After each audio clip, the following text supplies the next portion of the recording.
All right. Yo, welcome in. How goes it? Hope everyone's doing good. Yo, welcome in, Reap. Hey, buddy.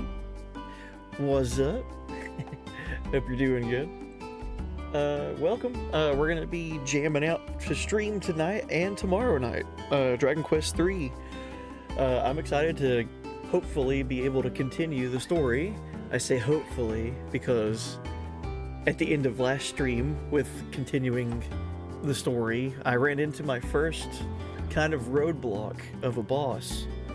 It was tough, man. This boss gave me 3 game overs, and after my third time, my third attempt of it winning, I was like, all right, something's gotta change. I gotta go grind or something.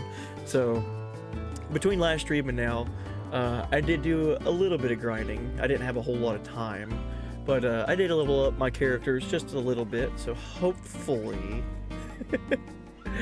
hopefully it's enough to let me win against the gargoyle. Is its name the gargoyle? Like this volcano gargoyle thing. So hopefully we can beat that and continue story. I would love to continue story, but there's a freaking boss in the way that's being a jerk. So we'll see how that goes. And if it doesn't happen at the beginning of stream, I guess we'll go grind and then come back and see if we can. But that's kind of where we're at right now with the story. Yo, welcome in, Infinity Leaf. Hey, buddy. Welcome in. Hope everyone's had a good week so far. I know it's the middle of the week, right? So hope it's going good. And yeah, like I said, I'll be on streaming tonight and tomorrow night, just jamming out with more Dragon Quest.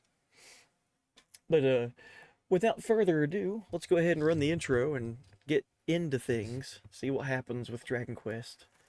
Like I said, at the end of last stream, I was stuck. So hopefully we can get past our roadblock that we hit. Alright, see you guys here in about 90 seconds. Thank you for being here already, too, by the way. Thank you.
All right. Welcome in, everybody. Hope everyone's doing good. Oh, man. I had the opportunity to stream last night, but whenever I got to the house, or whenever I was leaving work last night as my half night, it started snowing. So my normal journey on the roads, instead of it taking the normal amount of time, took about twice as long for me to be able to get home in the middle of the night in snowy conditions. So whenever I finally got home, I was just so tired. I was like, yeah, I'm just gonna hang out and probably pass out on the couch. So got snuffed out of a stream last night because of the weather.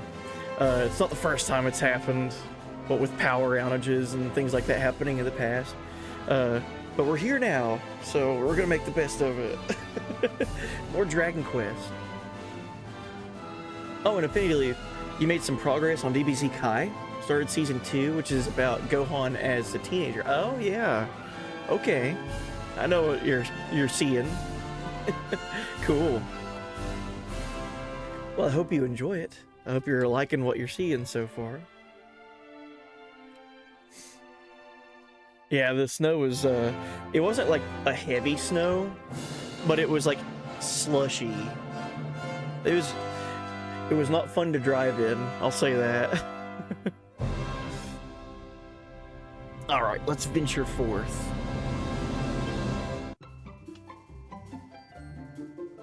I feel like I'm blinding myself with my light over here. There we go.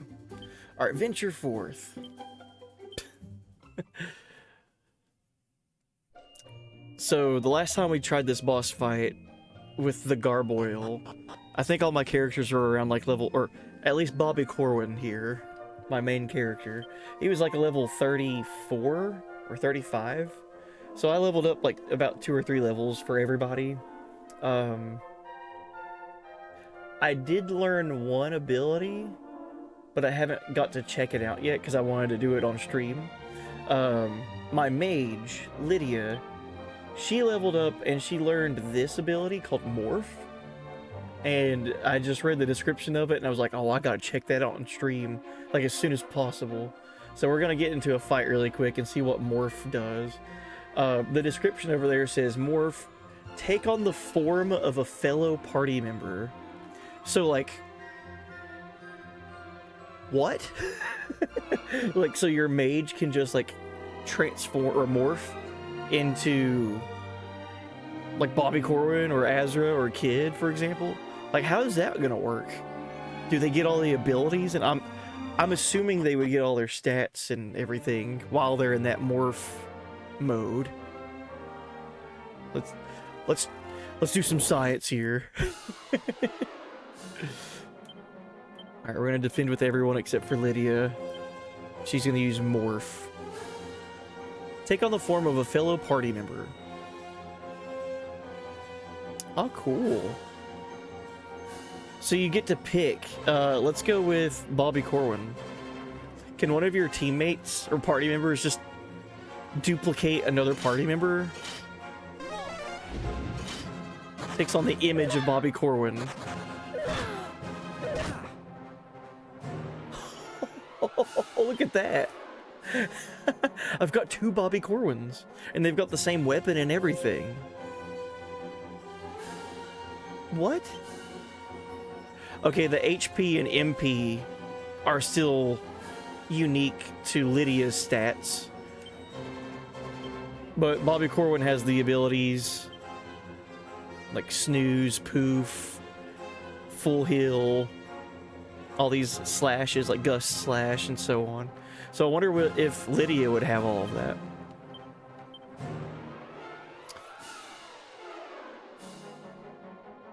Wow. So yeah, it's just like a one-to-one, just you copy a party member.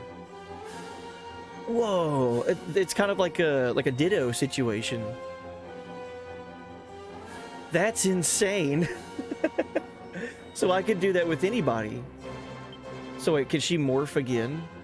Or is she stuck like this for the rest of the fight?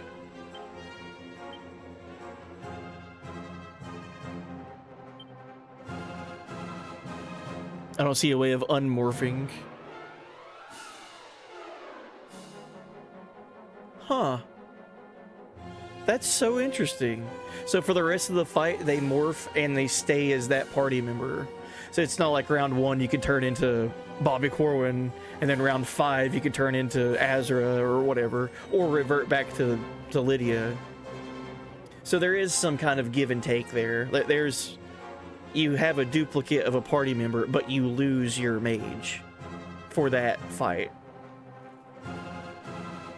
Yeah, welcome in, Munch. I think her stats stays hers though. Yeah, it seems like her strength and all that is going to be what it used to be. Because her HP and MP didn't change, so like attack and magic and wisdom and agility and all that is probably still hers. She just has the abilities. So like I could do... Bobby Corwin could do Falcon Slash, and then we could do another Falcon Slash with Lydia.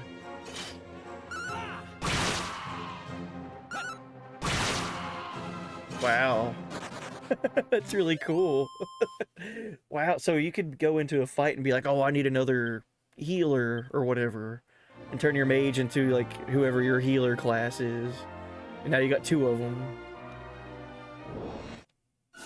That's so cool. Oh, how would this look? If she morphed into my beast, or my monster wrangler, I would have just two monster wranglers. That's so cool. That's insane. So like I could do... So yeah, it's just you copy your character. Monster Pylon with Azra, and then Monster Pylon with Lydia.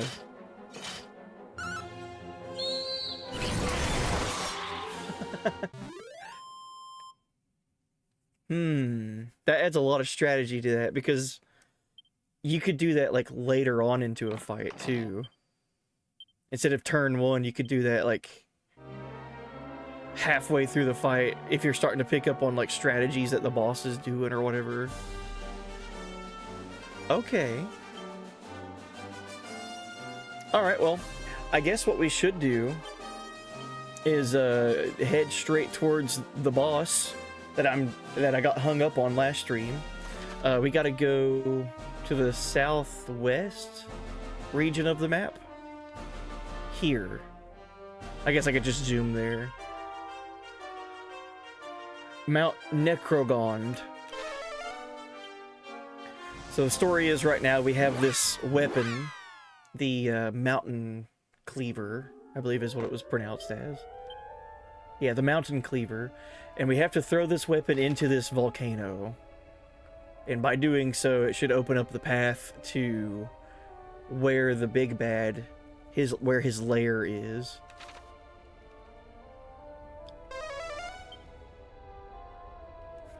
And as soon as we're getting ready to throw this weapon into the volcano, that's when we get met by one of, well, the hardest boss I've ran into so far in the game, because it's gave me 3 game overs.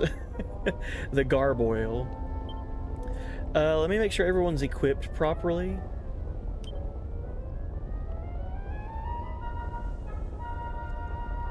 Let's see, what does Mighty Armlet do again? Increases my attack. I feel like I have to have something that's like fire protection with these accessories. Because that's the thing, like this Garboil, we're in a volcano, right?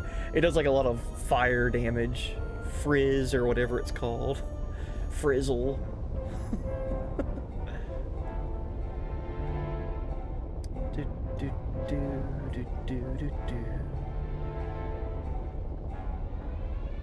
There we go. Asbestos earrings. So it's going to increase my wisdom and reduce damage dealt by fire attacks and spells. I feel like I should give that to everybody.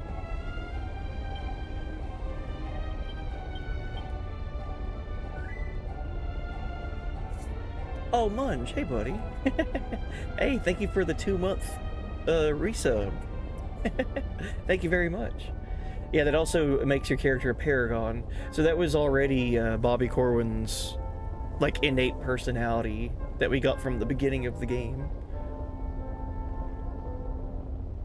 Let's see, Spirit Bracer.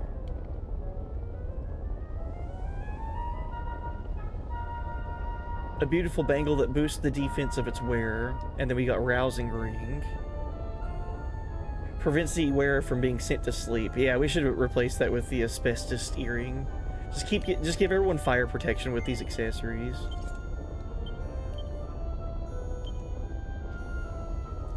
Agility ring and Mercury bandana. I have these on my thief.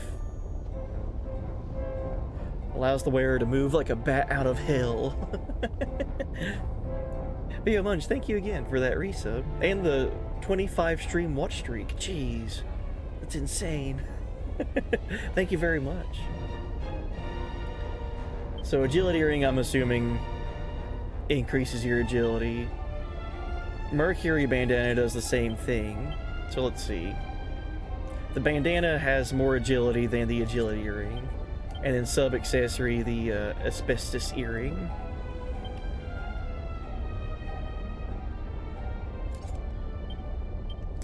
Luckily, I've got 4 of these earrings, so I feel like it's kind of planned that I have this. Maybe the game has been giving me enough fire protection and I just haven't picked up on it until now. So wisdom and defense. We'll replace the care ring. Wasn't the meteorite bracelet a speed up too? Meteorite bracer. We have that on Bobby Corwin. Yeah, wrist wear that allows the wearer to speed around like a shooting star. So I'll keep that on Bobby Corwin. So I've got the asbestos earring on everyone. Flame shield on Bobby Corwin and Azra. And magic shield on Lydia. Tempest shield. I don't think I have anything better than that for Kid, where she's a thief. So all of this coupled with the fact that since last stream I did do some grinding and leveled up my characters at least by 2 levels each. I feel confident. Let's see what happens. It's not going to be a walk in the park, so we'll see how this goes. Bobby Corwin looks down. A massive amount of magma bubbles away in the crater. Throw the mountain cleaver into the volcano? Let's try it. Oh, a guest.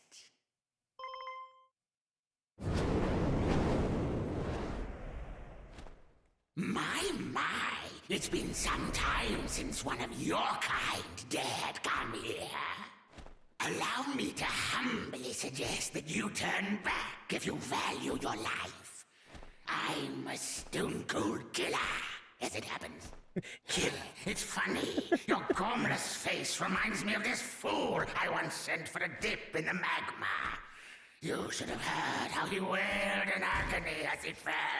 Forgot about that dialogue. Once you suffer the same fate, I'm sure Lord Baramos will reward me, just as he did back then. Well, I hope you like it hot. I love that voice. Oh god. Yeah, welcome in, Sean. Hey, buddy. Quick, throw the ring in the volcano. Alright, let's first things first. Falcon Slash with the Mountain Cleaver. And then Azra. I remember what we were doing with Azra. Her best thing right now for offense was Monster Pylon. Kid, let's give everyone Acceleratle. And then let's, with Lydia, we've got Morph, which was that new ability, which lets us basically just ditto one of our party members. But then we also got Crackle, which is like a leveled up version of Crack. But we could also buff and buff. I say we go offense. Turn 1 offense. See what happens.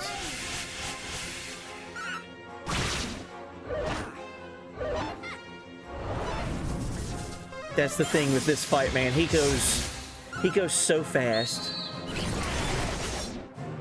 Jeez. Yeah, he gets like 3 attacks on you in the turn of, like in one turn. Like, it's insane. Alright, Falcon Slash again. Azra, Monster Pylon again. Kid. We could do Magic Barrier. And then I think we should buff.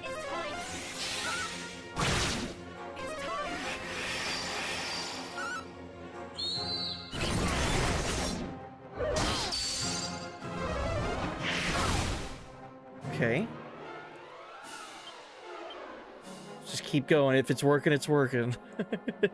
You can stack the buffs. Yeah, I need to remember that. I keep forgetting you can do that. Just, it seems like offense right now with Bobby Corwin and Azra is working well.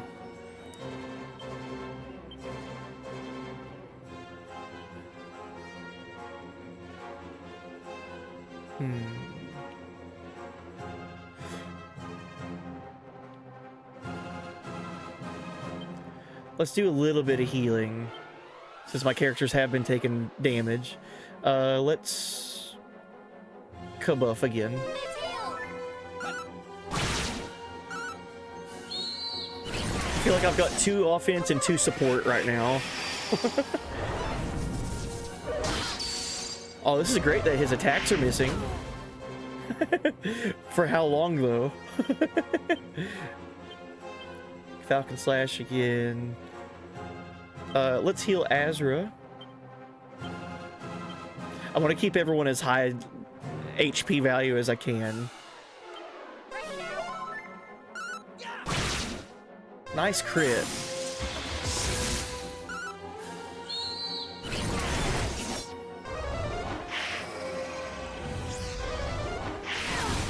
Oh boy. Oh boy. Why does he get to go so many times in a row, man? Alright,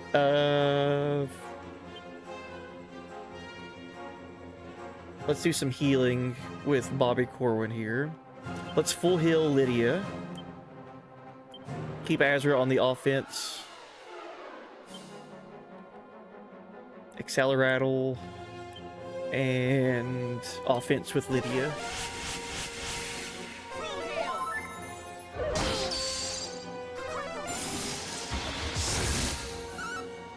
I don't think I had full heal last time either with Bobby Corwin. So him having full heal now changes a lot with my healing strategies. That's going to be super helpful.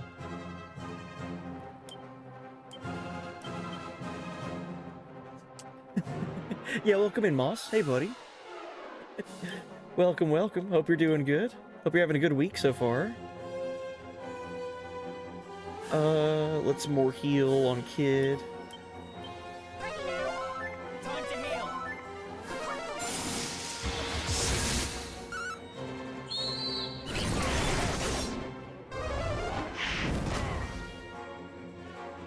Okay. Well, you've got him down in the yellow. I'm not gonna be too confident with the with his name being in the yellow. The 3 times that I've done this boss fight, I've got him down into the red each time, and then he gets like this weird buff, which makes him faster and stronger, I think.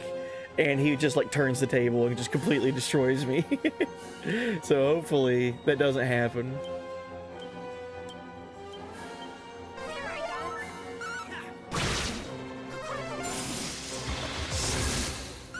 God, that does so much damage.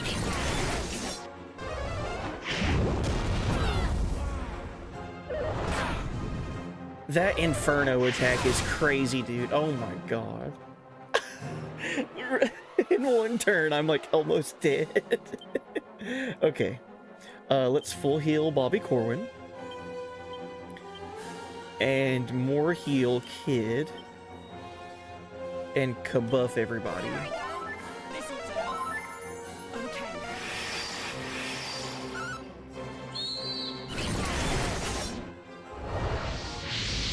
Oh boy, he's doing his buff thing. He's giving himself some kind of buff. I don't like it. Full heal.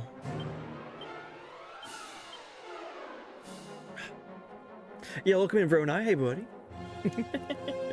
And Moss, thank you. Work's been busy this week, so glad to watch the stream and chill a bit. Oh yeah, absolutely. Yeah, work for me Monday night and Tuesday night were kind of hectic. Nothing crazy though. Time to heal. This ought to help. We'll see how it gets when I get to work this weekend. Why? Why does he go 3 times in a row?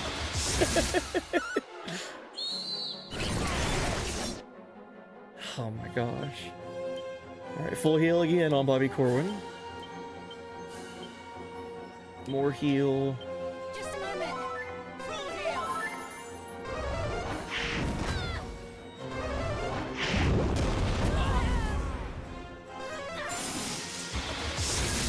That's insane. He does like 120 damage to everybody. Come on. Alright, full heal on Kid, since she's my other healer. More heal on... Lydia. Alright, this is where it gets pretty dangerous.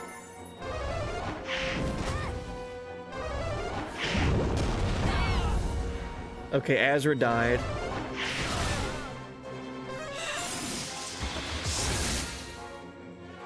That's so crazy, dude.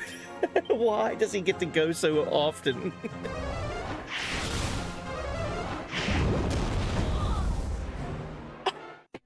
It's so stupid. I got him down to the red again. Maybe... I feel like I do have the tools to where I could win this right now. Like, I don't need to go grind any.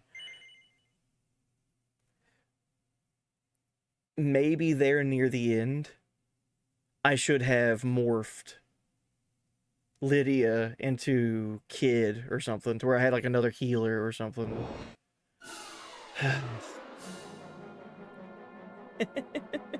He's watched too much Big Bang Theory. He's making everything explode on the screen. I guess that's... I guess that's how that works. Alright. Let's see how much just a normal attack with Bobby Corwin will do.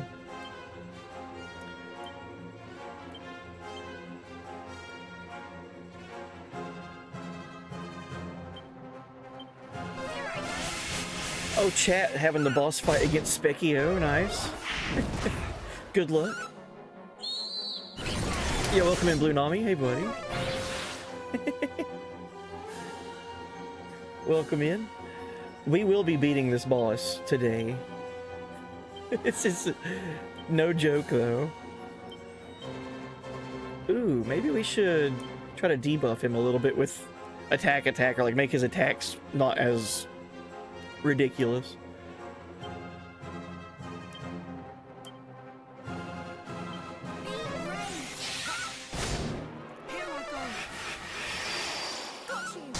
Yeah, we could try debuffs.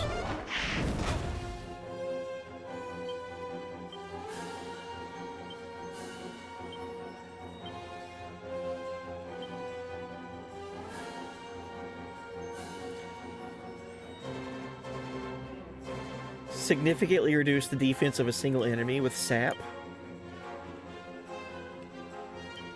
Try that out.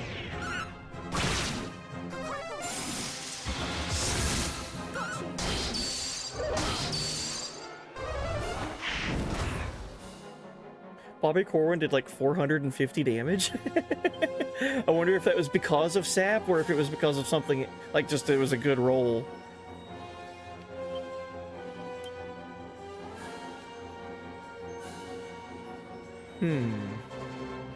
Oh, it might be because of sap and because of oomph.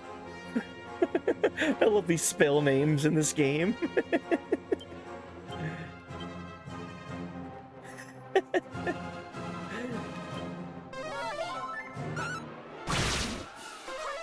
That's 100% it. It's because I've made him stronger and made the boss's defense lower. Okay.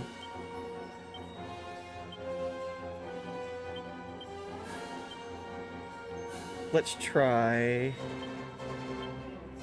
oomph again on Bobby Corwin.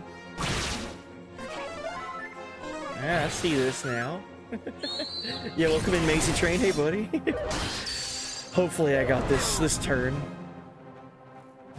Oh, Uncle Wooly. Hey, buddy. Yeah, welcome in, Raid. How goes it? Stardust, welcome. Will you be my Valentine? Raid. Yeah, welcome. Thank you guys so much for coming in with the raid. We are playing Dragon Quest III for the first time, and I'm currently on the first boss that's given me a bit of a struggle.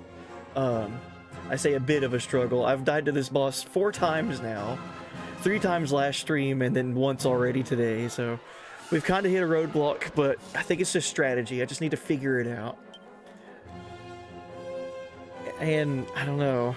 I feel like we can get there today on this fight as long as my defense and everything is in place.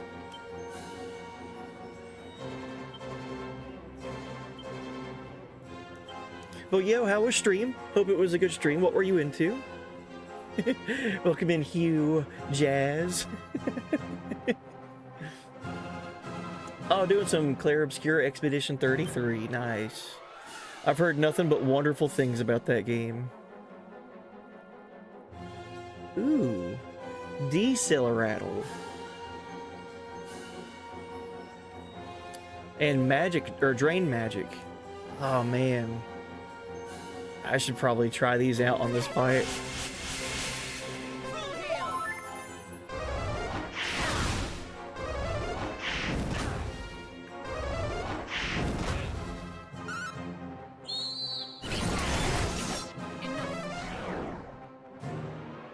Okay. So it looks like he can get affected with his speed. I'm so used to certain bosses, like I'm just used to bosses being immune to things. But I gotta think, like, I haven't fully explored what I can affect with this boss, with his, like, debuffs and everything.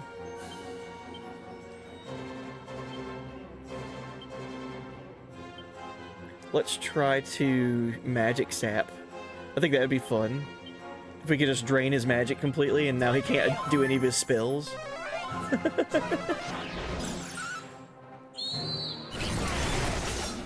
Didn't seem like it stole a whole lot.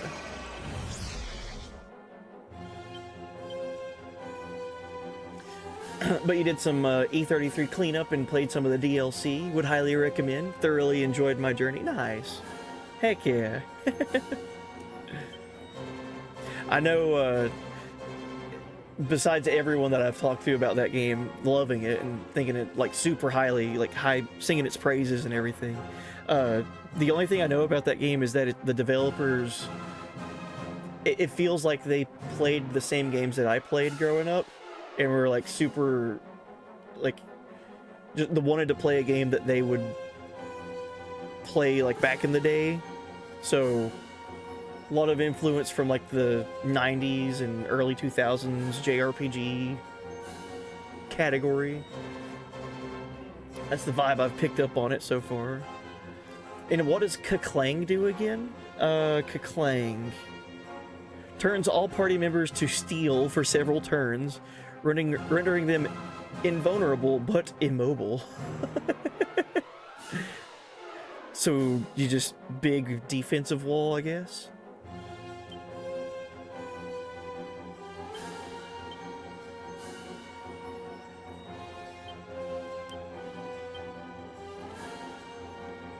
Let's do attacker.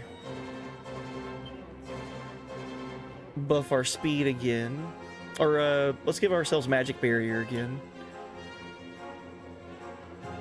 And drain magic again. Oh, it missed. Great. Okay, this is a problem. Whenever he does that buff, I'm just gonna make sure everyone's full health and lower his attack as much as possible.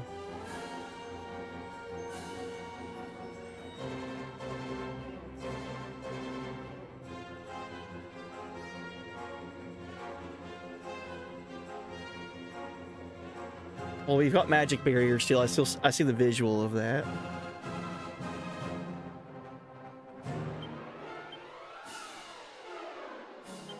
Let's start stacking buffs. Whenever we get to this part, we start stacking buffs.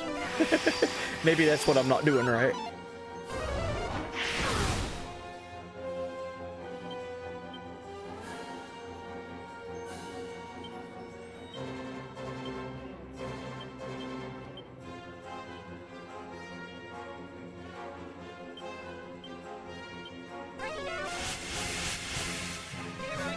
Become a statue, let him run out as MP. Yeah, the devs thanked Sakaguchi when he received the award. Oh yeah, at the Game Awards. Yeah, that was cool. That was the only other thing I was gonna mention, that at the Game Awards, when it, like, back in December, when they won the Game of the Year, they name dropped Hironobu Sakaguchi, like thanking them and for inspiring them to become game developers. It was really, yeah, very wholesome, very cool moment to see.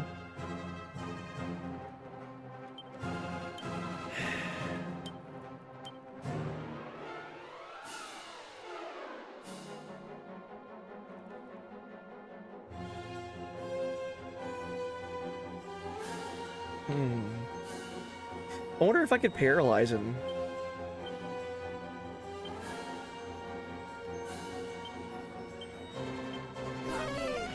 Just a moment.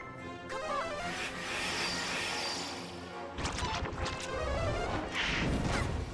Well, it missed. Okay.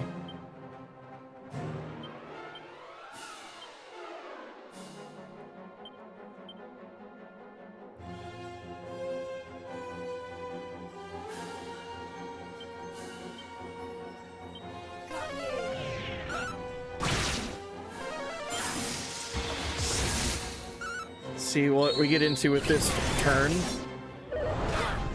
Okay, good. I'm glad that we're all in the yellow. Great, wonderful. I'm so happy that we're been taking a lot of damage just there. But Wooly stayed up a little too late. Have an awesome stream and night, y'all. Oh, thank you. Thank you again for the raid. Yeah, I meant to say that if anyone needs to raid and run, I understand completely. Usually after I'm done streaming, I got places to be, things to take care of. I usually gotta go to sleep. Things like that. So, yeah, thank you again for the raid. And hope you have a good sleep. Alright, we're in trouble here. Let's full heal.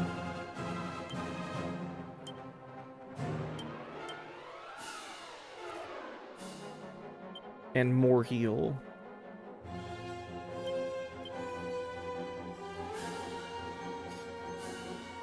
I feel like I should use this turn to morph as well. Morph into Kid.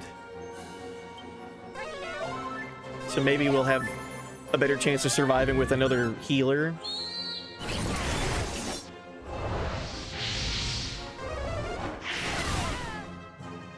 Okay. Okay, full heal on Azra. And then more heal on Kid.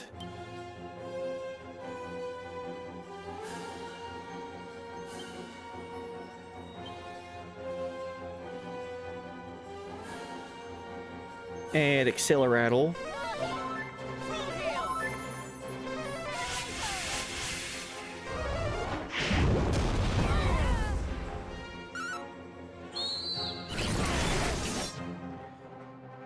Oh, come on.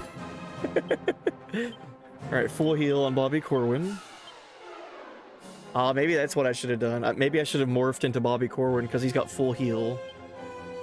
Ah, darn.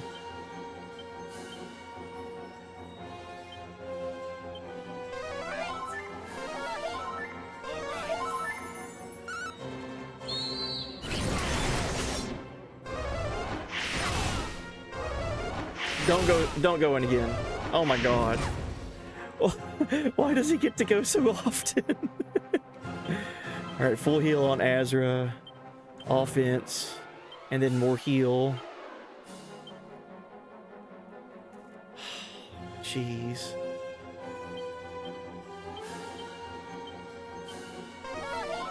Just a moment. This ought to help.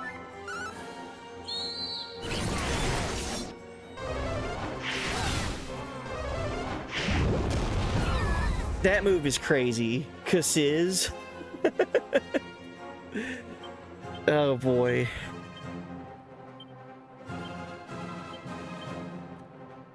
Time to heal. Time to heal. We've got him down in the red again. With only one person dead. Oh. Morph isn't permanent for the entire fight? Oh, geez. Lydia turned back into Lydia. I don't know if that's because Kid was dead or if it's just like a timed thing. Huh. I'd say it's probably a timed thing. Let's go offense.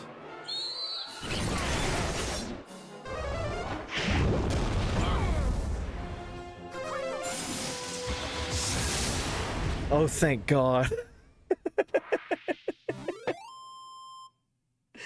That fight took me 5 attempts to finally beat. That's crazy. Unfortunately, Kid was KO'd at the end of it, so she didn't get any experience, but that's fine. I'll take the win. Jeez, man. Yeah, first try. I can't believe it. We beat this boss on our first attempt. We leveled up Bobby Corrin. And Azra. I'm sure everyone that was alive leveled up, probably. The gargoyle drops a treasure chest. It obtains a restless heart. Okay. No! This cannot be! I was chosen by the Archfiend himself! I love that voice. Oh. I see it now. It was no passing resemblance.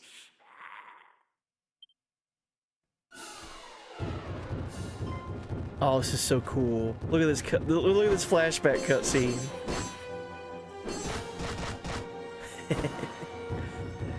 Takes down an entire army. Oh shit. Oh, Ortega. Whoa.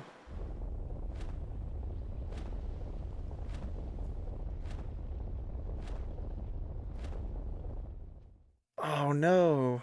Curse you! Curse you! Human scum!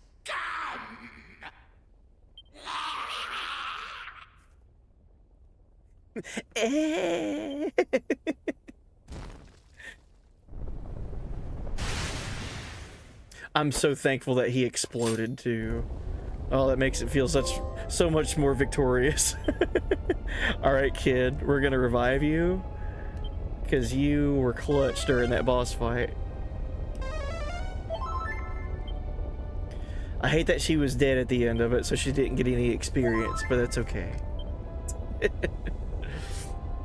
Yeah, the cutscenes in this, whenever there's like the flashback cutscenes or just cutscenes in general, have been always like really fun to watch. And a lot of like the flashback cutscenes with Ortega has been really kind of like shedding a lot about his character. Ortega being our father, or Bobby Corwin's father, that went out into the world on his adventure when we were an infant. So basically every town and every major important part of the story has related back to being like, oh, you resemble a lot like the previous adventurer or the previous hero. You look a lot like this one adventurer that was here not long ago, and talking about Ortega. So I wonder if he's actually dead. Dude jumped into a volcano to kill that gargoyle, and the gargoyle's still there. Well, it was still there because we fought him. So I wonder if he somehow got out of this.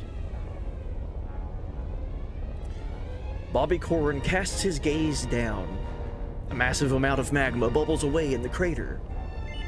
Throw the mountain cleaver into the volcano? Alright, let's see what happens.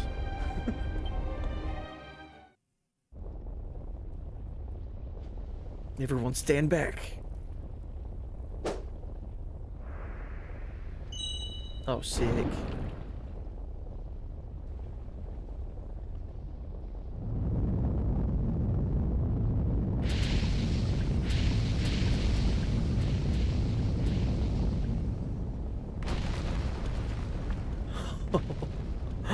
Oh man.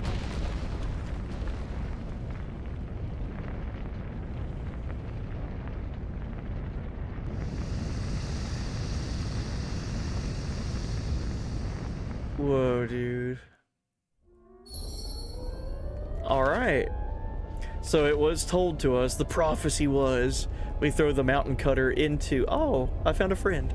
We throw the mountain cutter into a volcano, and it reveals the path to Baramos's hideout. Let me go ahead and recruit this monster really quick.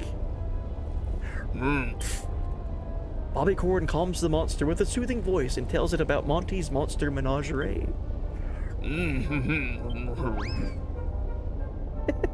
That gets me every time. The quick little sound effect there. The monster excitedly hurries off to go greet Monty. Upon meeting with Monty, the monster is given a new lease of life and a new name too. Say hello to Bernie. The magma monster, Bernie. Alice is over the moon now that they've got more Magma Malice pals. Magmalice pals, that's right. The power of friendship makes Alice mightier than ever. Okay, there's no more treasure here, and no more monsters for us to recruit. Jeez, what a boss fight. The gargoyle, and I feel like that's just like a taste of things to come with like boss fights later down the road. That definitely felt like a skill check. 5 fights against that boss to finally beat him. Visuals are so good. Oh yeah, this game's so pretty. Well, I had the mountain cutter equipped on Bobby Corwin.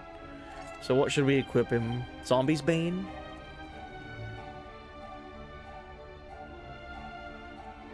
Oh, the Orochi sword.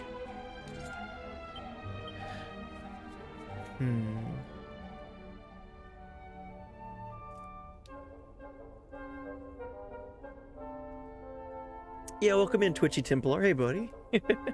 Hey, buddy. How's Dragon Quest 3? Going good. We just beat the gargoyle after our first attempt. It was our first attempt ever, and totally didn't get a bunch of game overs or anything. And this landscape is different now because of that.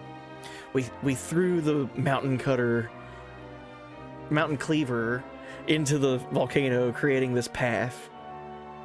Look at that. So what would you say won you that fight at the end? I don't think it was with my spells. Like, Lydia was draining magic. I don't think it was that, because I don't think I stole enough MP. Like, maybe like 10 MP at max was stolen, and that didn't prevent the gargoyle from still doing attacks. I did start using Decelerate to try to slow him down, so that might have been it.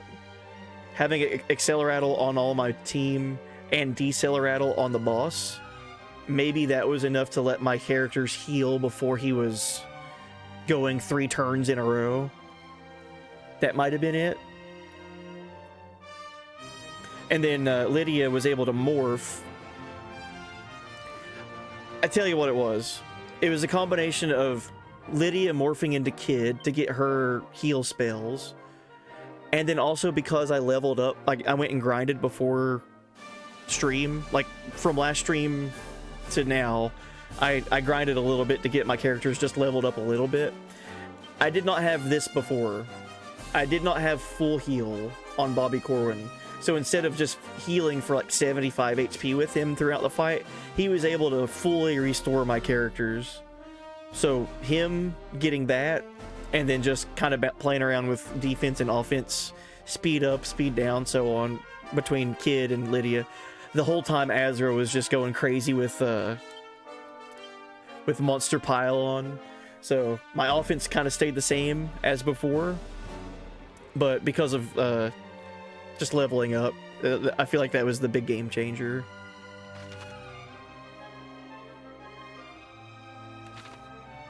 Oh man, we got all kinds of new places to go to now. A new zone opened up completely for us.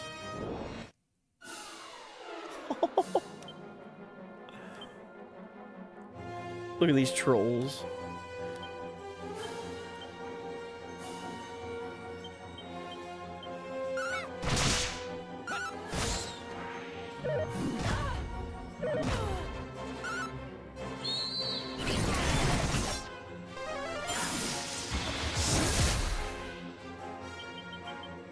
I didn't have that move either.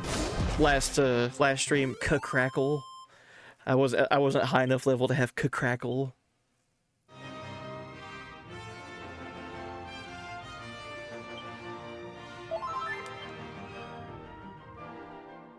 Oh, it's getting nighttime. Okay, no monsters nearby for me to find. No friendly monsters, let me say that better.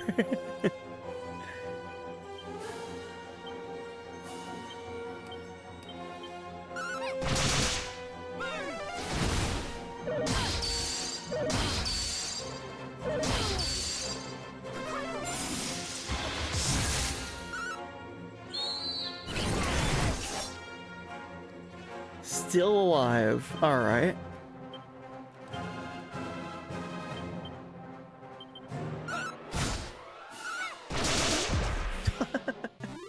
Triple kill. I'm gonna change Bobby Corwin's equipment. The Orochi sword is really strong, but I need crowd control.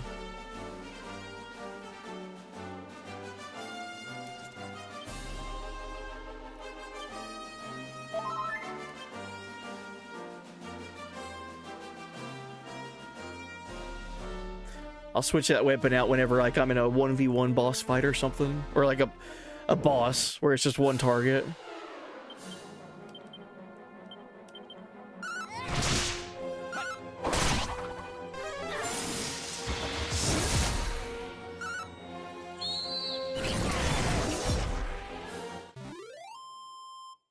So did you really not play any Dragon Quest game until Dragon Quest VIII on PS2? Yes. Yeah, Blue Nami. That was the first Dragon Quest I ever played back in the day, like back when it launched. I think I still have it. Let me look. Like, I think I have it readily available.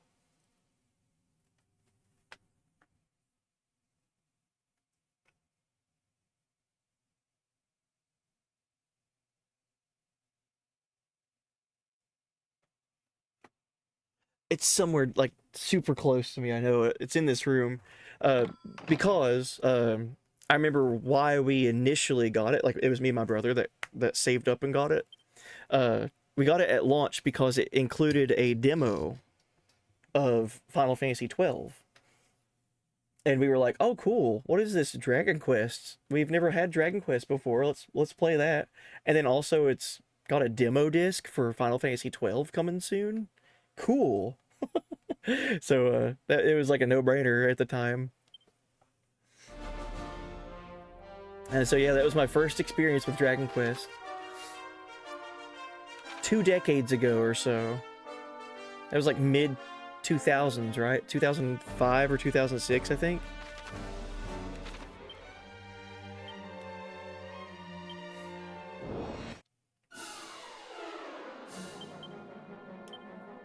All these freaking monsters.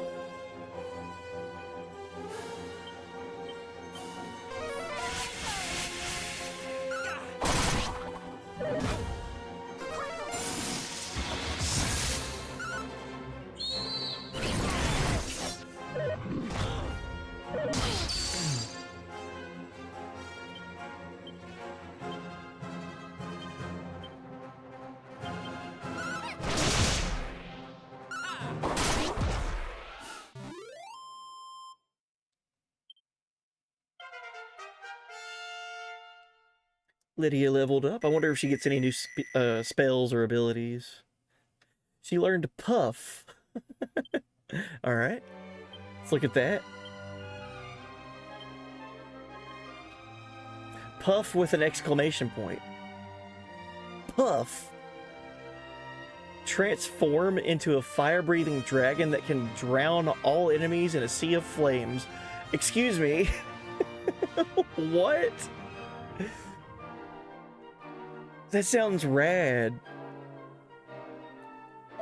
Why do mages get like the coolest things in this game?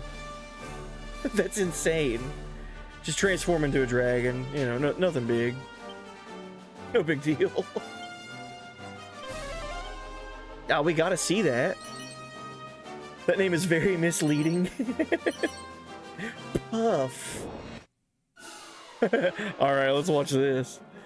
We're gonna defend with everyone except for Lydia, who's gonna puff. So...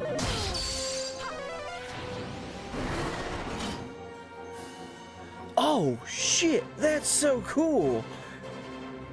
Oh, she's a dragon now. That's insane! So not only can she morph into other characters that I control, but she can also turn into a dragon. Wow. I might be a little biased here, but I think that's the coolest character that we currently have. that's insane. So what is the spells that they can do? Oh, okay, I get it. She's basically berserk mode. I don't control her.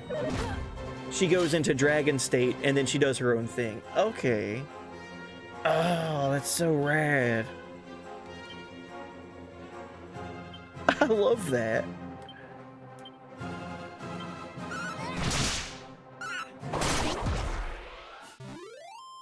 So sick. Makes you wonder what the infamous Puff Puff actually is. Puff Puff is a bit... That's the misleading name. The Puff Puff is the misleading thing. Oh geez, she's just gonna do that forever now.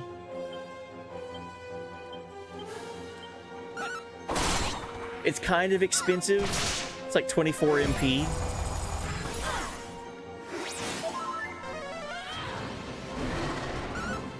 That's so sick, dude.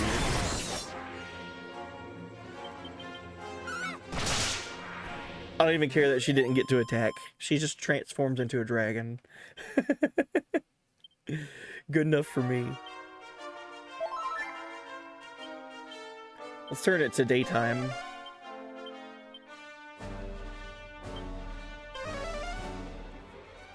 And Lunami said, I personally didn't start until Dragon Quest XI OG. So that one was fun until I got stuck on a boss and never finished it. So soon I plan on starting Dragon Quest XI S. Deluxe Edition. Hopefully finish that version. Nice. Yeah, I hope you have fun with it. I feel like this has been a very, very good starting point with the HD-2D, like, kind of replaying a classic, or the classics, because it was 1, 2, and 3 have this treatment. But I would love to play Dragon Quest XI and Dragon Quest VIII. I would love to stream that on here eventually. That would be a really fun, like, nostalgia tour. Because I can tell you, I've forgotten more than I remember in Dragon Quest VIII. Because I played it when I was a teenager, like a young teenager. And now I'm an old man.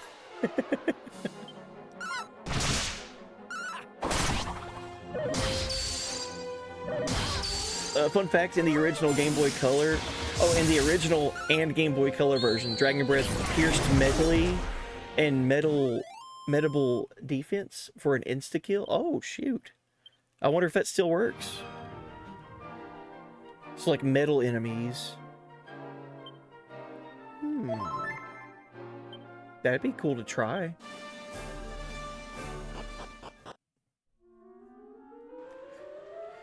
Maw of the Necron.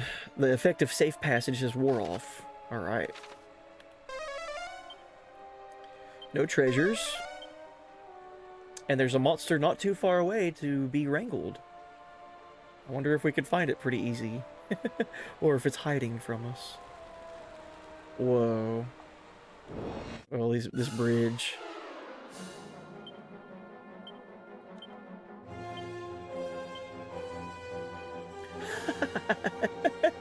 This enemy's called an armful.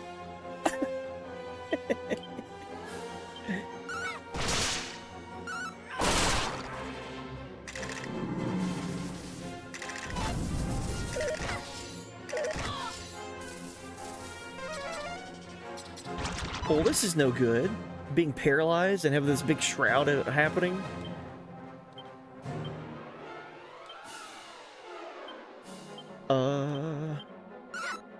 Just do what we can. There we go. Dragon Quest can require some hardcore grinding. Like I was saying earlier, between last stream and the start of this stream, I did have to grind a little bit to hopefully beat the boss that I was stuck on. I grinded for about 2 or 3 levels for all my characters in my time between streams.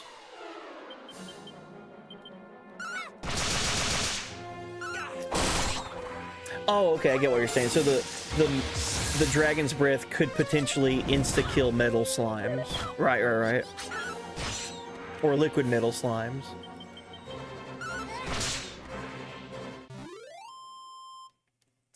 Oh yeah, Dragon Quest VII Reimagined.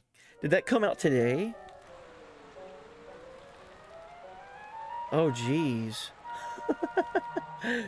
That's awesome.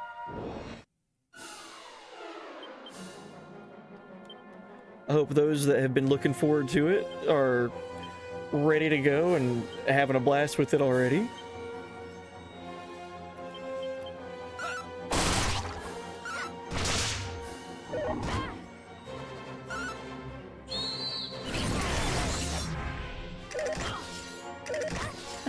The armful. I like this armful. It makes like the bone clacking sound whenever it attacks you.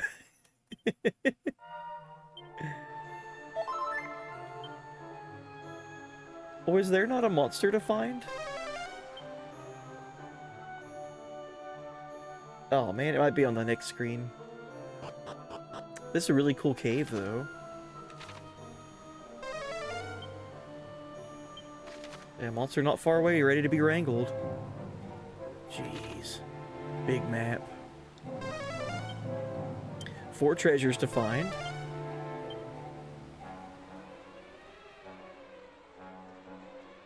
Okay, on big screens like this, I'll use pad foot to lower the encounter rate some.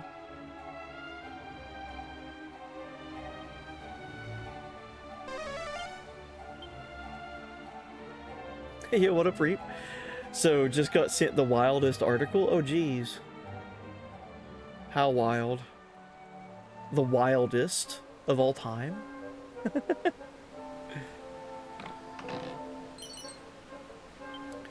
Got a full moon ring. I don't know if I had one of those before or not. I have 4 of those. Alright.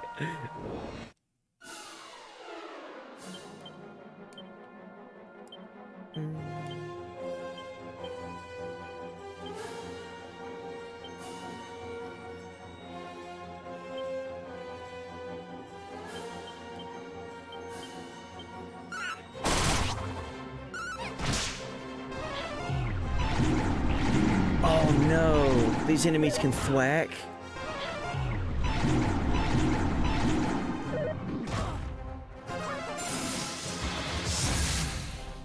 Oh, I hate that move. Thwack and whack are so stupid. When they're used against me, but when I have it, it's really awesome and I love it.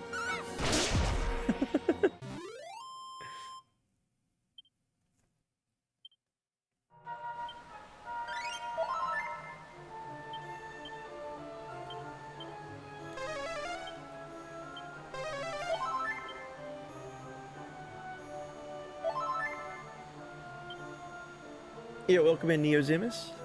Thank you for giving Dactyl.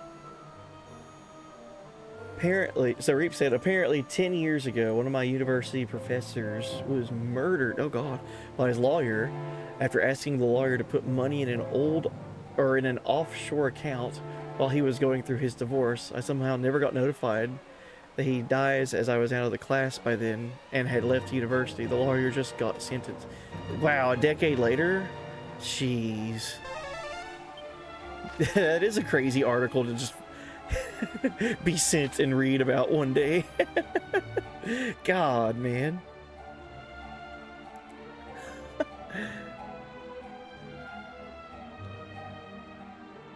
That seems like there's some very foul play at hand there.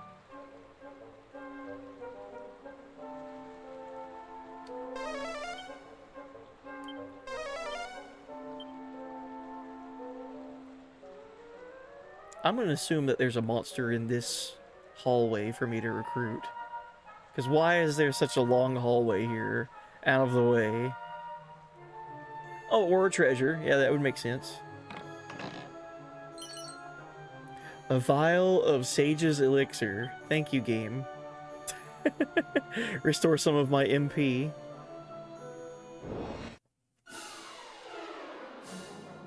Oh! Oh, we were talking about these enemies not long ago. Liquid metal slime. That's my first one of seeing. I have seen this enemy before in a previous Dragon Quest. It was what I remember it from was Dragon Quest Heroes, the Dynasty Warrior style game. And what I remember about it was they were so extremely hard to track down and kill. So I'm gonna assume it's gonna be the same story here.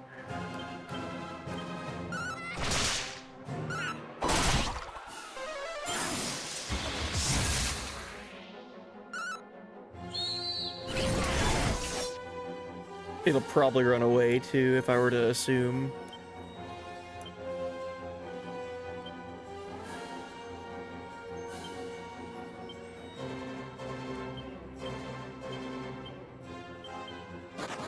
Yeah. Okay. I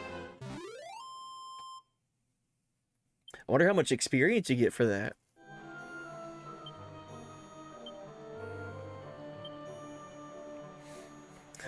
Yeah, for real, Whiplash. That's so much information. Like, what? They're dead? They were murdered? What? By his lawyer? What? And he's just now getting sentenced? Jeez.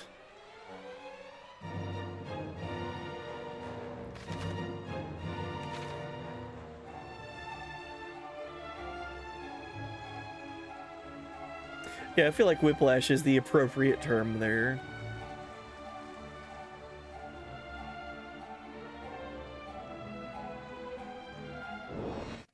Oh, this wasn't a split gap? Like it's actually, it connects one to the other? Okay.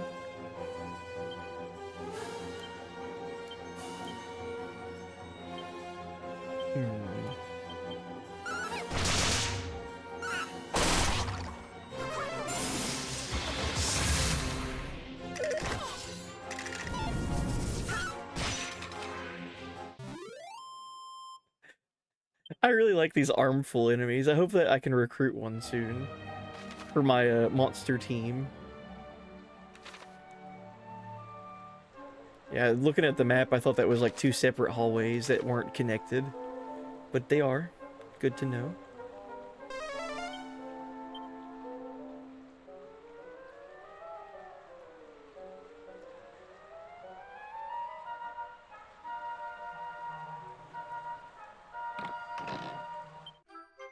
We found a Thunderbolt blade. Whoa. That sounds rad.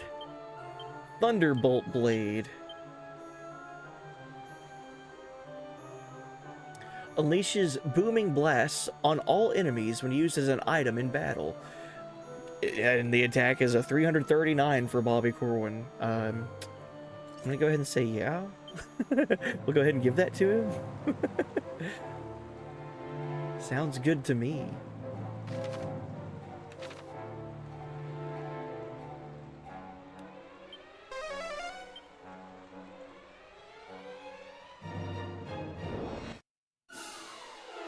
So I've only ran into that one liquid metal slime. I was hoping I would run into more.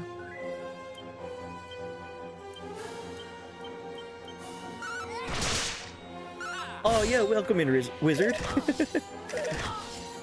Welcome, welcome. Thank you for the raid. How was stream? What were y'all into? Yo, hey buddy. We're still kicking it here in Dragon Quest III HD. HD-2D remake. I've been having so much fun with this game.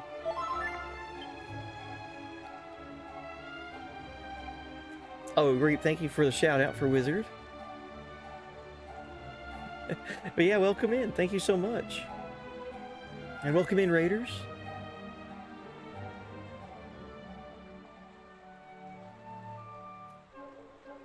Aww. Wow, Wizard. Oh my gosh. That's crazy, man. Thank you so much. Wizard just resubbed for 60 months. Dude. That's crazy. That's like 2 years straight, man. That's almost 5. All right, someone's math is off here. That's almost a decade. We did it. I made it. Thank you so much, dude. The stream was alright, just some team fight tactics and Marvel Snap. Okay, cool. That sounds like a good time. W Wizard Giga Chad. I like that. Thank you, Macy Train, for that.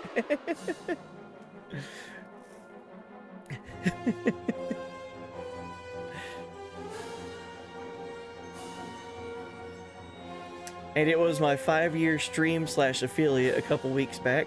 Been here since I started. Oh yeah, for sure. That's insane, because you gotta think about that. 5 years ago, that was around the time, let's see, I started streaming in May of 2020, and I think I hit affiliate like around August or so of that year. So like, I can always look back and think like, well, I mean, well, there you go, 60 months. Like, that's crazy. It's been 60 months at least since you subbed. So, like, it's just crazy thinking about how fast time has gone. Like, 5 years already? Like, what? How? It doesn't feel like that much time has passed, but it has. Clearly, the calendar is telling us the truth. Like, what? It almost feels like it should be a typo.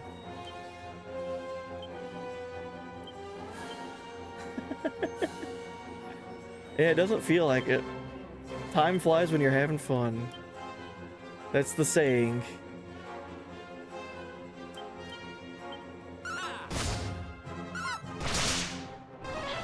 I'm glad that we're still kicking it, man.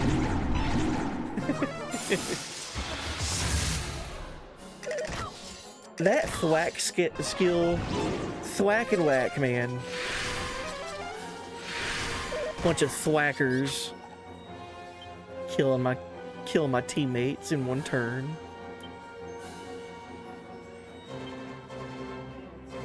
Oh boy, we're in danger, aren't we?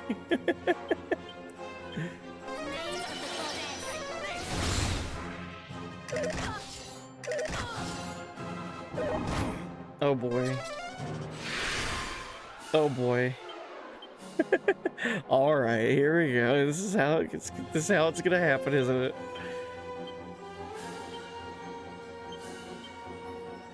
Here I go.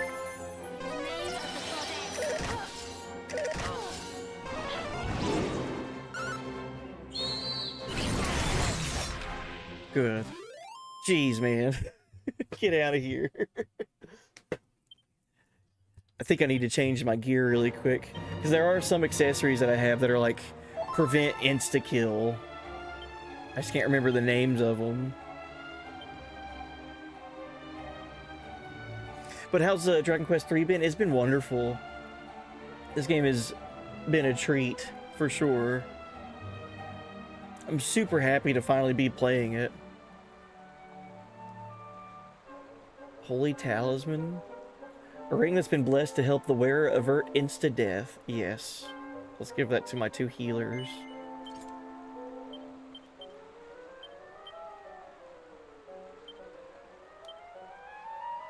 Holy Talisman. Alright.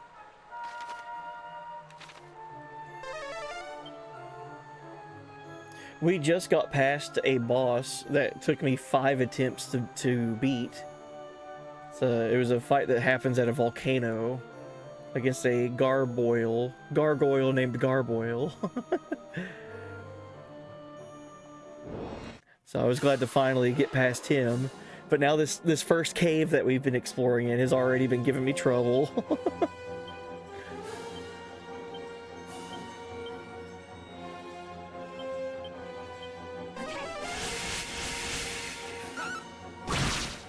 This game's got a certain level of charm to it.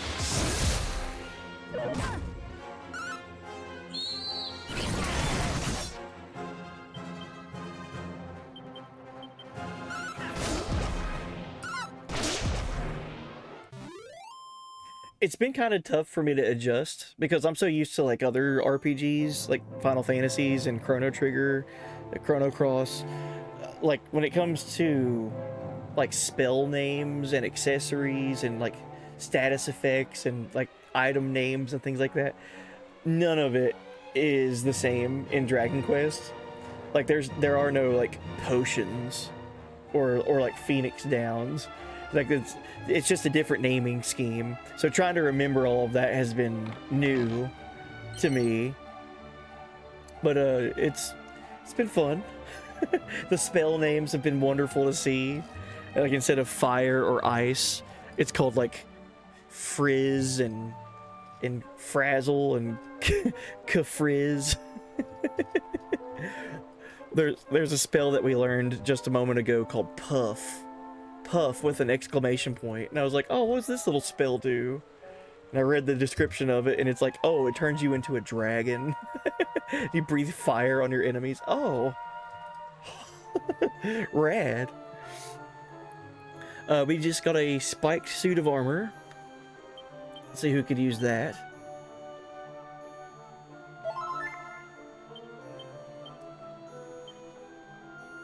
Suit of spiked armor. Sends damage dealt by enemy attacks right back to the source. Ooh. That sounds cool. So if an enemy were to punch me, they'd take damage. More or less, because it's a spiked suit of armor. I get you. We'll give that to Bobby Corwin.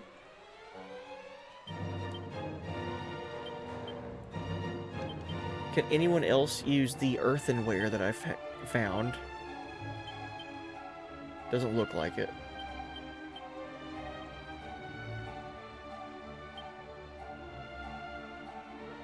Okay. Yeah, welcome in, Yacht Rock Smooth. Hey, buddy. Welcome, welcome. Just started playing through this game myself. It's a really good remake. Oh, I'm loving it. Yeah, I've never played Dragon Quest III before.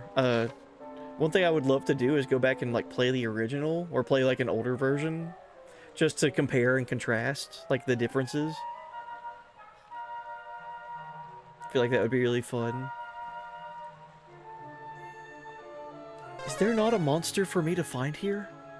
But if you just now started through it, definitely don't let me, you know, have any spoilers for you. But I'm glad that you're playing it and that you're enjoying it.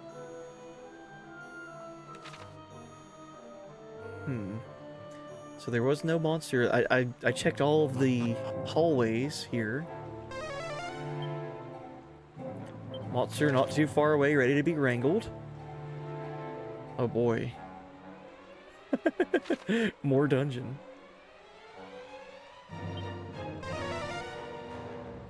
I played the original on NES a long time ago, beat it a couple of times. Oh, okay, cool. Well, great then. You don't gotta worry about me spoiling anything for you. Oh, these things can thwack and whack. Let's go with...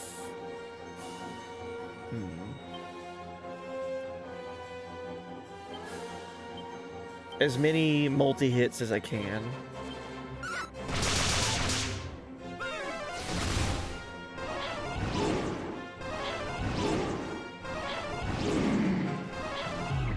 Jeez, man. They're all just thwacking and whacking. Bunch of whackers over here.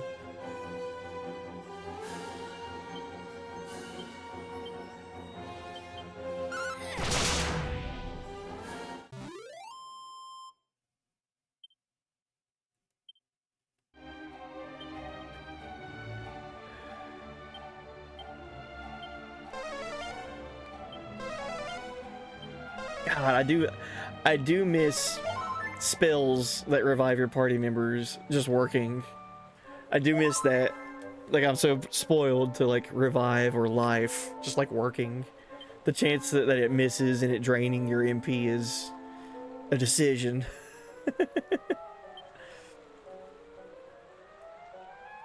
Love how dead characters are just in a coffin on the battle screen. Oh yeah, and if you just leave them dead, they're just that way whenever you're traveling around in the world.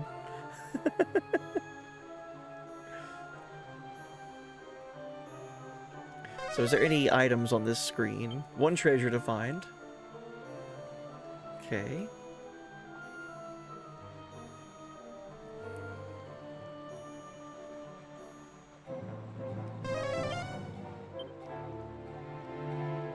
Okay, so it's just the long hallway there. Trying to remember where I'm at in this game. I think I'm at the Tower of Transcendence. Oh, the, right after the All Jobs Abbey. So you could definitely fall down in these little pits. So I'm going to try to play it smooth here. Found an angel bell. I think I have one of these. I don't know. Cures a single ally of confusion.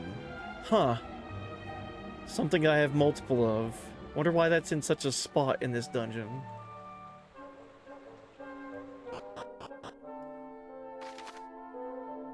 This place is massive. Oh, jeez.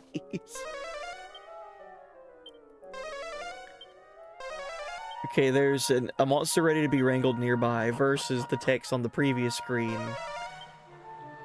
Not too far away that's ready to be wrangled. So I can't remember which one means it's closer. I've been trying to find as many monsters as possible. Let's go check out this hallway.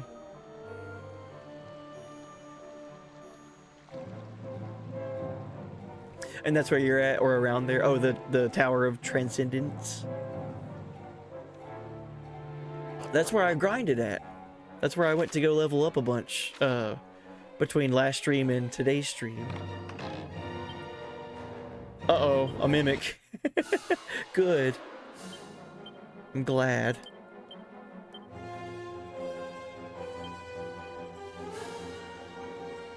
Let's puff. Let's turn into a dragon.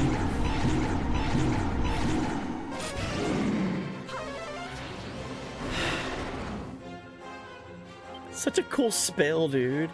Just get to turn into a dragon. Because why not?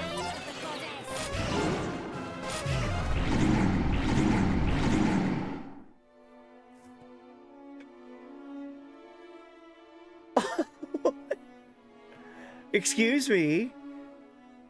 Oh, I even gave them prevent insta-kill equipment.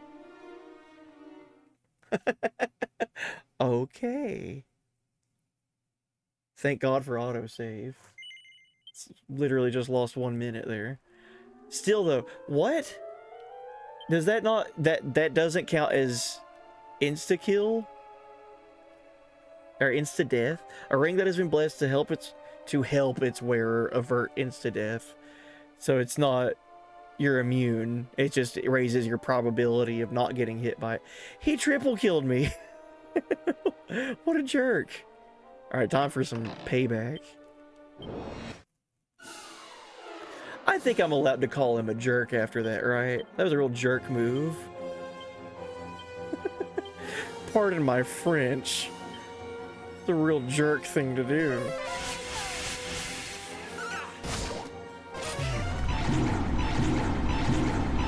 Stop. Stop.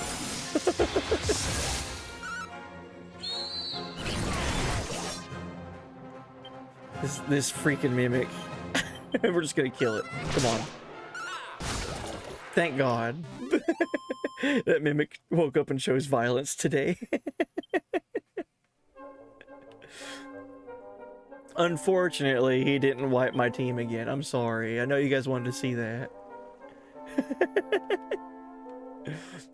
At that point, I wouldn't have even been mad. It's like, what do you say to that? It's like, well, I guess I deserved that.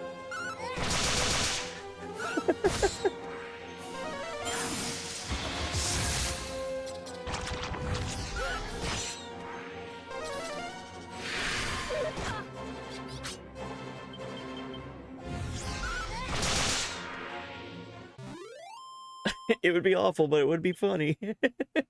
Thank you. Thank you very much.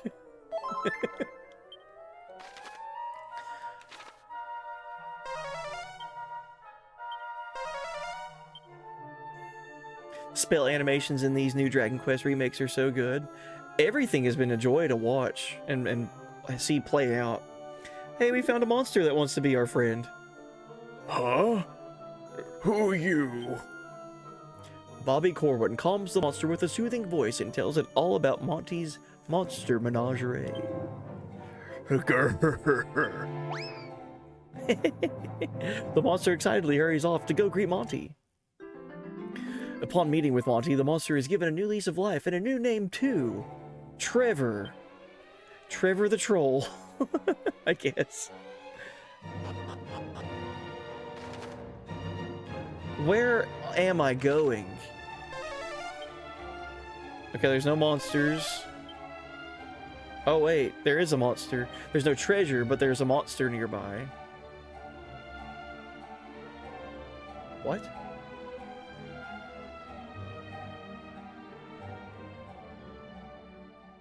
This is a repeating room, isn't it?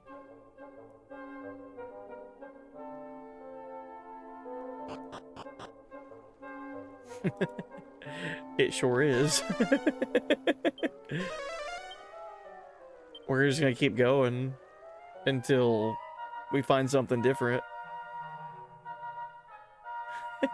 Yeah, the monster names have been wonderful to see too. The very first monster that we recruited was a slime, and its name was Splattrick. And as soon as I saw that, I was like, I know what type of experience I'm in for with these monsters. I gotta find all of them. Splattrick was wonderful. There's been like over 35 of them that I've found.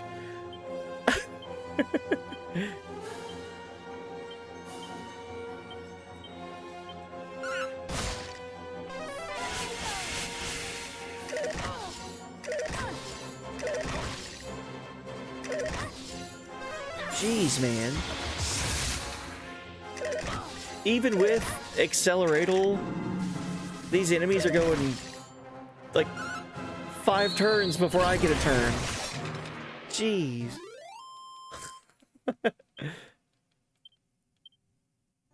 We stole a blizzard something. I didn't read it. It was too fast.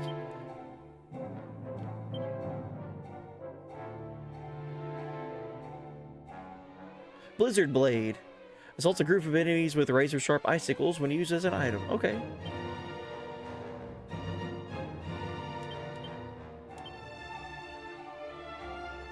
Oh, wow. Dang, that's a lot better than the Thunderbolt Blade. Plus 11 to my attack for Bobby Corwin. Yeah, we'll use that. And Reap said, okay, it's time for bed. I feel like this week has kicked my ass a little. Oh, geez, need to rest. Yeah, get you some rest. I'll be back on again tomorrow night. Have a good night. I'll catch you guys tomorrow. Absolutely. Yeah, take it easy. Thank you so much. Also, Big Jim, hey, buddy. Also, buddy, pro tip for this fight. If you kill them first, they can't hurt you. Oh, my gosh. I didn't think of that. So kill the enemies first, and they won't be able to hurt you. That's such big brain strats. I can't believe I didn't think about that. Thank you. I'll try that out next fight. See how it goes.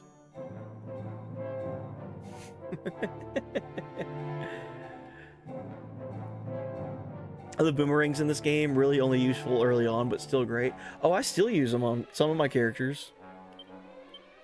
The whip and the boomerang, the edged boomerang, were like my go-to for the longest time.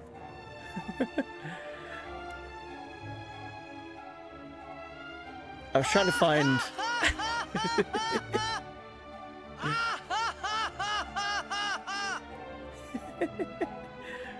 Oh, yo, Reap, thank you for the 40 stream watch streak, too. Thank you.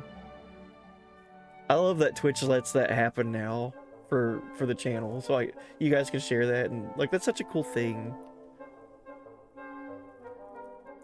So my understanding that the watch streak thing was like for a certain level of streamers starting out, and then like they over time like rolled that out to every channel. I think that's such a cool little thing that they do.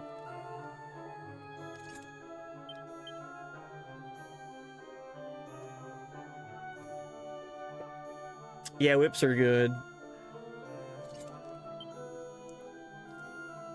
Alright, so this is like a repeating hallway situation. There's gotta be something going on with this.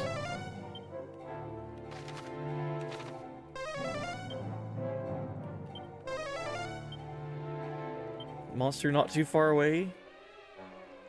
We already found Trevor the troll.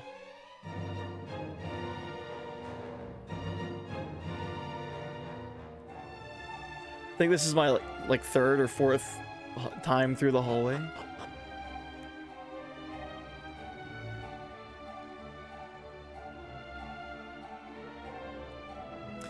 It was piloted on partners and random affiliates and then went site-wide. Pretty cool for sure. Yeah, I think it's a really rad inclusion. I wish Twitch would make more good decisions like that. Like that's just a cool thing. I don't know if there's anything at the end of this endless hallway. I'll give it 2 more passes.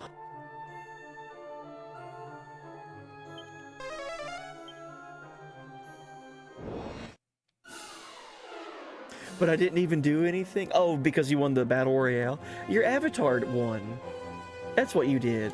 Your avatar that you have on screen won. You should feel good about that. Everyone else exploded except for you. Here, let's have another Battle Royale.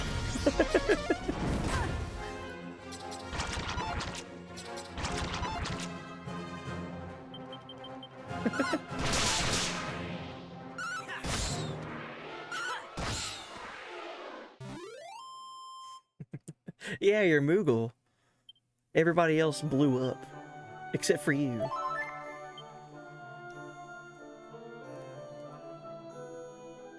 I don't think there's anything at the end of this.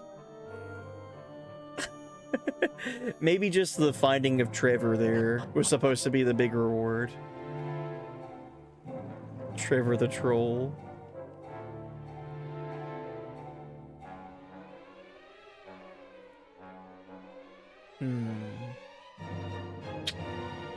All hail Trevor. Alright, let's go back the way we came. And it should... yeah. So yeah, it's just like a big looping situation there. Okay.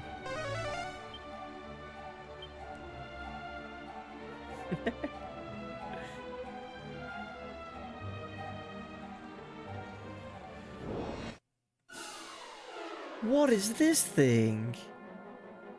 Whoa, he's got like a crown and accessories and everything. Goodie bag.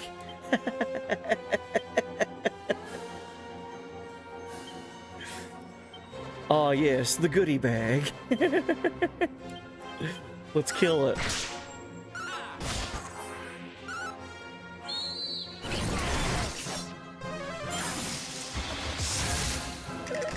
Uh-oh.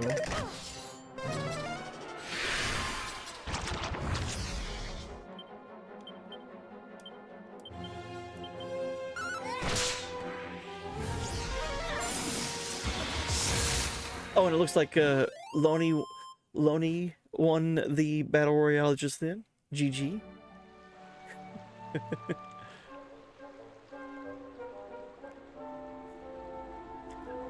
I don't know if I should fall down in these craters or not. I'm gonna fall down the middle one.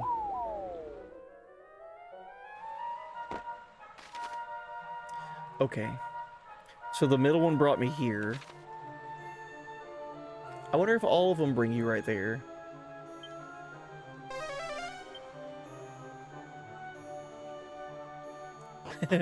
Also a Moogle, proving we are gods. Maybe they were doing some teamwork. I didn't get to watch the battle royale, but maybe the Moogles were watching each other's back.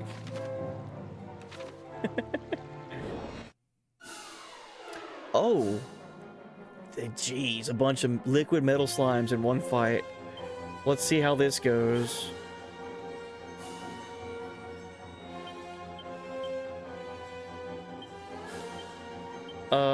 Let's try Puff.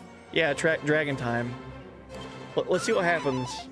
If I can hopefully kill one of them for science. Okay.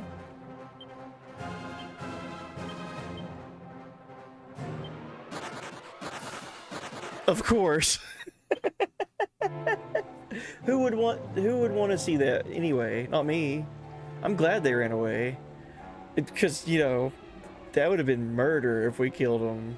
Definitely wouldn't want to do that.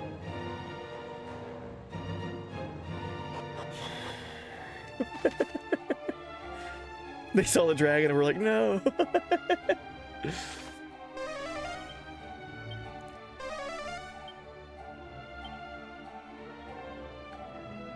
All right. 2 treasures on this screen, and also a monster to wrangle. Don't be a mimic.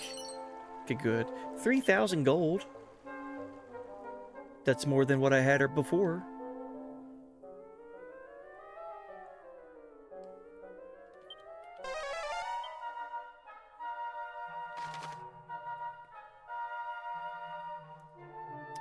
Oh. How does one... Oh, I think I see how to get over there. How does one progress over there?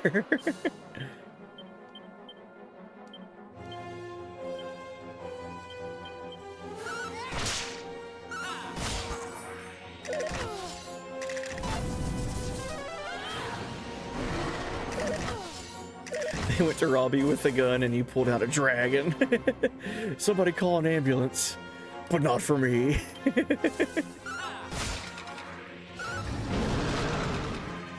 Damn, dude. 270 damage. That's so good. Oh man, I'm running out of MP. My characters are all paralyzed and everything.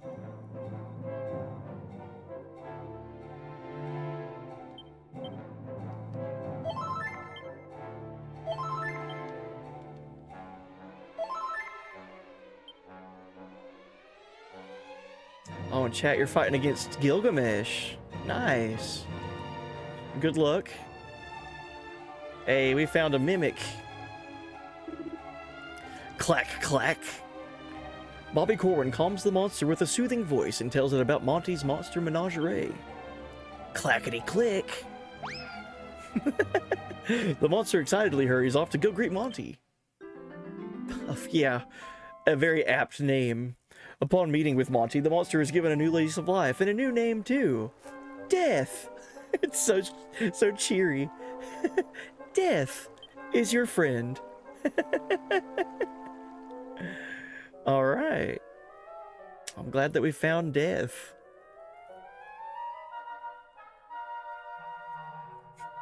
Is that? I wonder if that's all the monsters in the dungeon. We found Trevor and we found Death. What a crew. Yes, upon entering the Maw of the Necrogond, Bobby Corwin finds monster friends. He finds Trevor the Troll and Death. Things are looking up for Bobby Corwin and friends. Oh, there's 3 treasures. Okay. Here's one. I found a mini medal. Good.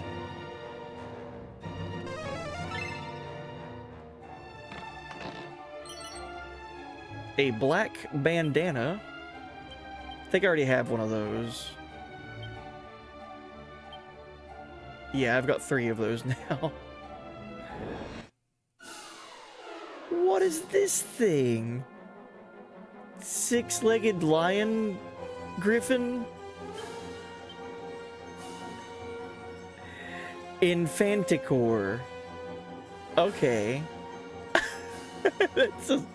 That's a design. Whoa. Let's kill it. Hopefully. Scintilion.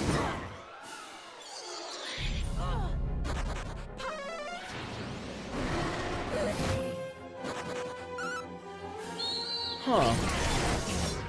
I wonder if there's something special about the goodie bag enemies where they ran away. Do they drop more money or something? I haven't been paying attention. Jeez. Drop money? Okay, okay. Yeah, I thought it would be something like that. I was thinking either it was dropping money or dropping, like a better chance of dropping gear, like really good weapons or armor or something.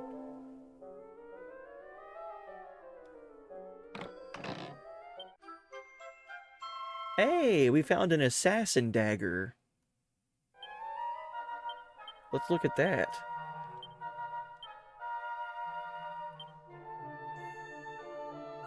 Assassin's Dagger, loved by assassins as it sometimes defeats a target with 1 slash.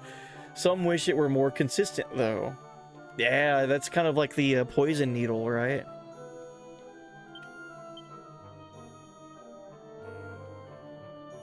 Where's that at? Yeah, the poison needle can slay a baddie with 1 poke if it happens to hit the right spot. Now who can use that? I'm assuming Kid can, because she's a thief. Yeah. Sure. It's a good find. We'll use that. Whether or not we ever see an insta-kill with it, well, you know, that's gonna come down to luck, I guess. But that'll be fun to see. Oh, I went the right way. Let's go back the other way. So we can see if we find any treasure.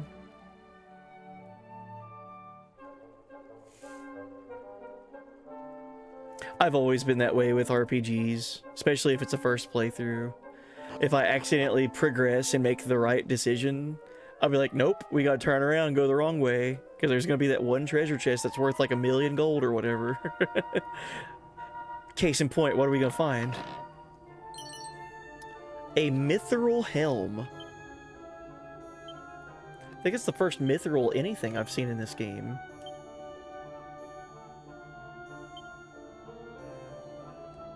A sought-after helm made from a mythical metal. That's better than Ortega's helm? Jeez.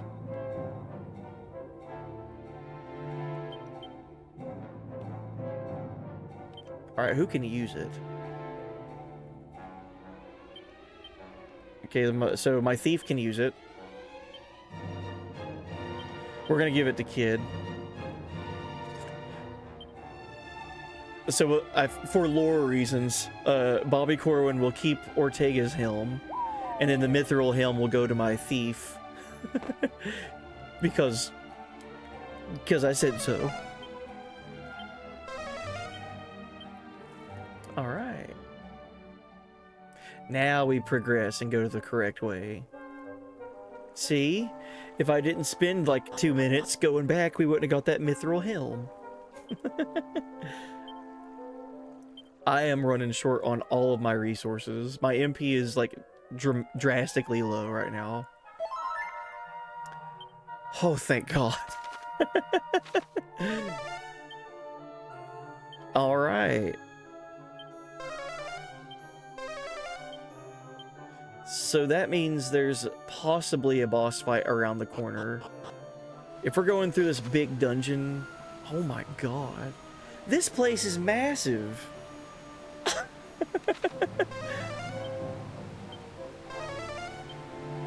Okay, there's no monsters here to find, but there's plenty of treasure. Okay, maybe there's not a boss fight. Maybe it's just that this is a huge area and we've hit the halfway point.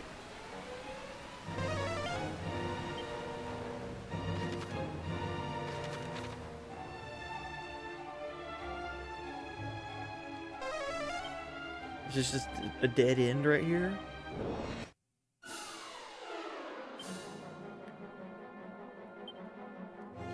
Let's see if we can get an insta-kill with the Assassin's Dagger.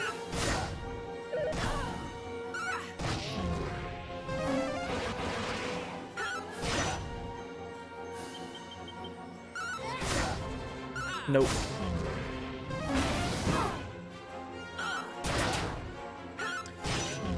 Nice crits, though.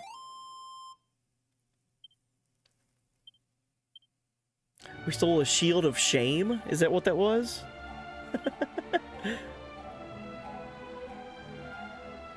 A shield of shame lessens the pain felt from any attack that hit the wielder, but dumps the brunt of the damage on an ally.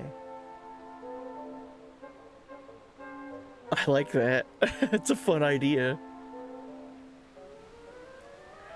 So give the shield of shame to your healer and potentially dump all the damage that they take over to your tank or something like that. Got a set of magical robes.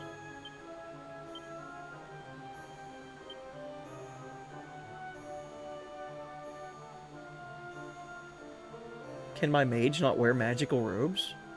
Or is it a accessory?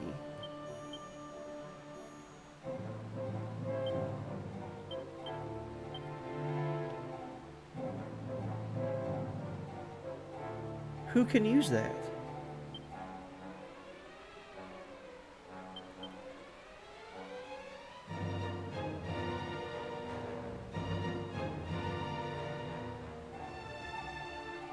A firm favorite with conjurers, this cloak reduces damage from offensive enemy magic. Okay, so that's maybe for priests only.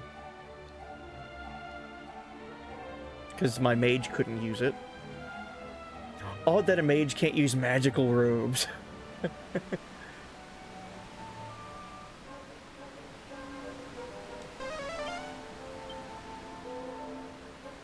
The shield of shame. The more I think about it, the more I like that. Because you could do so many interesting things with that, with like certain builds. There's gotta be something down here. Or up here, I should say.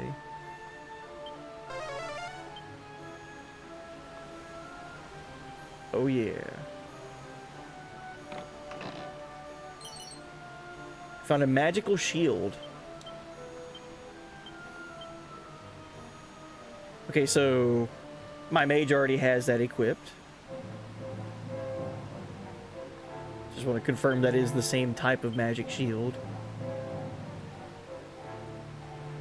A mystical shield that protects against offensive spells.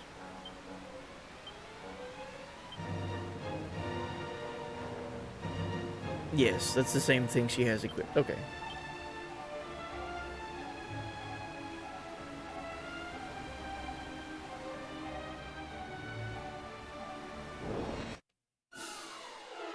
I'd love to run into another liquid metal slime to hopefully try to kill it.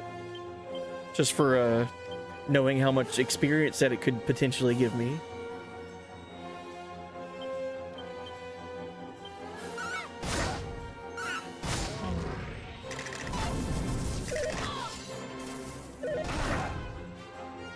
Dude, paralysis. Get out of here.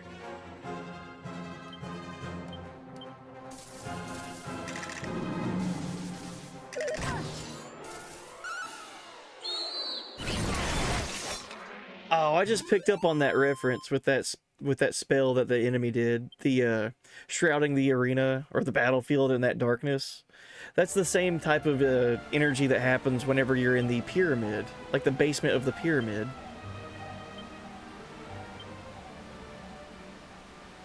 Outside of Ibis, where you just can't use magic spells. It's like that purplish black fog. That's cool that enemies have that ability.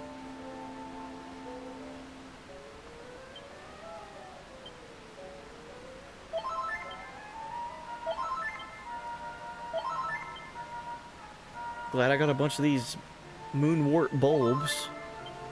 Get this paralysis off of me.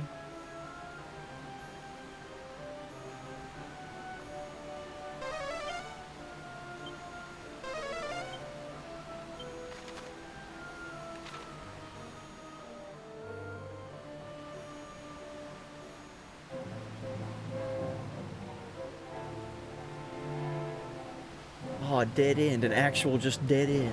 Great. What is this guy called? Oh, wire toys. Work toys. Alright, cool. Let's kill it.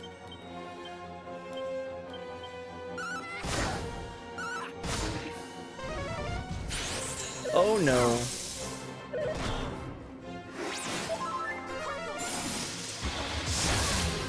Why does it have bounce? That's so sick. Why would they give an enemy that? That's really bad for me. Come on, man. This ought to help.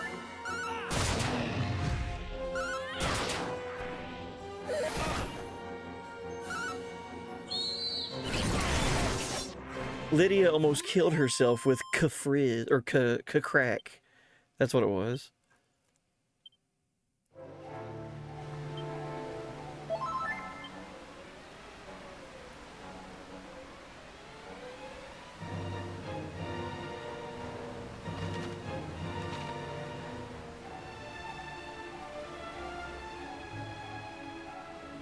This has been such a huge dungeon.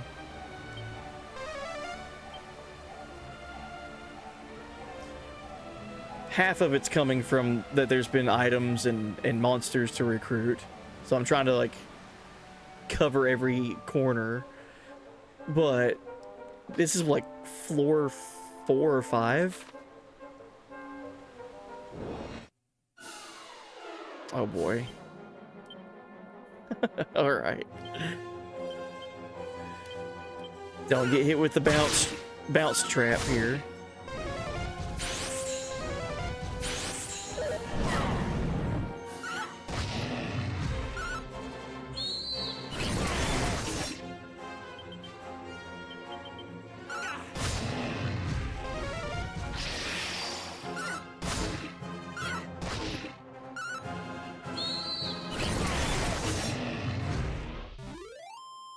Oh yeah.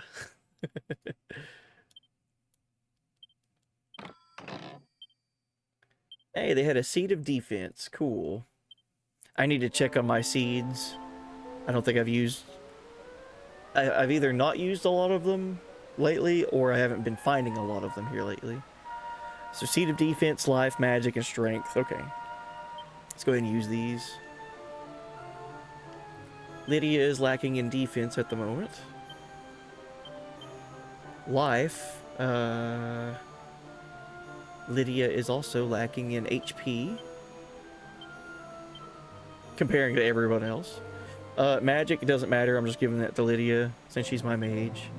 And then strength, I'll give that to Bobby Corwin, because it's just funny.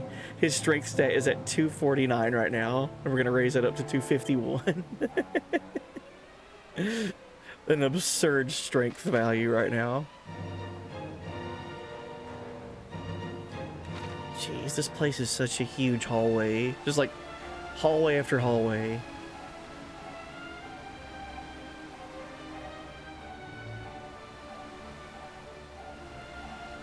Okay. Nothing up there.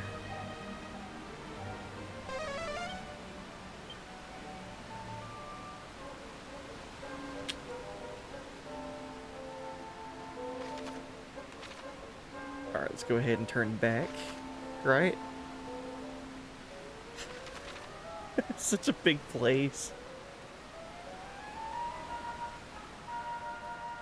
Yeah, welcome in, Blind Umpire. Hey, buddy. Good morning. Hope all is well. Hope you've been having a good week so far. I'm getting turned around in this place. It's such a massive, massive floor of this dungeon. found a phial of magic water. So glad that we found that. I want the final treasure in this dungeon to be just like a treasure chest with like 2 gold in it. I've talked about that a lot here lately. I feel like that's just like the funniest joke that a developer could do. It's like either 2 gold, like something like meaningless, 2 gold, or like your 80th potion, just like hanging out at the end of this big dungeon. Ooh, I almost used magic. That's a no-no.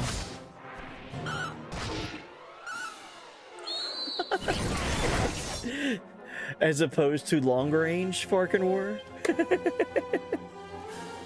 Or short range?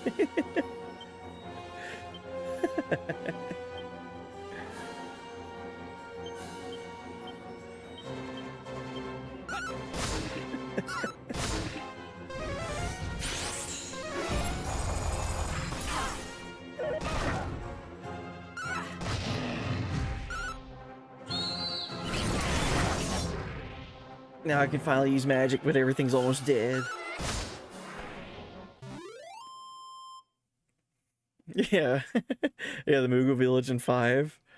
10k gil and 1 treasure chest, and the one right beside it has 1 gil in it. I think it goes as far back as like the original Final Fantasy, to my knowledge. Like as you're working your way through like the final dungeon of that game, you could find like really, really helpful weapons, like one-off, like strong weapons, not necessarily ultimate weapon level, but like really strong, like katanas or whatever. But they're kind of like out of the way. But then like right before finding that, there's like a treasure chest with like 5 gil in it or something. Alright, 3 treasure chests left. Let's go to this middle area.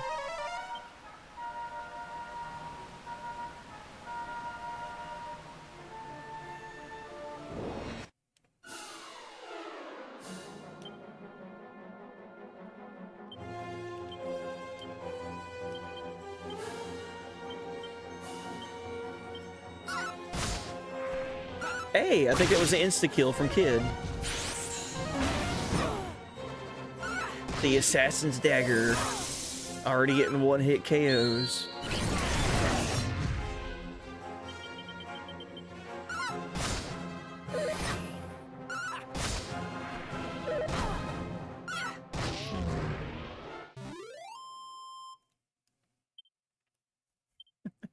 Also, Farkin War, welcome in. Hope you're doing good.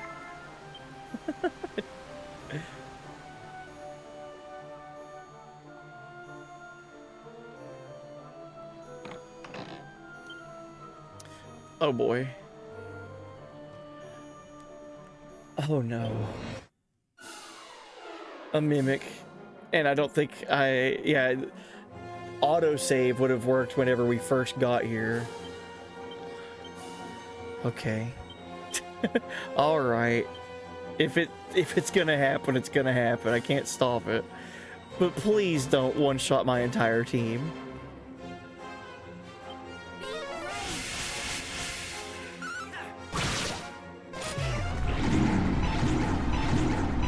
Okay.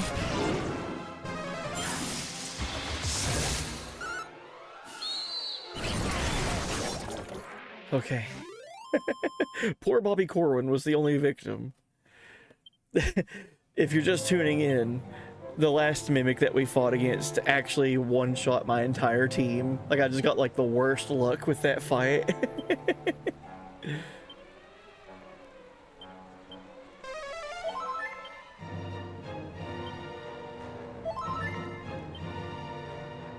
Alright. So 2 treasure chests remain. Man. Hopefully they're both up here. Yeah, welcome in, Fatal Frame Ghost. Hey, buddy. Oh boy. This counts as one of them. Don't be a mimic. If it's a mimic, we're in trouble. Nice. It was the opposite of a mimic. It was a treasure chest with a Yggdrasil leaf inside. So that's this game's version of a revive item, like a Phoenix Down. I'll take it.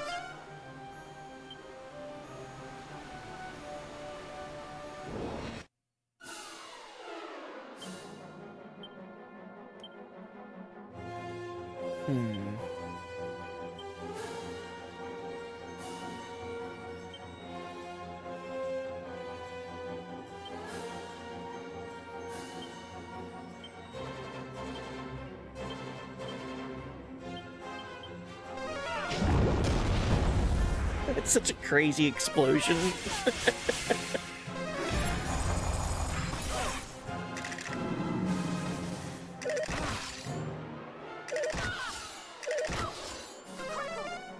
Of course. They nullify magic before my mage gets to do her attack. Wonderful.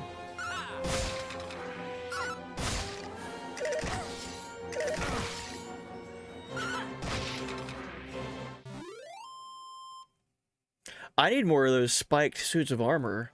I think that was the first time I saw that happen, where the enemy attacked Bobby Corwin and then took damage because of it.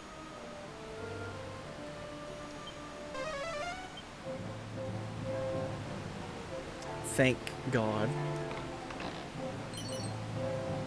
We found a thinking cap. Alright.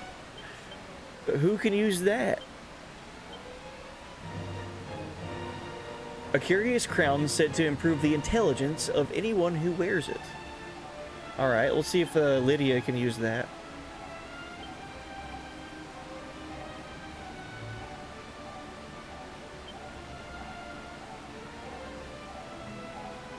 No?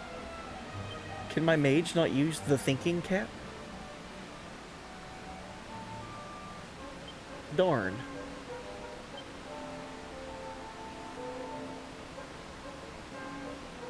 My thief can.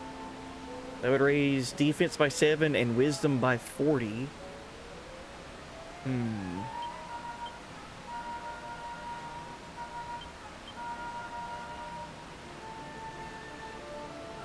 Jeez.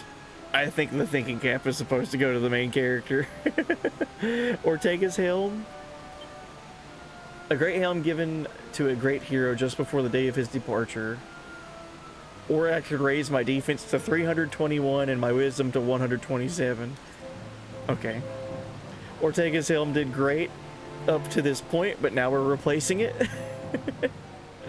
Back to being a sentimental item.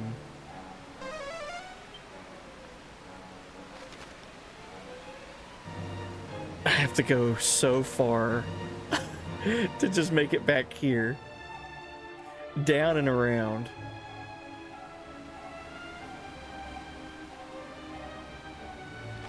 This has been one hell of a dungeon.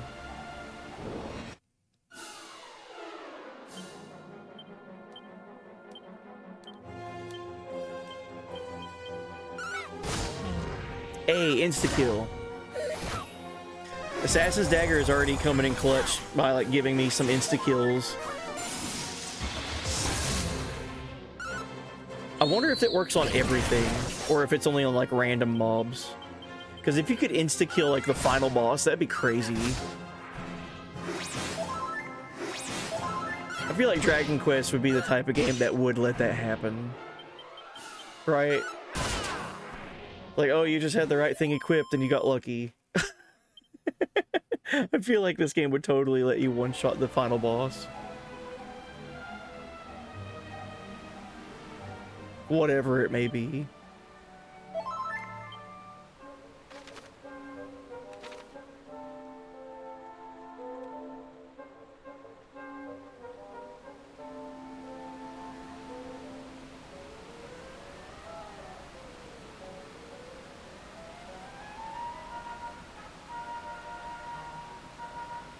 This game's so pretty to look at.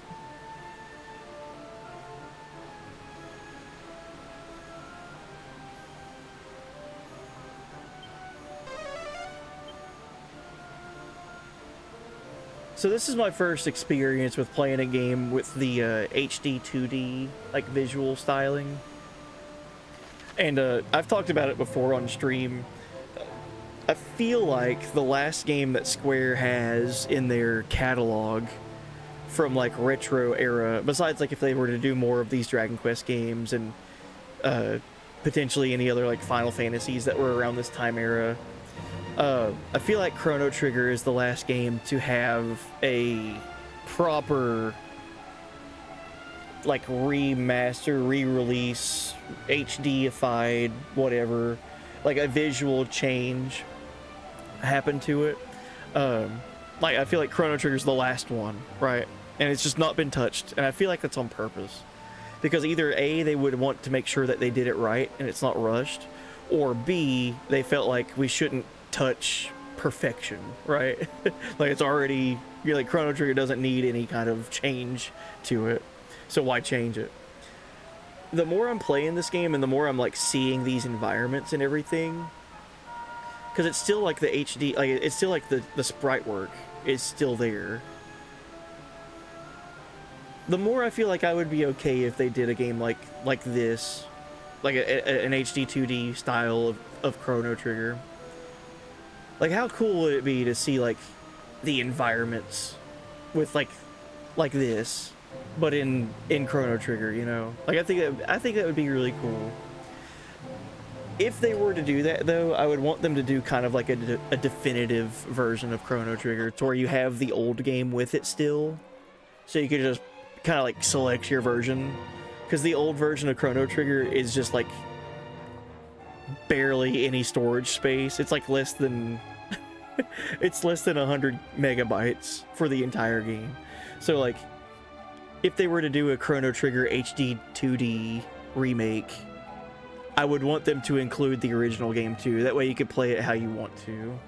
Maybe it be its own thing, like maybe your save wouldn't carry over between the two. That would be fine, but you would have your option. The more options, the better. I've always said if you give the players more options, like I feel like that's the best case solution. Let the player decide. But like look at this, man. Like this is crazy.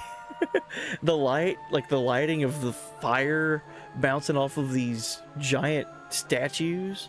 This is so cool to look at. And then our little 2D characters just walking around.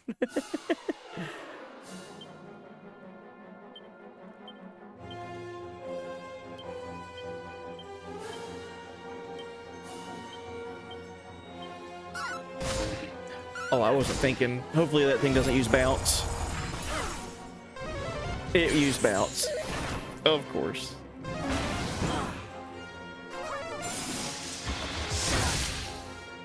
Alright. Would have been cool to not hurt myself like that, but you know what? We lived and we learned from it.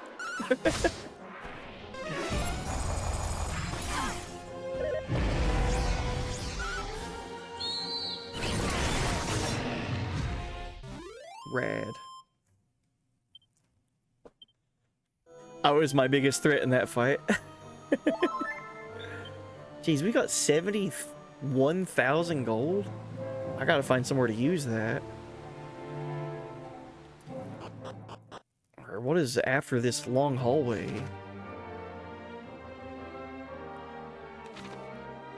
Whoa.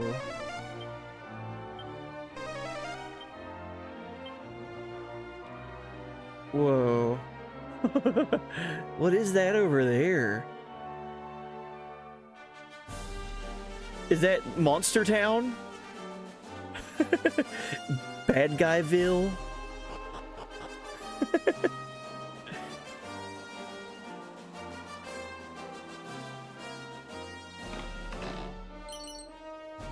Found a banishing bell. What else? A dragon tail whip. Okay, I've already got plenty of those, I believe. No monsters here.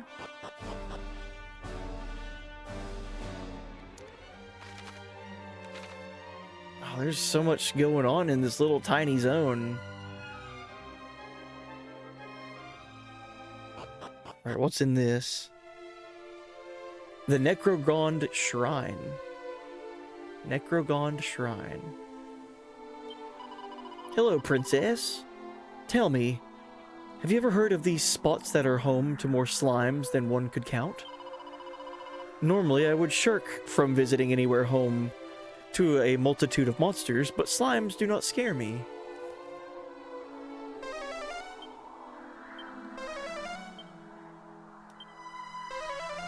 Alright. So it said, oh, we found a dragon scale. It said there was a monster ready to be wrangled nearby, but not at this time of day, so let's return at nighttime, I guess. Or daytime, or the other... whatever time it is now, but the opposite.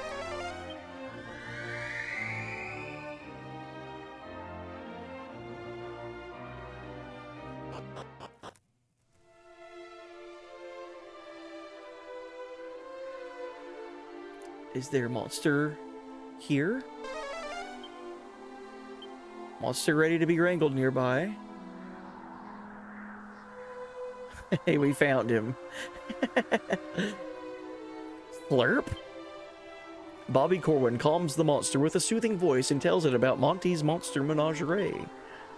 Slurp, slurp. The monster happily heads off to go greet Monty. Upon meeting with Monty, the monster is given a new lease of life and a new name too. Shella. I think it's might be supposed to be Sheila. Sheila. All right.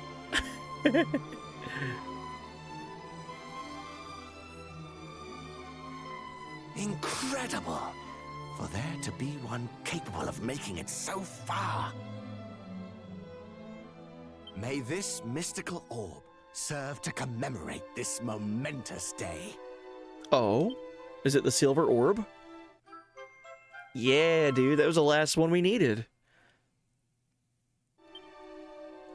Surely one such as you will be able to deliver us from the menace of the Archfiend. And surely, among the race of men, it will be you whom the Everbird obeys.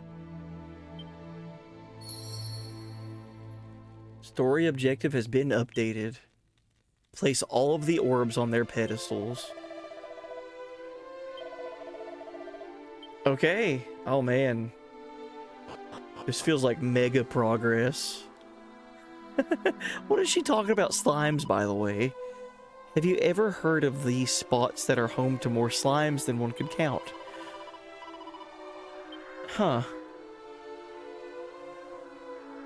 I wonder why there's an NPC here talking about slimes. The Shrine of the Everbird. Let's fast travel there.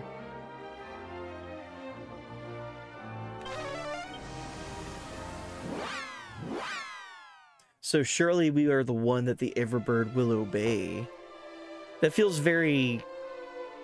like heads up, you're about to fly around clue. Are we about to get our airship? Or Everbird? Are we about to fly?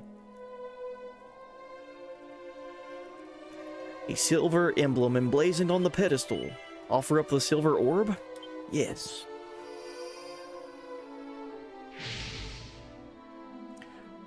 Bobby Corwin places the silver orb reverently on the pedestal. Oh boy. That's all 6.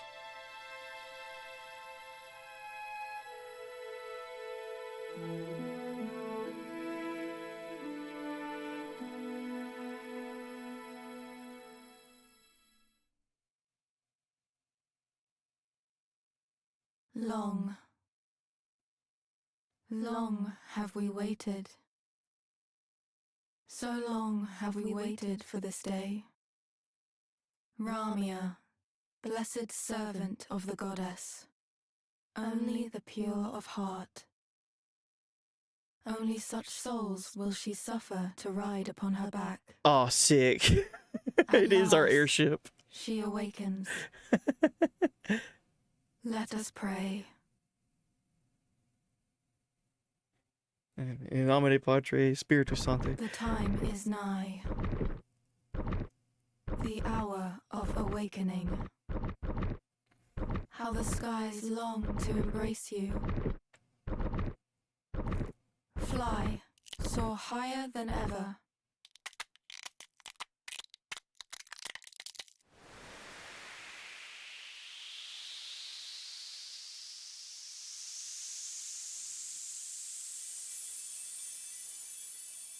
Dang, dude. Oh, that's sick, man. Ramia. Banish the darkness and bring forth hope in its place. Wow, dude. May So she be your guiding light. We get to command Ramia?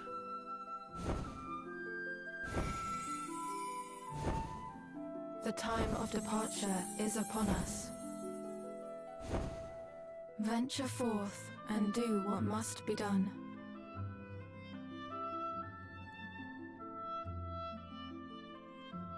I'm a flying fool. Oh, this is so sick. Everbird awakened. Fly low. This music.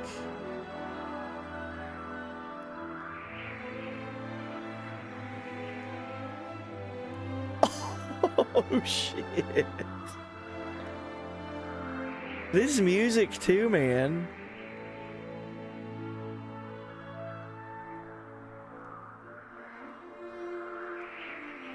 Okay. Let's land in places I couldn't go before.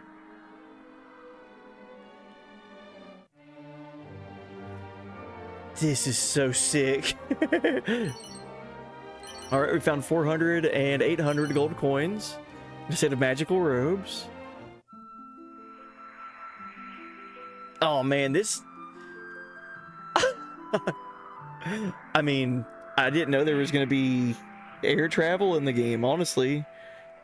We already had spells like Zoom, so I thought we might get like a spell to help us like fly places that we wanted to. I didn't think it would be the Everbird. This is so rad. I want to see it fly around at daytime.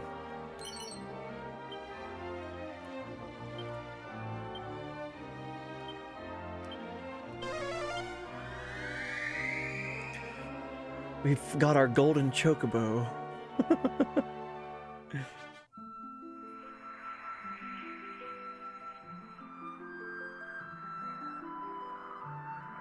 This is so sick. So yeah, this would be how you get to here. Makes sense. To that town. What is this? What's this little cave situation? This game does so much of, hey, you got a new thing, time to backtrack and get all the stuff that you couldn't get before.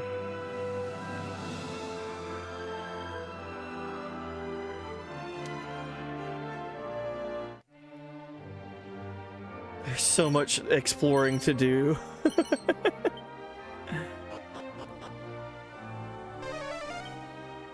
Two treasures on this level. No monsters, though.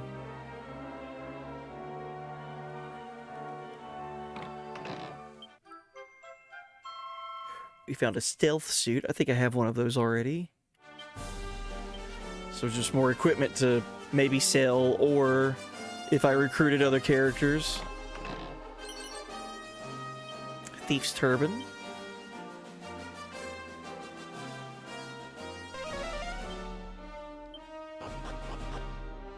So I wonder what would happen if I were to zoom away from Ramia. Would it follow me? I would assume that it would, like, not break your game. I don't know if I've explored here.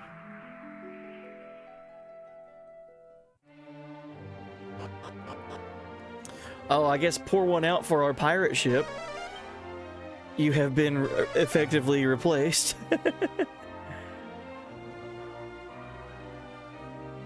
Oh, I guess I did explore here before. Okay.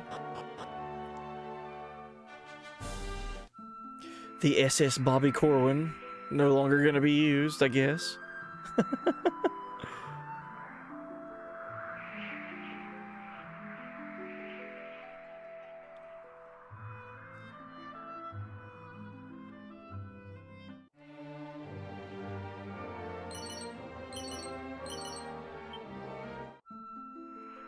It zooms with you, otherwise it's a chance of soft lock. Oh yeah. Yeah, if it didn't come with us, that would be a problem. Like, how would you be able to continue the game? If you landed Ramia here and then zoomed to a town and Ramia was stuck here, you couldn't get to it.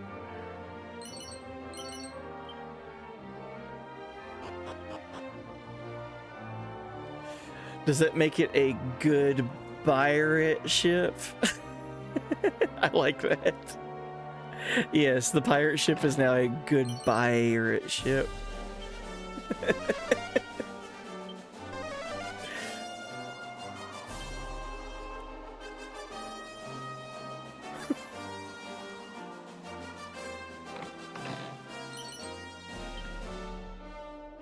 Alright, we gotta come back here at a different time. There's a monster that we can wrangle.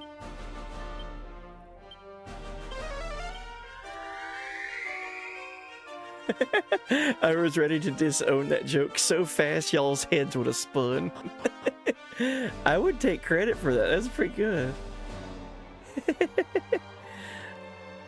A good pirate ship. Clack, clack. Bobby Corwin calms the monster with a soothing voice. Clackety click. Hey! Upon meeting with Monty, the monster is given a new lease of life and a new name too. Famine! Everyone's favorite. Death is over the moon now that they've got more mimic pals. Ah yes. Death has leveled up. The power of friendship makes death mightier than ever.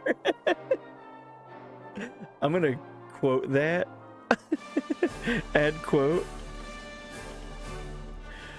The power of friendship makes death mightier than ever.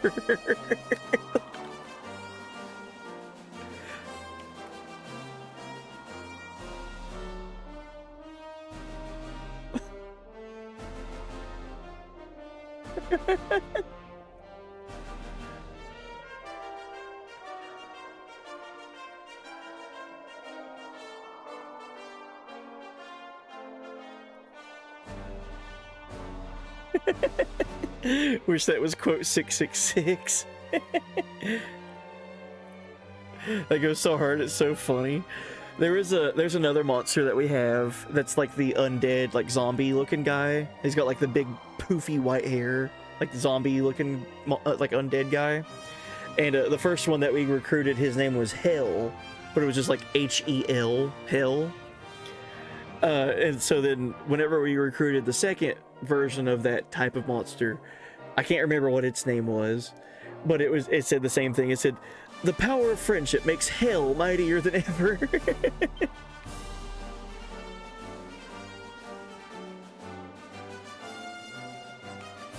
And then, hey, we've rescued 50 monsters now. Perhaps it's time to pay Monty a visit and check up on those little critters in his care. Well done on reaching the 50 monster milestone. The Monster Wrangler feels like she now knows quite a bit more about monsters. Cool, so that means we should get into a fight. And the next fight that we get, Azra should learn a new ability, I believe. I think that's how that works. It's like once you hit a milestone, your Monster Wrangler has to fight something.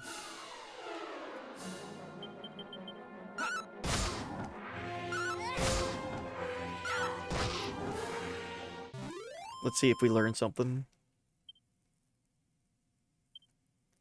Yes, Azra Crescent's repertoire of abilities gets a boost thanks to her improved understanding of monsters.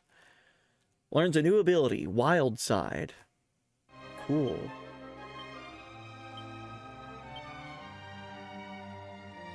Wild Side. Allows you to act twice per turn for a wee while. For a wee while. That's really cool. So you get a second turn for just your monster wrangler as a reward for collecting 50 monsters. Well worth it.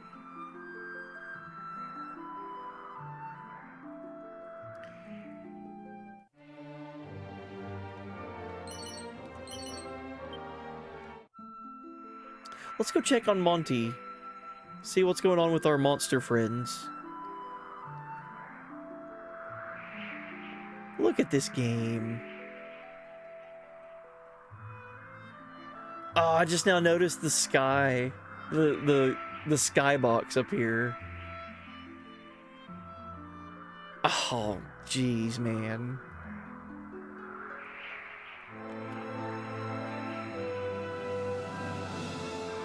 Look at the dude. This game is so pretty.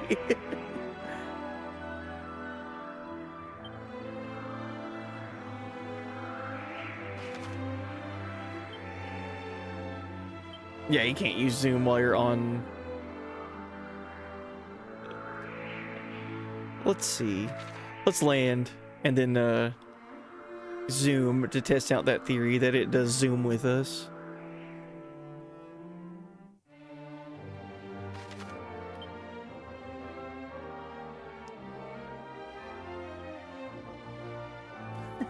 Mr. Popoberg.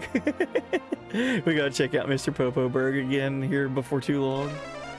I feel like the story with Mr. Popoberg is over, but I'm so glad that it's like a town on the world map now. Like forever. Let's save. Oh my god. Yeah, before we get distracted.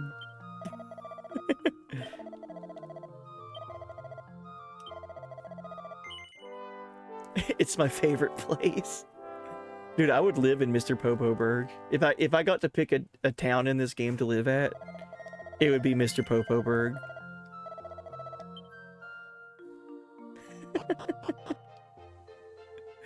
The story that happened there was wonderful too. About getting the yellow orb.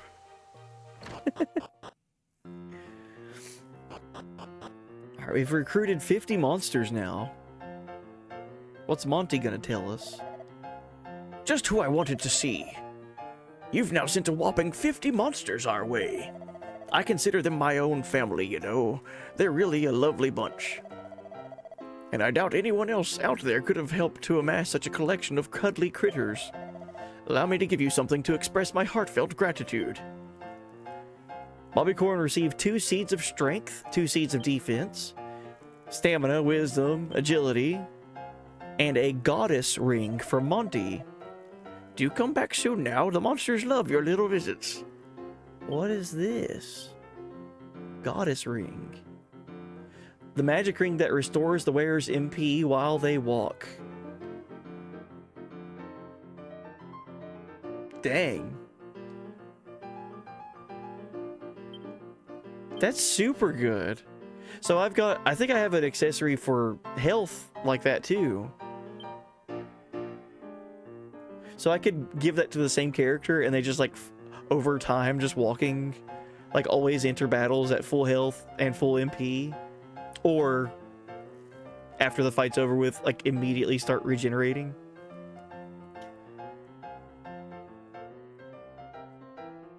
They changed the story of the new town a bit in this version. I won't say how, but they added to it. Oh, okay, cool.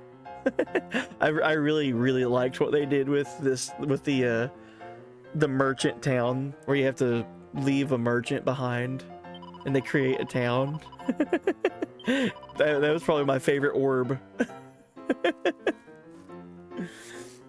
Let's try some tournaments. I've been gathering a bunch of monsters since the last time I tried rank 6 tournament.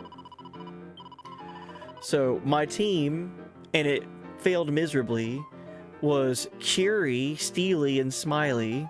I feel like I'm gonna keep Steely.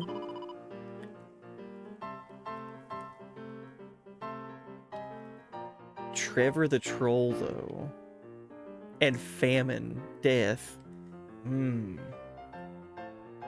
Yeah, that's a mastered monster right there. Sizzle, Whack, Drain Magic, Cruel Claw, Sweet Breath. Bag of Laughs can mid-heal. Trevor doesn't have another troll that we could find.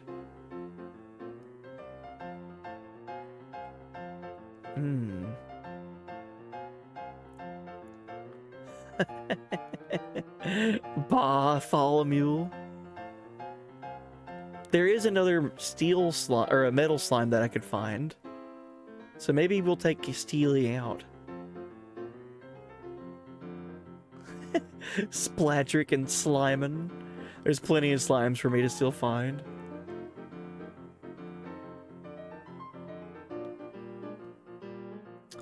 Oh. The Cannabox is not in the same family as the Mimics. I just now realized that. Lecter and Yum Yum are different than Death and Famine. Oh, yo, PH, hey buddy. Yo, welcome in. How goes it? How was stream? Hey buddy. Yeah, welcome. Yeah, welcome in, Raid. Hope you guys had a good time over there. Was it more Link to the Past rando? Hope it was a good run. Yeah, good luck. Thank you. Yeah, we're making progress in this game, I tell you. I don't know where this is the first playthrough. I don't know how far in I am and how much left of the game there is. But this is like my 7th or 8th stream for this game, and it's been wonderful. This entire experience of Dragon Quest III has been so good. In this game, there's a way that you can find monsters that are kind of friendly and want to, instead of attack you, they kind of like join you. And you can go to these monster tournaments and use your monsters to try to progress through it. Kind of like Colosseum style, where you don't get to control them. Right now I'm trying to do rank 6, which is, I don't know how many tournaments there are, but rank 6 and rank 7 have been made available to me forever ago. And none of my monsters were strong enough to really do anything with it. So hopefully that's changed since last time we were here. Let's try using our Mimic. Let's bring Death into the Death into the party. Smiley might stay. He's my highest level monster at level 40. And he has a heal spell of mid-heal. He can also do Magic Barrier.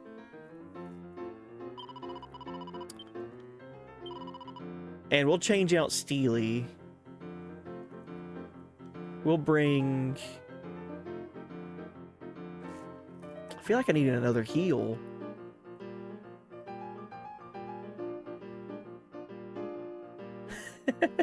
Agatha. All these monster names are so funny, dude. King Strong.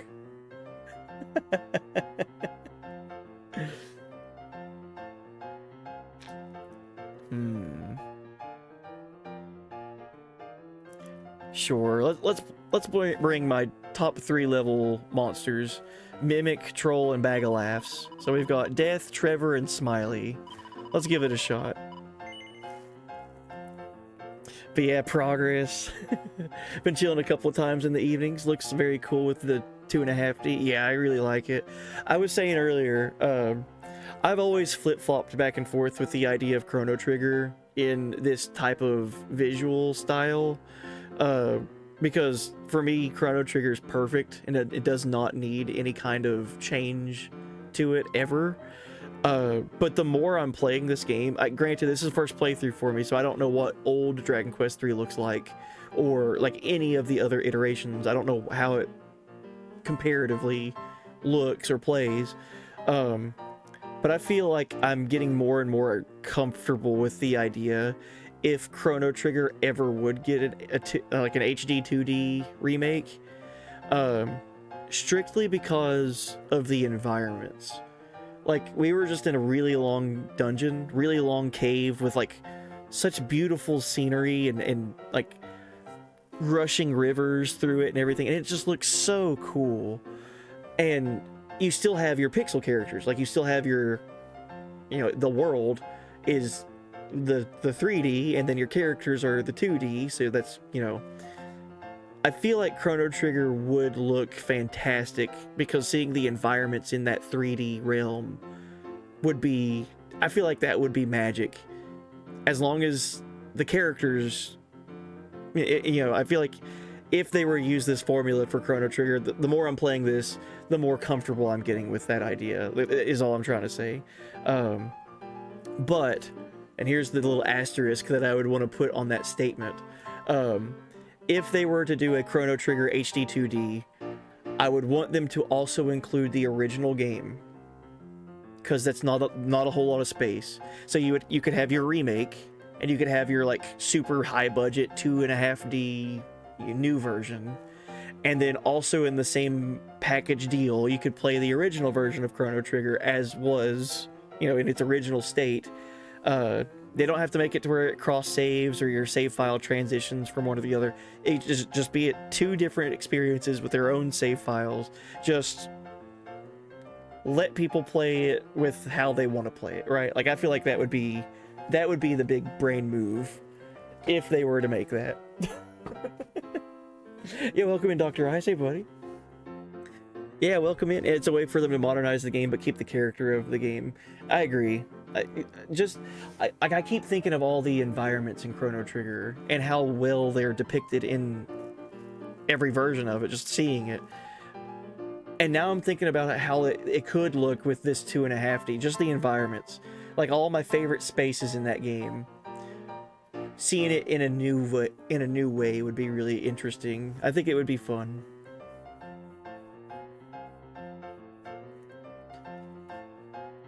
They could really spruce up some of those techs. Well, they could just like add techs, like add effects, like more battle effects and things like that. That's what we were talking about earlier too. Like a lot of these spells in this version of Dragon Quest have like a lot more like visual effects that happen with all of your spells and your attacks that happen. So yeah, if they did the same treatment for Chrono Trigger, I'd be down.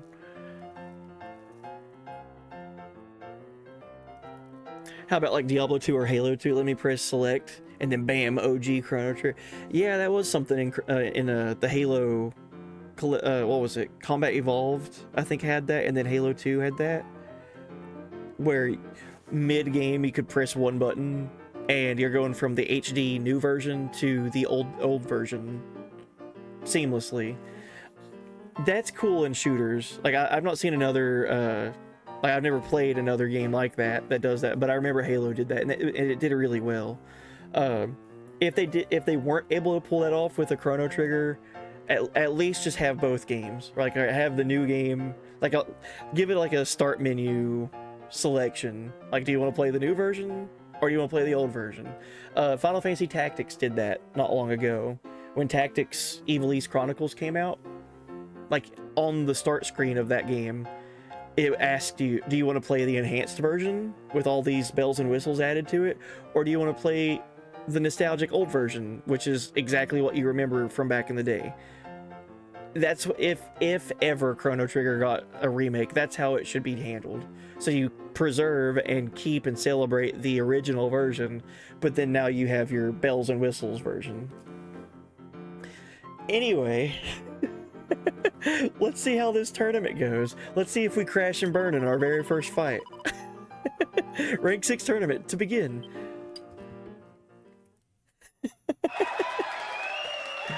StarCraft Remastered does that also? Okay, cool.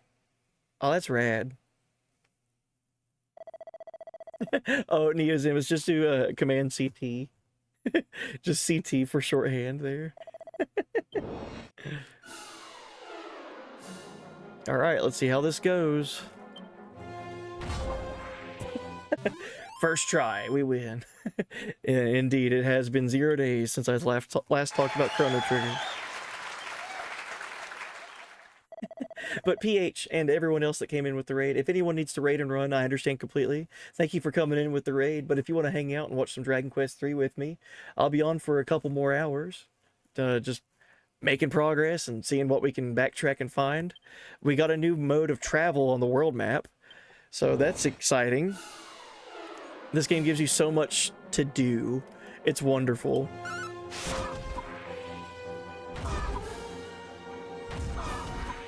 Yeah.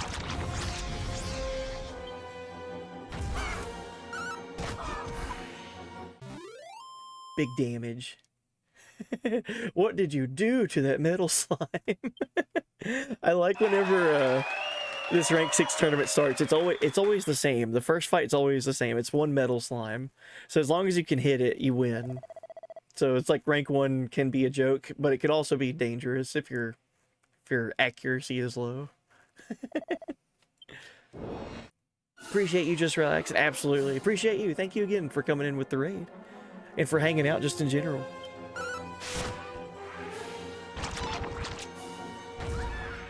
Jeez. Dude, having death on our team is really beneficial. I feel like we're gonna win this tournament. We're already done with rank 3.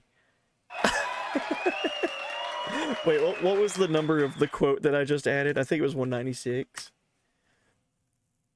We found our second mimic, and because of that, the first mimic that we found, which was death, levels up, and it shows that dialogue of the power of friendship makes blank mightier than ever.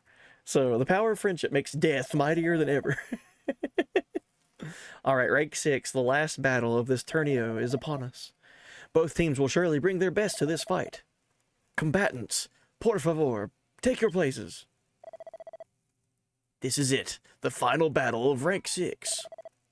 Ready, steady, fight. Oh, jeez. Smackinape, Infernal Armor, and Skeleton Swordsman. Alright, let's see what happens. Oh my god. Dude, having death is a game changer.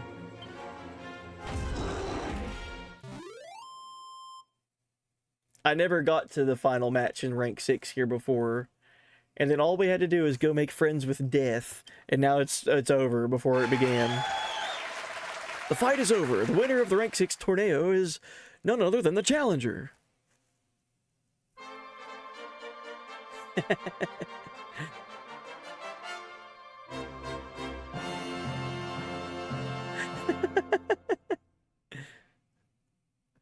Bring out the dancers and the bunny girls. Victory in the rank 6 earns the champion the right to compete in the rank 7 next. Por favor, put your hands together and say obrigado to all today's fighters. I know I nailed it. I know I said that word proper and correct first try. No need to correct me in chat. That concludes today's torneo. Come back next time for another thrilling competition. Rank 7? Well fought. Congratulations on taking the rank 6 tournament by storm. You must be so proud of your team. I've also prepared a special gift of 28,000 gold coins. Jeez. In honor of it being your first time winning this tournament. Bobby Corwin receives 3 seeds of agility, 3 seeds of wisdom, plus 3 seeds of luck and a set of Dragon's Bane claws as a reward. You were victorious in 4 bouts, which means you've also won 5,600 gold coins. Do come back soon. We're saving. Time to save. That was awesome. Oh wow, I've got 107,000 gold.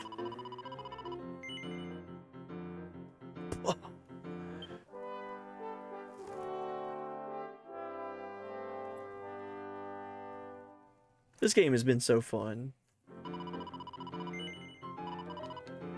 Alright, let's see what happens if we try to go right into rank 7.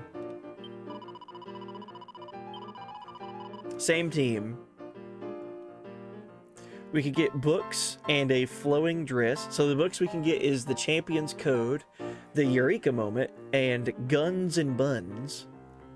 And flowing dress. Also, if we win, we get a 40,000 prize money. 40,000 gold. Golly.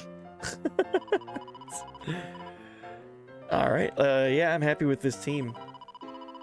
We went through that first rank 6 tournament virtually untouched. Rank 7 tournament will begin in no time.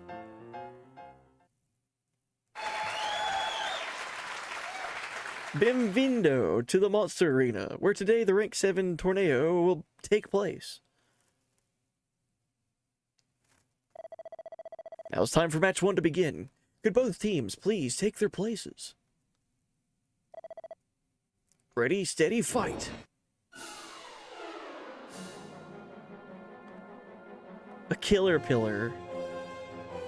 I feel like it's a kind of weak monster to have in this tournament, right? It's got to be like a false sense of security here. It was round 1. Match number 1, no problem. Match number 2. What we got? Squidzilla. All right.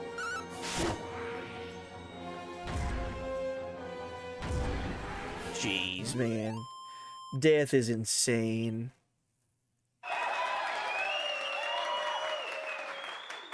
God. All right, rank 3. Oh, this could be a problem. These silhouette enemies can use thwack and whack, which is a one-shot kill. Never mind. That was luck. My Trevor, the troll, gave me a crit and did 150 damage in one turn. So there is some luck involved. Uh-oh, rank 4, or match 4, the final battle against this child. Both teams will surely bring their best to this fight. Combatants, por favor, take your places. Brano's son, I will do my very best, so that I will make my papai proud. This is it, the final battle in rank 7. Ready, steady, fight. Whoa. Heavy hood, lethal armor, infernal armor. Alright. That's insane. He's just one-shotting everything. How do you do this? How would you not use death after seeing this? That feels like a cheat code, honestly. The fight is over. The winner of the Rank 7 torneo is none other than the challenger. Obrigado for fighting with me. My papai always said that losing is a valuable experience, too. I promise to come back even stronger.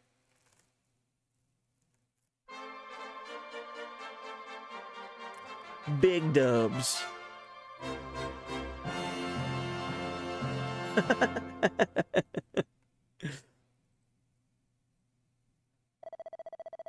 Victory in Rank 7 earns the champion the right to compete in Rank 8 next.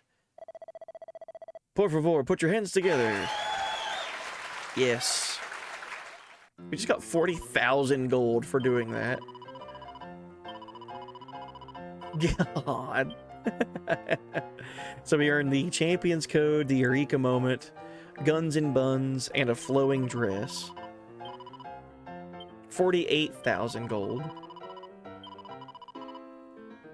Alright, and I have not found the town that has rank 8, 9, or 10 tournaments in it yet. And we're gonna save.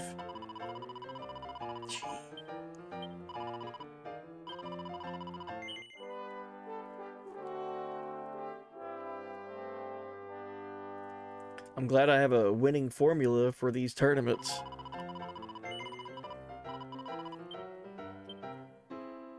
So who can use the flowing dress, I wonder?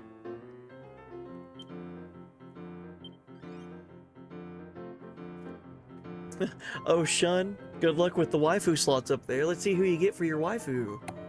Thank you for redeeming waifu slots. Hey, looking pretty good so far. All right.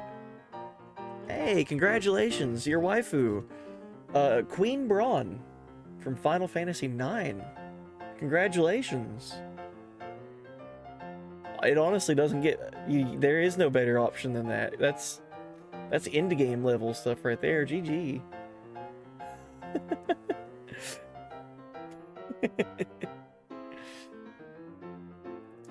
Back to fixing my modded Xenoverse 2 install. Nice.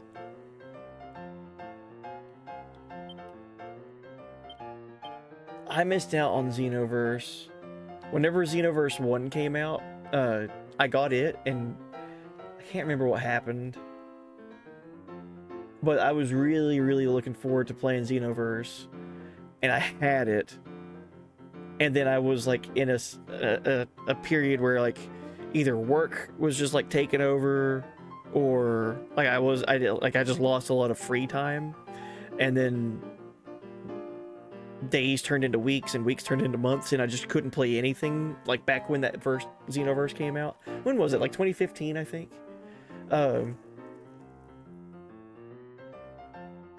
But whenever I finally got to sit down and play Xenoverse 1, I really enjoyed it. I enjoyed playing it a ton. I made Chrono as my character in that game. So flowing dress, who gets to use this? Oh, there it is. A holy frock that reduces damage from fire, ice, and explosive attacks. Jeez. Yeah, might as well. We all know Sephiroth is the one true waifu. Oh, I should add Genova in there. I would love to add in more options for the slots.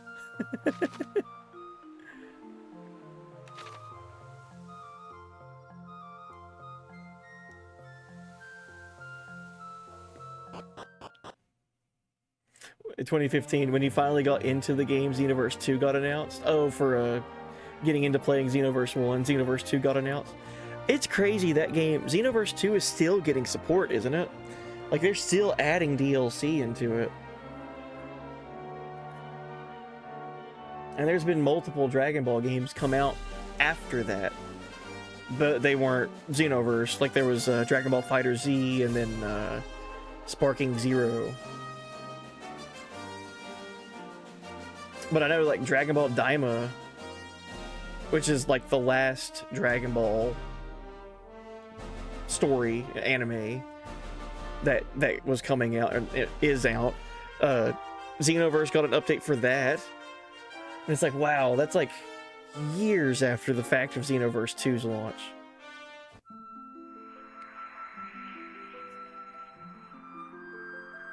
Just updated my game that was in a 2022 time capsule. It ended up breaking all the mods that you had installed. Oh god. I've never... Oh, that reminds me of something. I've never modded any game. But the one game that I thought about doing a mod for, just for fun, because I saw a lot of community, like revamps and just challenges and things like that. I thought about doing an FF7 thing. What was it called? Like, there's a big community for modding FF7, so much to where they had like a new version of FF7 that was just like a fun challenge mode thing. What was that called? It was like FF7 2.0 or something like that. FF7 New Threat, I think. Something along those lines. Basically, it was just like they took the game and then just added so much to it to where it felt like a new experience. New Threat? Okay, yeah, cool. So New Threat. I thought about doing something with New Threat. And then, just the other day, I think it was like less than a week ago,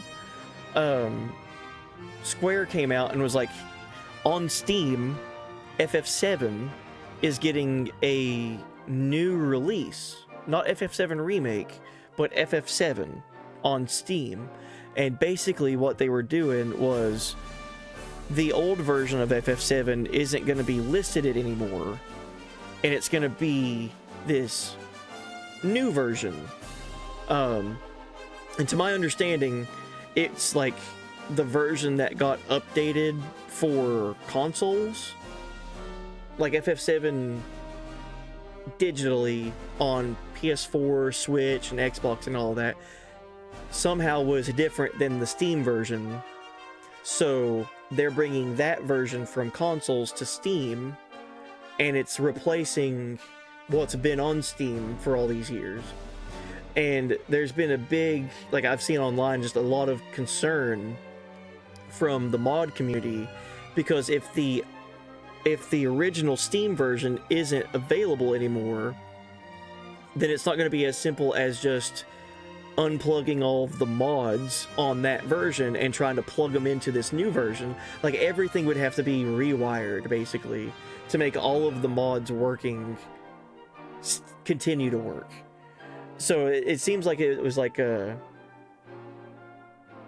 not really a backlash, but just like a hopeful, like, God, please don't let the mods that we've worked on for all these years go to waste and have to start over.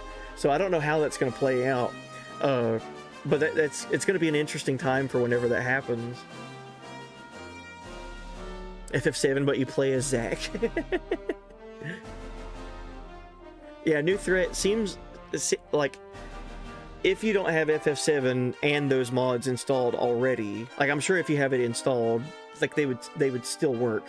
But after whatever date, like whenever that new version of FF7 gets added to Steam, it seems like that might mess with things to where you wouldn't have that experience again until modders figure out a way for it to carry over, if it's even possible to carry over.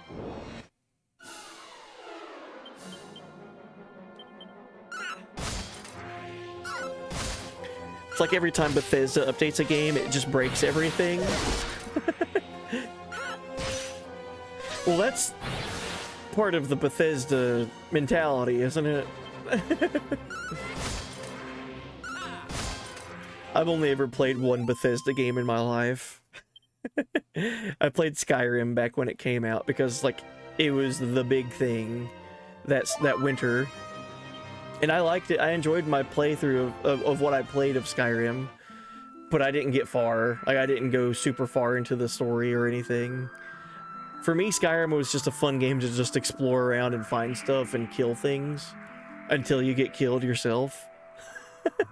I'm sure that there's a wonderful story there. I never experienced it. But it seems like that's, like, Bethesda's games are just riddled with glitches and bugs. Oh, that reminds me of a fun story. Wasn't there like a lawsuit thing with Bethesda saying that some company copied their game? I'm sure someone's more knowledgeable about it than I am. I just remember there was like a really funny lawsuit that happened with one of Bethesda's like mobile games, claiming that there was a company that just straight up copying, like copy pasting their code to create their own game. And what won Bethesda the case was that the copied game by this other studio that just was like copying, like, straight up, the copy had the same glitches in it or something. Like, it had the exact same bugs and the same glitches, and because that existed, Bethesda was like, hey, listen, we never figured out how to stop these bugs from happening, and neither did they, because the same bugs exist between the two games as well.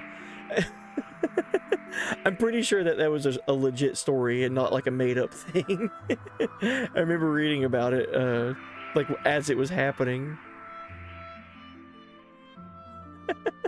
I wish I knew what game it was. I think it was a Fallout game.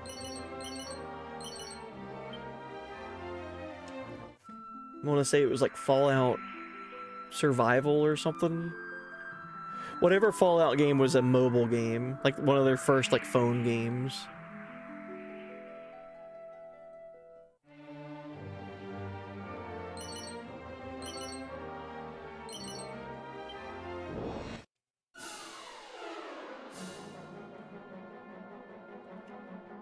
Fallout Shelter? Maybe.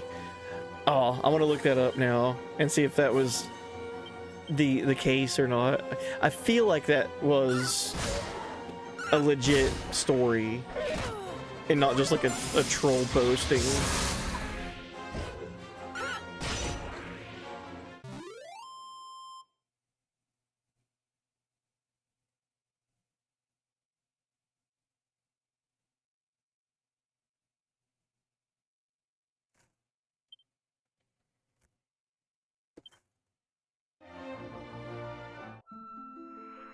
Maybe it was Warner Brothers that was like trying to copy something from Bethesda, but in their own way, and got caught or whatever.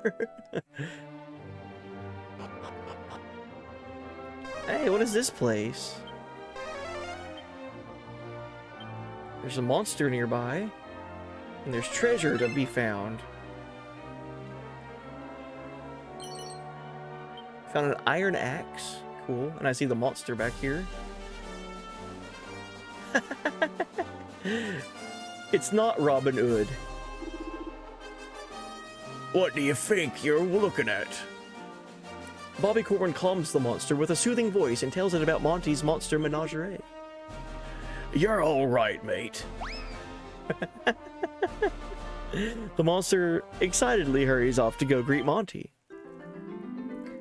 Upon meeting with Monty, the monster is given a new lease of life and a new name too. Hoodwink.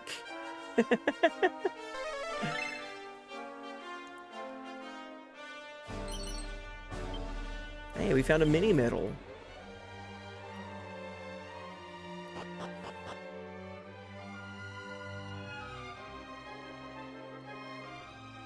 Oh, and people usually stop their game from updating by making a file read-only in Steam to keep old mods.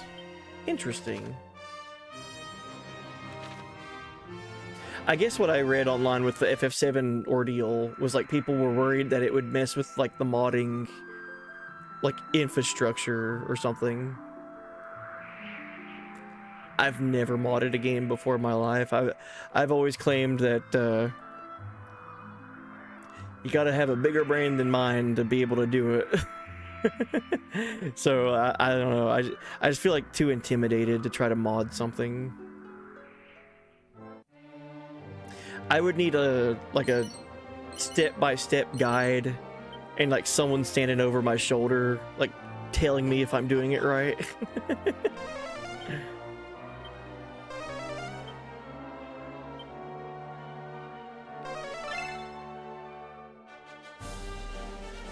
There's a treasure to find here. Or so says the game. Blizzard Blade, nice.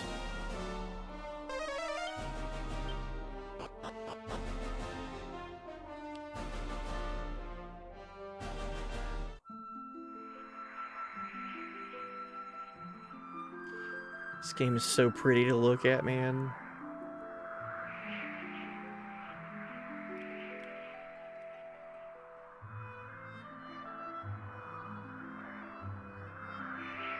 If the game gets updated, you can count on stuff not being compatible. Devs will sometimes make a legacy build so you can opt in. Like Witcher 3's next-gen upgrade. Oh. Well, that's a smart idea to keep your fans happy.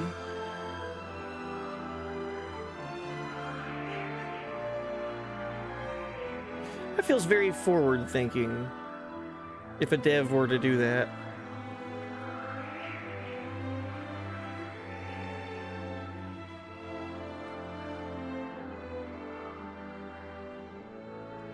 I like the landing animation for Ramia.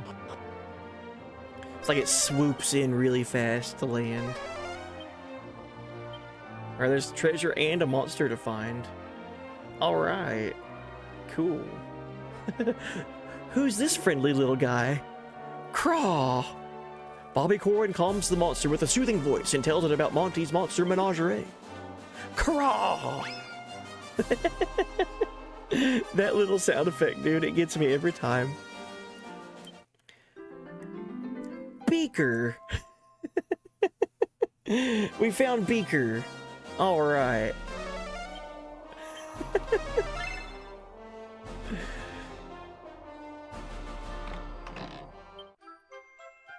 We found a pair of elevating shoes. Nice. What do? What do and who use? It's an accessory. Footwear that enhances experience with every single step.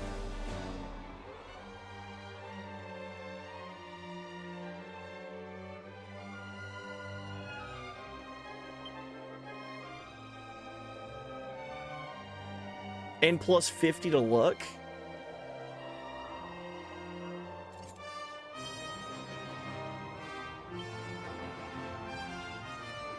Okay. So Bobby Corwin right now, I equipped it to him. He's at 16,987 experience to next level. I'm gonna walk around a bit. 16,987.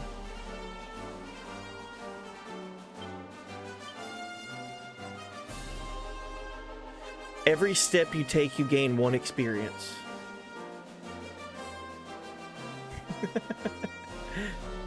All I gotta do is take 16,963 steps and Bobby Corwin can level up for free. Yeah, it seems like each step that he takes, he's gaining 1 experience. Elevating shoes. That's what that's what it's doing, right? So just equip that and forget that you have it equipped.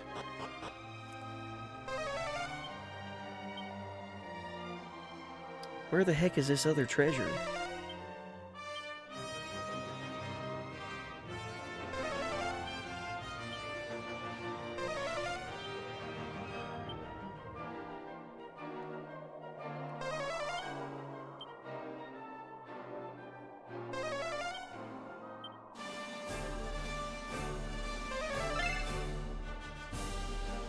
There it is. Hey, a mini medal. Good. Steam had FF7 details on the app. Oh, okay. Good. Hopefully it was good news. Posted it in the Discord. Thank you. Yeah, hopefully it's good news. I would hate for entire communities that have worked and dedicated time and passion to modding games or a game to have all of their work like just deleted, basically. Curses, I've lost my sack somewhere when I was descending the mountains to the east. I thought things were bad enough when I managed to leave my clothes in that cave to south. My mind's not what it once was. And neither's my wardrobe. Found a divine dagger for free.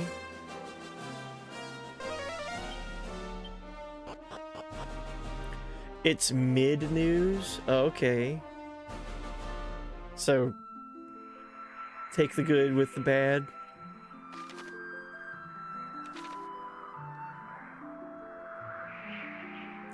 I feel like I could make progress with the story right now, but there's just so much good stuff I'm finding from backtracking. Finding monsters, we're finding gear, accessories that are unique.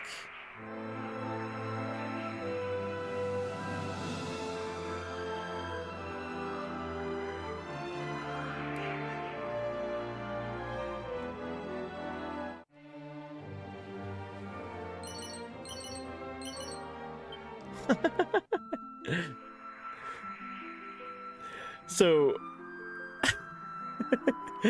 we go through all this effort to find the 6 magic orbs to hatch the egg of the Everbird, and we are the one in we are the one, as prophecy foretold in the story, who would be able to command Ramia.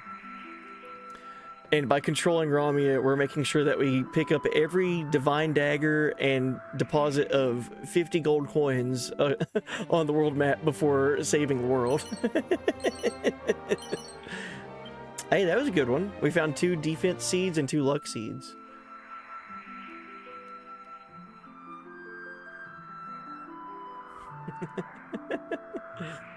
Listen, Ramia, I know you've been sleeping. And you just, I guess technically you just were born because you were hatched from an egg.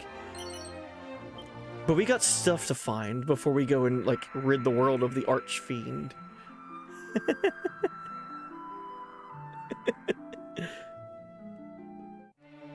So whatever you say, man.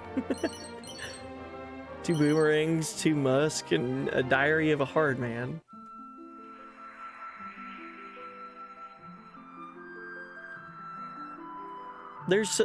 I wouldn't be doing this if there wasn't that much to find, but it's literally like every step I'm finding places to go. 3 treasures left. No monsters. Okay. Oh, good. 5,000 gold. We found a staff of resurrection.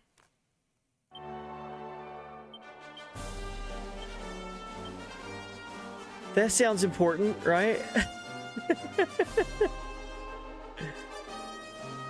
We already have one of those. As you might expect, this nifty staff can be used as an item in battle to resurrect fallen allies. Good. And a vial of elfin elixir. Okay.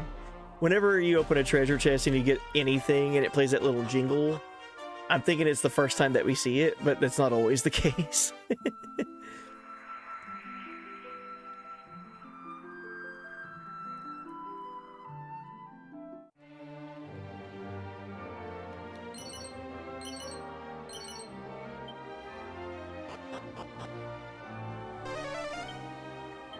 Three treasures, and no monsters.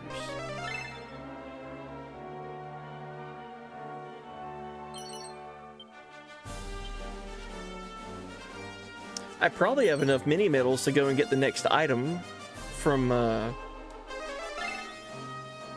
what's his name? Morgan Mini Medal? Morgan Mini Man?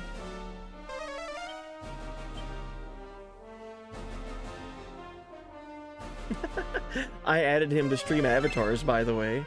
There's been a number of Dragon Quest III characters that I've been able to find sprites of and add to stream avatars here lately.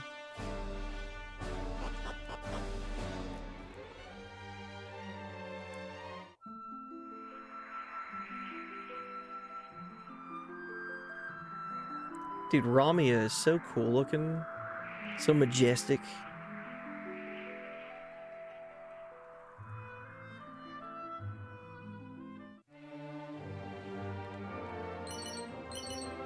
Found a full moon ring, a dragon scale, and a ruby wristband. Oh, geez. Oh, wow, yeah, there's places that I can go that I definitely haven't been to before.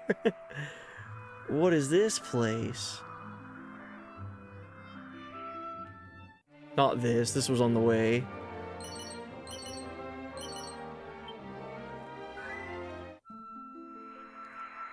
Ah, Blue Nami, hey buddy. Thank you for the radical lurk. Ooh. Oh, is this place like sealed away? Yeah, I can't land.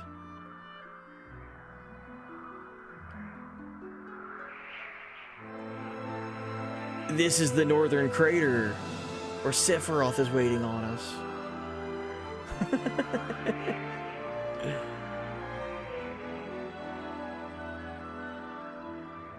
Cool.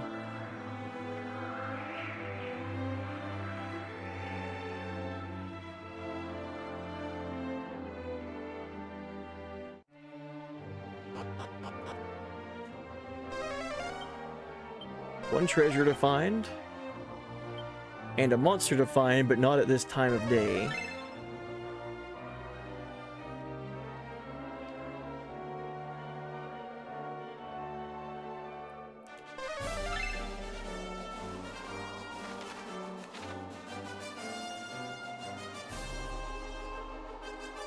I'm not seeing the item.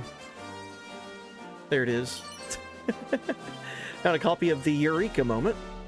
Let's come back here at nighttime. We'll use the nightlight item.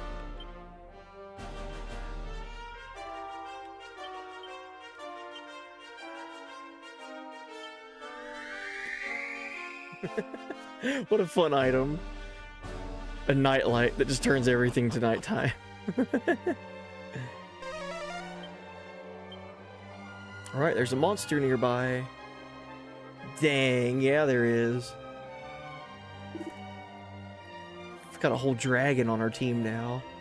Bobby Corn calms the monster with a soothing voice and tells it all about Monty's monster menagerie.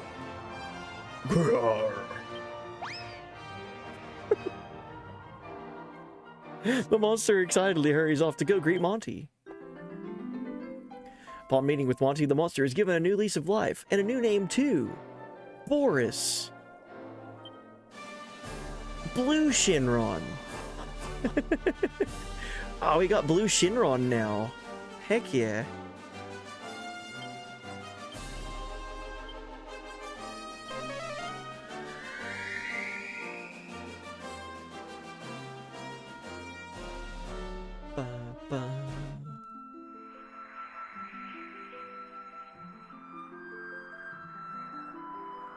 Alright, interesting that there's a place that's like sealed away. Or like shrouded. Like heavy fog to where we can't land.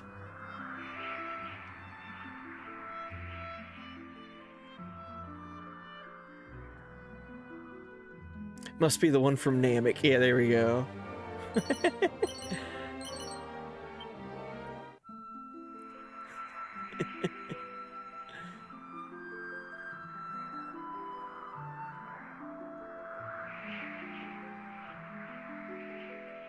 Oops. Well, that's the first time I've tried to land and didn't land where I wanted to.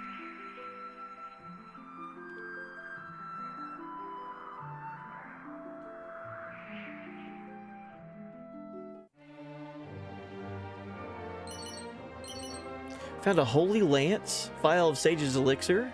Alright. I was saying this before, man. This game absolutely loves giving you stuff for free. I don't think I've ever played an RPG like that, where it's just like every corner you go around, you can just find stuff, and it just gives it to you. Like, here you go. You explored, here you go, congratulations. You're a proud owner of like 2 divine daggers or whatever. Use them for whatever you want.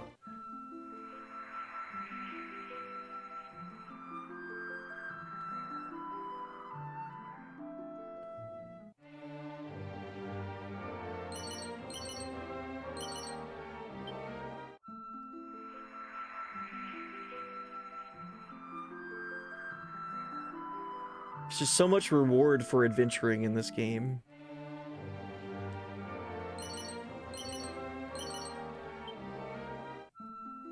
Like these seeds, like the seeds of defense and luck and strength that I just now found, like those are permanent stat boosters. It's like finding a power tab or a speed tab in Chrono Trigger. It's just like, yeah, you should find as many of those as possible.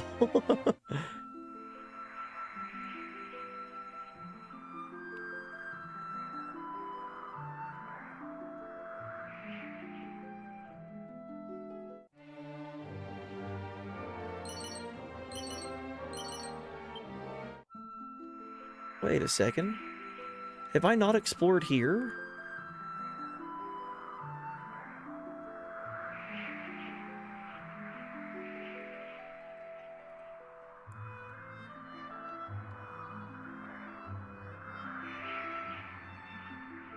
I feel like I haven't missed anything up to this point in the game. Like any location, like towns or anything like that.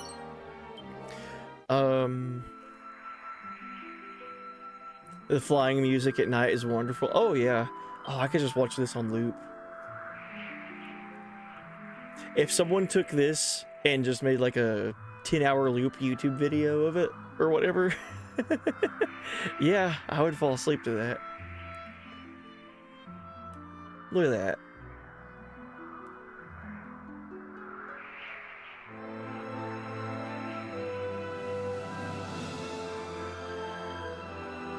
Okay, I don't know if I've been here before. I had to have been here before. It's just not on the map.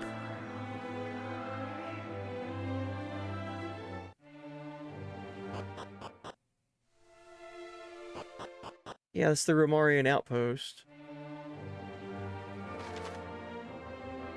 I guess it only shows it on the world map with one of the locations. Because it's such a small outpost. I was just confused on that. Okay. Alright.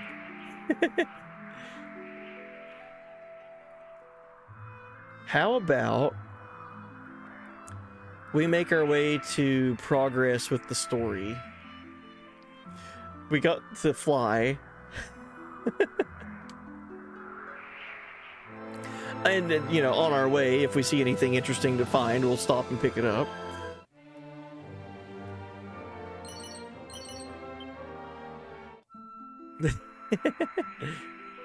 We just got Ramia.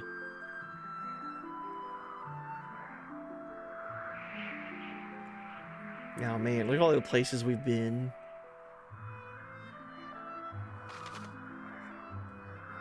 Alright, we're right beside of where we need to go anyway, so here we are.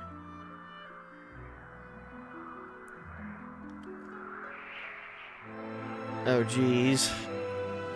I don't know what's gonna happen. Let's walk into town. This looks like a really inviting place. Baramos' lair.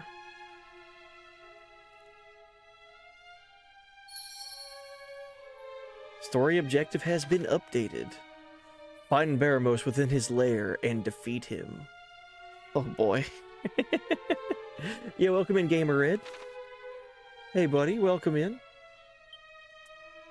Oh, I should maybe make sure everyone's at full HP and MP before continuing.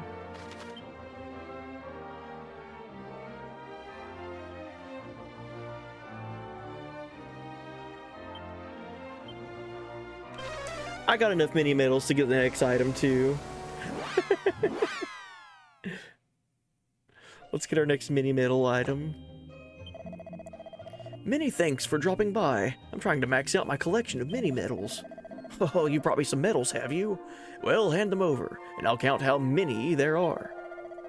Let's see now, that's 62 mini medals you've brought me so far. Oh, many thanks. Many thanks. Wait a mini moment. You've hit the 60 mini medal milestone. Oh, that calls for a reward. Here you go, a stealth suit. Just what you've always wanted, I'll bet. Many thanks, many thanks. Yay, our third stealth suit, I think. Bring your total up to 65 mini medals and you'll be the proud owner of a Flame Tang Boomerang. Oh, that's just fun to say. Flame Tang Boomerang. You can do it. It's not many more. Alright. 8 more hours till my pre-ordered game release is nice. Oh, are you looking forward to Dragon Quest VII? Is that what it is?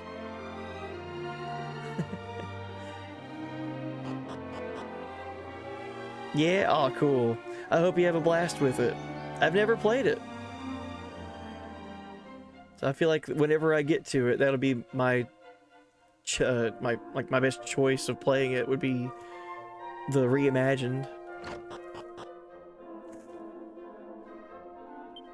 Alright, let's rest at home.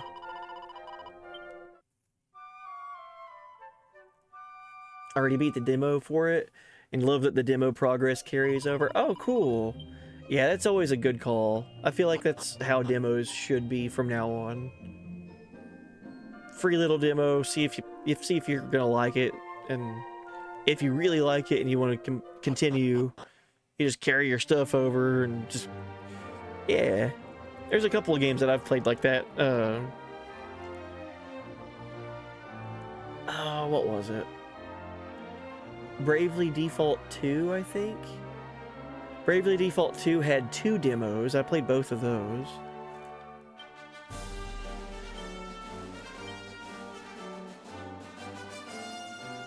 It's interesting. I was so looking forward to Bravely Default 2 coming out when I played both of the demos whenever they came out with them. And then the full game came out, and I was really enjoying it, and then life just kind of happened, got in the way, and I couldn't continue playing it as I wanted to. I still remember where I'm at in that game, but I haven't played it in forever. But if I were to pick up Bravely Default 2, I would want to start over just for the, you know, the cohesive playthrough, you know. You still play the Dragon Quest MMO? Nice. Heck yeah. So is that a series that you you grew up with, or one of your favorites, I'm assuming? I was always on the other side of things for Square and Square Enix. Before the Square Enix merger, I played Square and like Final Fantasy games and Chrono Trigger. Chrono Trigger is my favorite game of all time. So I always missed out on the Dragon Quest side of things, and I'm happy to finally dive back into first playthroughs of games, and felt like this was the perfect opportunity to get into Dragon Quest. You started playing them last year? Oh, okay, cool. Nice. Alright, Baramos's lair. Let's zoom there and see what's gonna happen here. Seems like a friendly place, right? There's a monster that we can recruit here.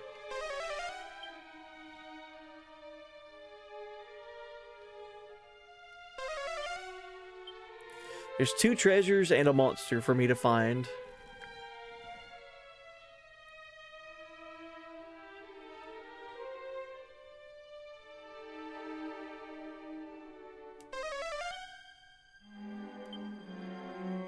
Well, there's like a side basement access.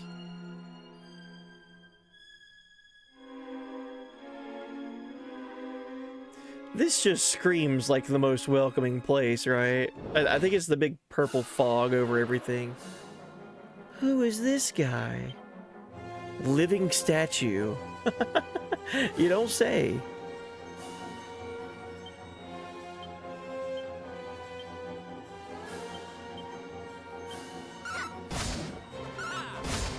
You like that on the MMO?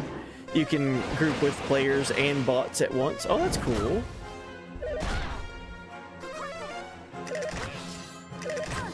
Oh, we're in trouble.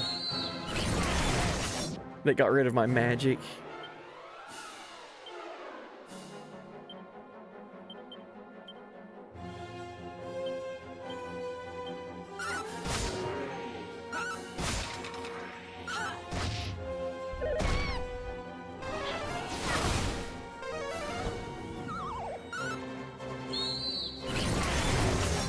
Put my characters to sleep.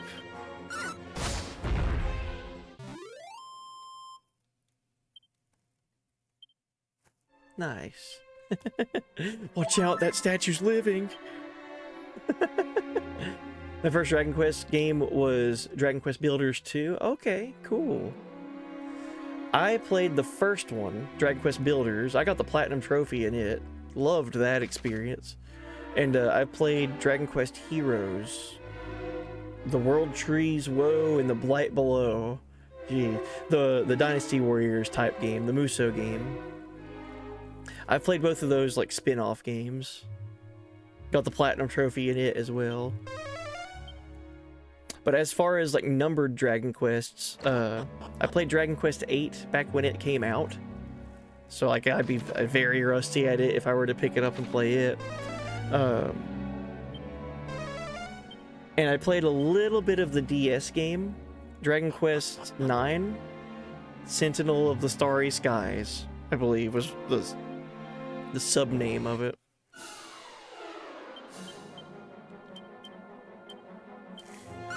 Never beat 9.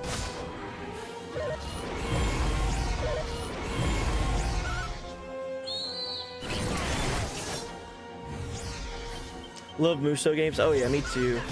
They're supposed to be doing a like remake of Dynasty Warriors 3, I think. I saw an article about it, and also chat told me about it.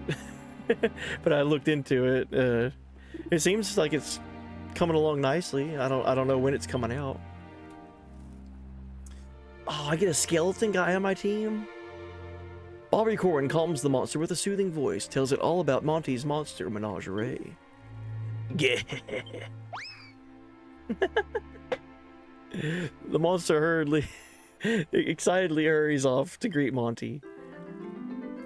Hey, that's a good name for him. Upon meeting with Monty, the monster is given a new lease of life and a new name, too. Armstrong.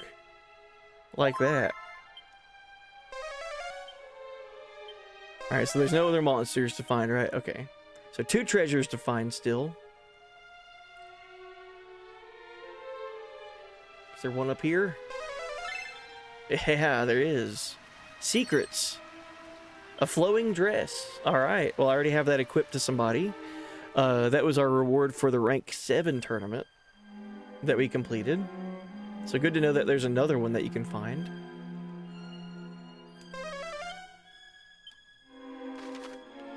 If I were a treasure chest...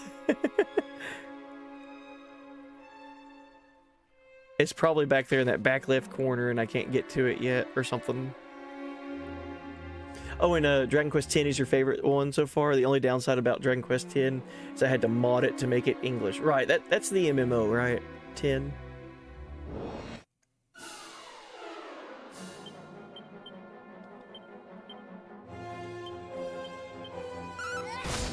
Yes, okay.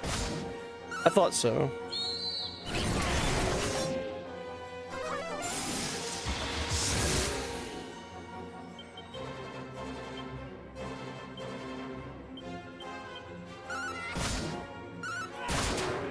I had an old coworker at my old job that played Dragon Quest X.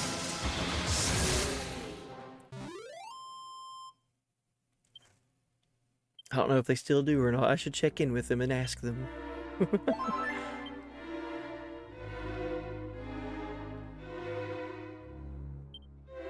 If I were a treasure chest, I'd head down to Mimic Donald's and chow down on some adventurer burgers. Mimic Donald's?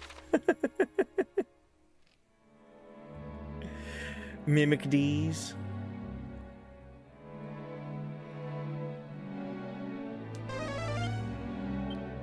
Alright, let's go down this staircase. Ooh. Locked door. 1 treasure. No monster. Whoa. Hello, friend. No reply, it's just a corpse.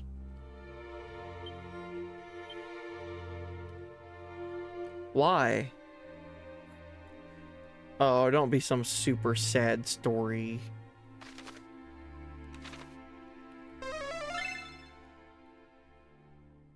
This is why. Found a mini medal here, okay. Just a dead guy. Or gal. Don't know, just a skeleton.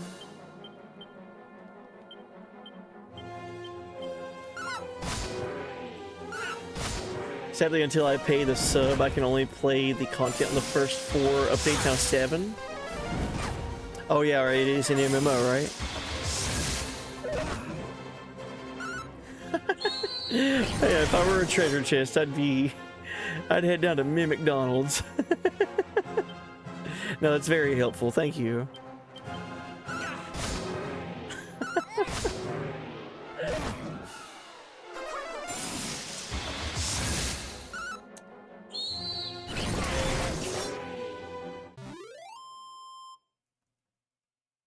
I got Dragon Quest VII Reimagined for cheap. Nice. Humble Bundle accidentally put it at a super cheap price, and it was like that for like 30 minutes before they caught it. Oh, wow. Hey. You had a super high luck stat that day. We take those.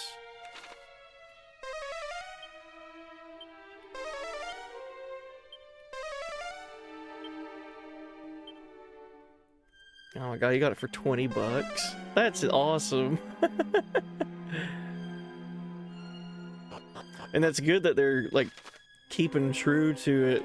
Like even though it was like their mistake at listing it that way. Like it's good that they're just like honoring that. I doubt that there was that many people that caught it at that price tag, so they're probably just like, let's just cut our losses, make people happy. Oh boy.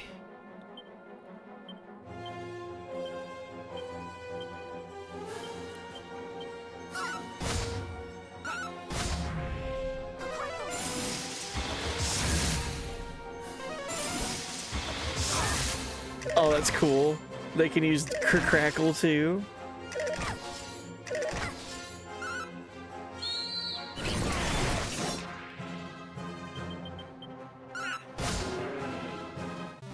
Things hit really hard right now in this game.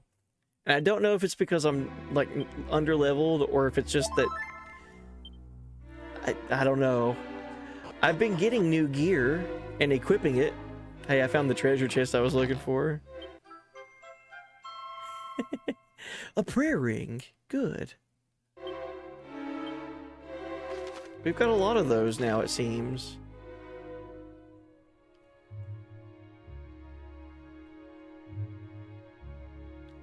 Wait a sec.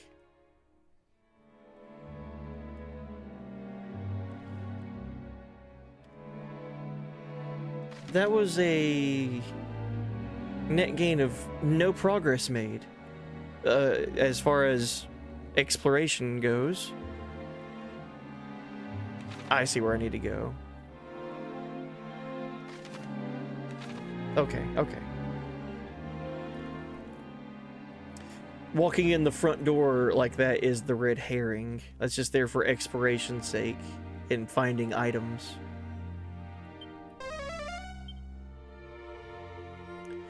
Don't worry, it's just that things really want to kill you at this point in the game. Oh, duly noted. Yeah. Well, that's good.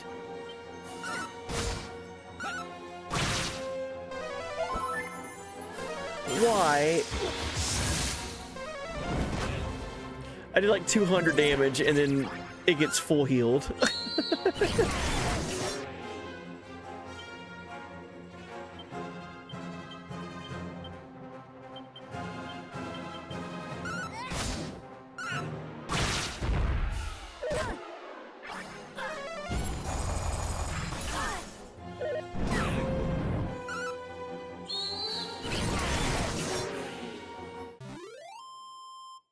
What game I can't wait for is Animo.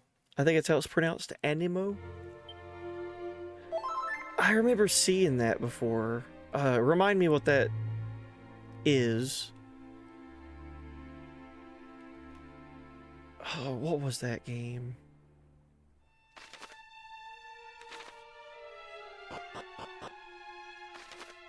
Was that the sort of like Animal Crossing game? Or am I crossing things in my brain? It's a mixture of Genshin Impact, Pokemon, and Zelda. Oh, okay. Cool. I felt like there was a game coming out soon that was like, it's not Animal Crossing, but it's totally inspired by Animal Crossing. Like so much so that you could confuse the two if you just looked at them real fast.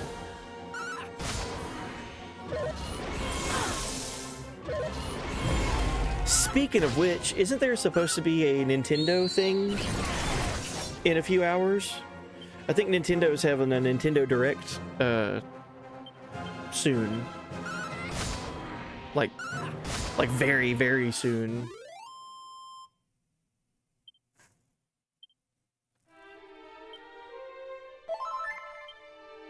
Like in the next like 6 or 7 hours. I didn't mean to do that. I'm sorry. Genuinely, just within the next 6-ish to 7-ish hours. Oh boy.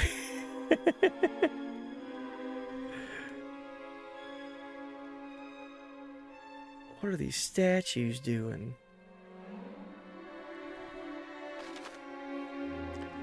This Baramos really knows how to decorate. This place looks really cool. I would live here. I'd have to get to the perpetual, like, I'd have to get used to the perpetual fog machines, but that wouldn't be too bad. And the electric floors, that'd be kind of a problem. Uh-oh. A mimic. Dagnabbit. It's been so long since we ran into one.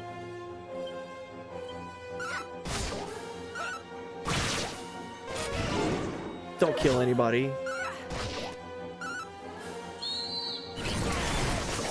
There we go.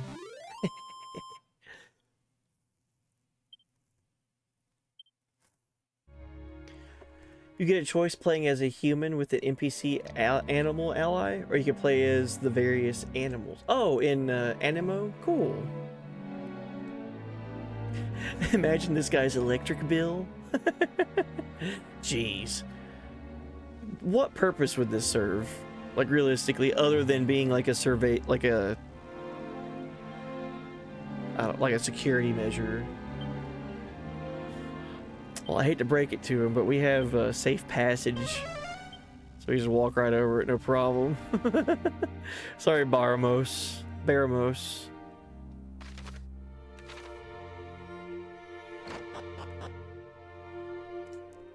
Look, Baramos has a huge amount of gold at his disposal. He's not exactly spending it on weapons and armor for himself. He may as well deck the halls and live like the world king he wants to be.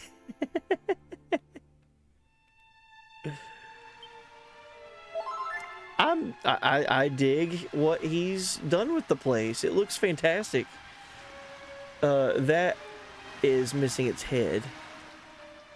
I'll have to keep that noted. Yeah, welcome in, Dragoon Knight. Hey, buddy. You having fun? Oh my gosh, yes. This game's been wonderful. Except for whenever I get hit by insta-kill spells like whack and thwack. That better not happen. But whenever that doesn't happen, I'm having a good time.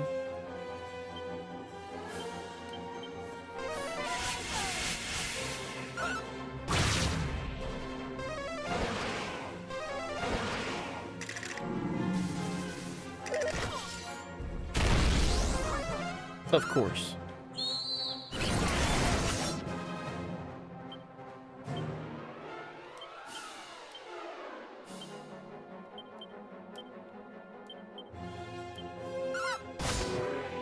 Of all the ones I know that's I like would be the Ember Pup. It's a black colored fox that can breathe fire. Oh gosh, sounds rad. So it's a combination of Genshin Impact, Zelda, and Pokemon. Yeah, I could see that doing really well.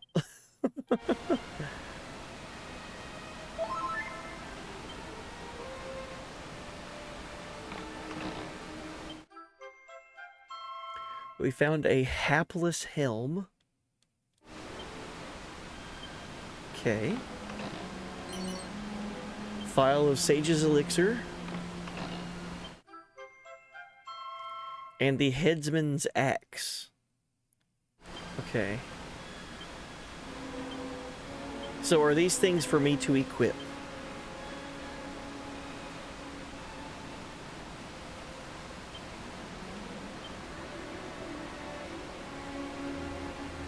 Hapless Helm. Horrid headgear that curses its wearer to a lifetime lacking in luck. Defense value of 69. Headsman Axe. Just as likely to land a critical hit as it is to miss entirely. Best way to wield this till you're feeling lucky. Oh, wow. So two very luck-based equipment. One that drains your luck and then one that's dependent on luck. That's pretty cool, actually. How do you get over there?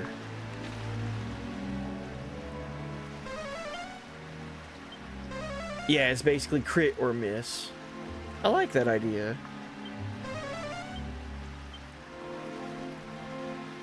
As long as I could positively influence my luck stat by design, like having a luck build. I think that'd be really cool.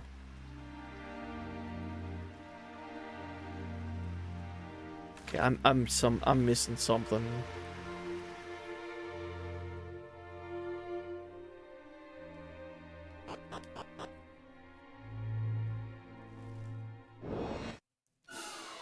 Oh boy. Hey, insta-kill with the assassin's knife. Or assassin's dagger, I mean.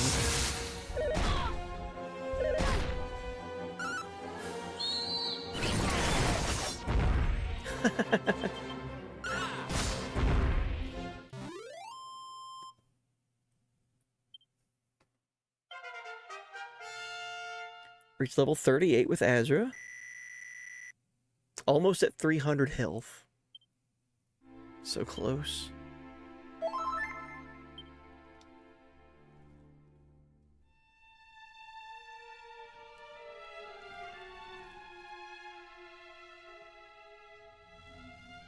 Oh, I think this is what I was missing. I don't think I went down this staircase. I did not. Yeah, there's a treasure chest down here. Okay. Hey, cool. Found a suit of dragon mail. Whoa.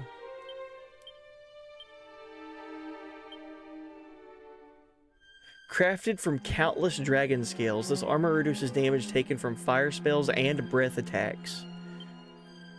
Not as good as the spiked armor that I have.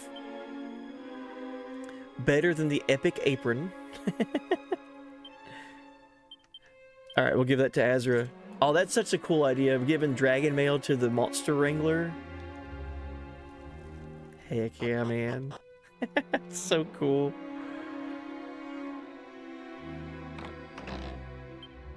Oh boy. Found a mimic.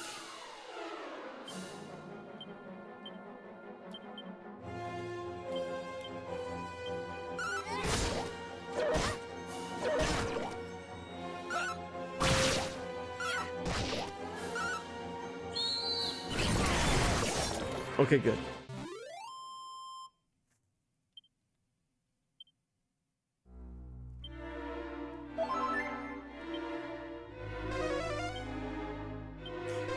No treasure.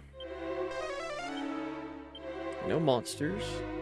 Let me check that previous floor one more time, because I didn't know about that treasure chest. I just kind of got lucky and found that dragon mail. Okay, good. Making progress. So Baramos is going to be really, like, excited to see us, right? Like, he's going to be super thrilled to have company, right?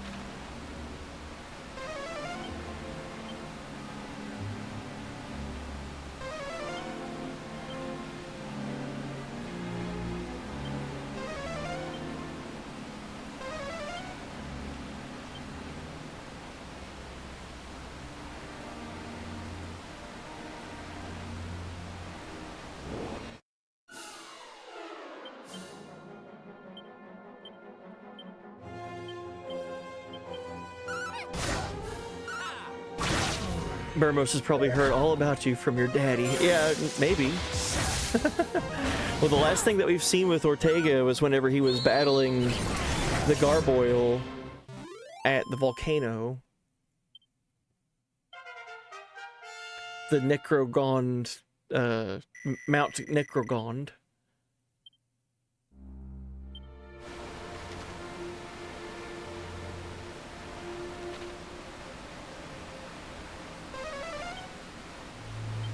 Okay.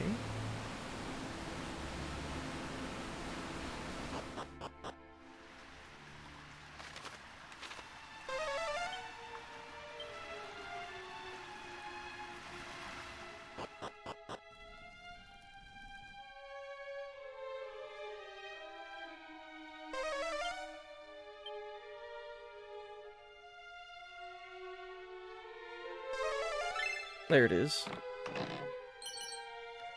Found a zombie's bane. Okay. I feel like I've got like 5 or 6 of those zombies bane swords now.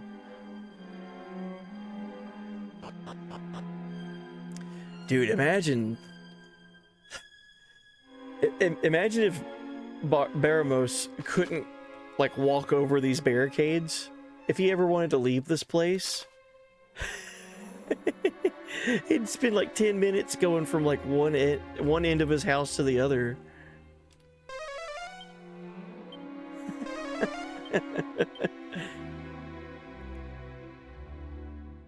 Oh jeez.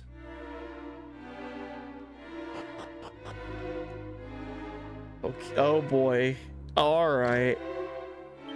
Okay. This is honest to God, I have no clue what's going to happen. This could be the end of the game for all I know. The whole game has been building up with defeating Baramos. Hold on. Let's walk outside really quick. No treasure. No monsters. Alright. I don't think this is the final boss. Because... it seems like there's something to explore after you deal with him, and I'm gonna explore that first. But I could be wrong.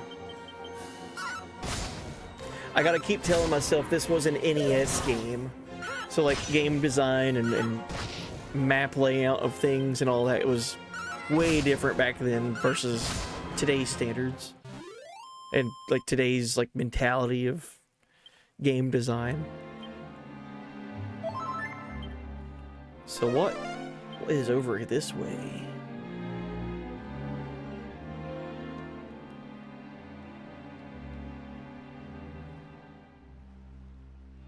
Ooh.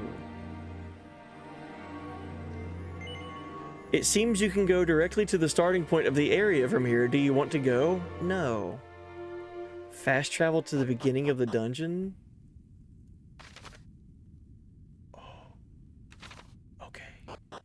We're not supposed to be here yet. Let's go back to this room. Okay. Yeah, welcome in, Dark Arachno. Hey, buddy. Alright, let's see what's up with this room.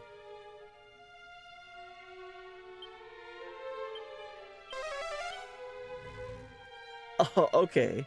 See, I got tricked and jebaited into thinking that this was Baramos. Bobby Corrin examines the ground at his feet. We found a mini medal.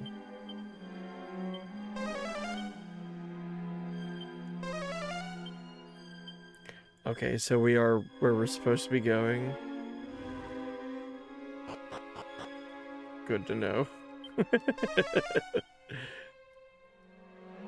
Oh, and chat, you're having your own boss fight going on right now. Giro from Final Fantasy VIII. Probably one of the more disturbing bosses in that game. Shoot, one of the most... It's just a straight up Resident Evil enemy.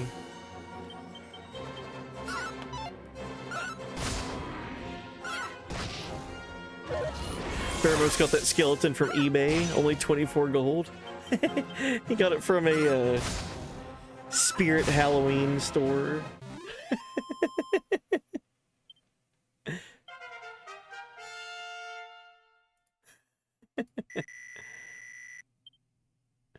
Hey, Lydia learned kaboom. Wow.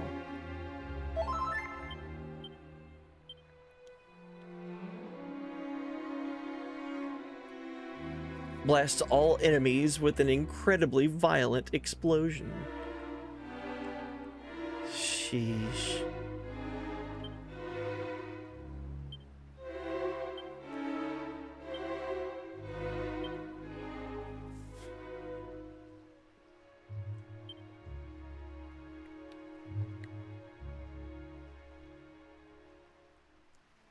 I don't know if I should use this elfin elixir for Kid or not.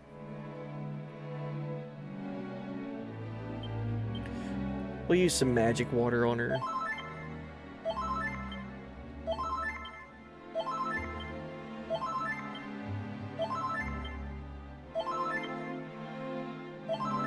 That'd be good enough.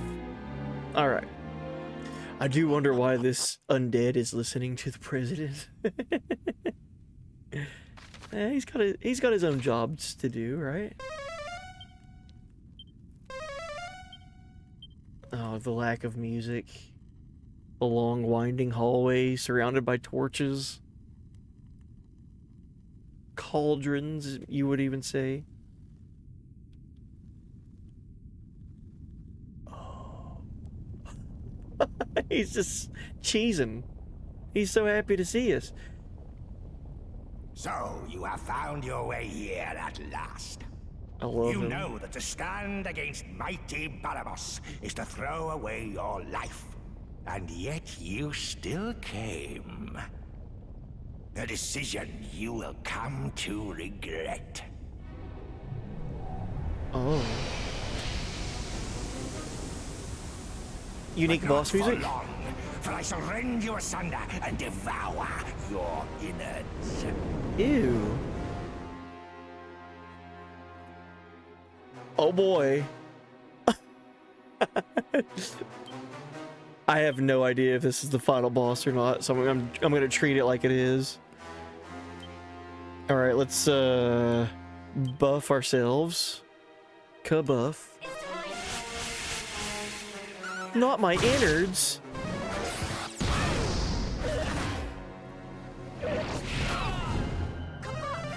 Why? He's so fast and strong.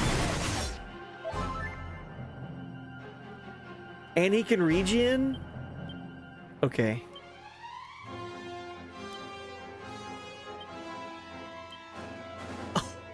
Oh no.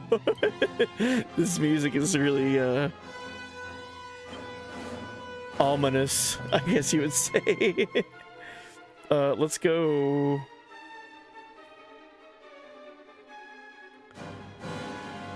Let's go Puff. This ought to help. Just a moment. Berserk Dragon mode.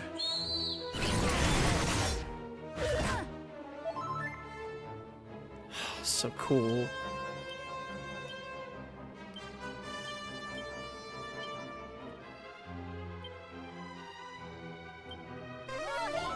All 17 damage. Oh no. Alright. Puff was not the call. I wish I could undo the puff. I wish I could unpuff myself. Uh-oh. Nice crit. Who would have thought a giant dragon would not do anything against the Baramos?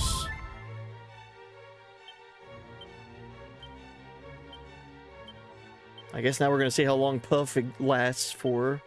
Time to heal.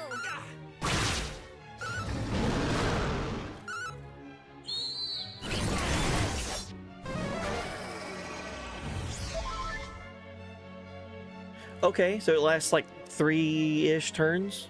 Okay, good to know. Monster Pylon, we'll keep that going. Acceleratal.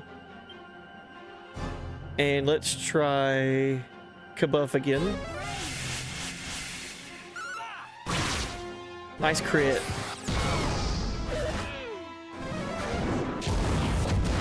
Stop going.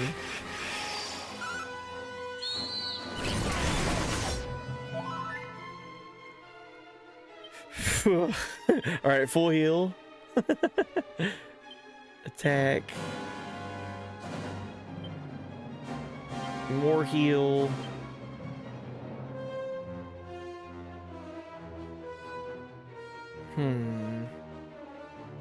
Let's oomph on Azra. Here I go. It's time.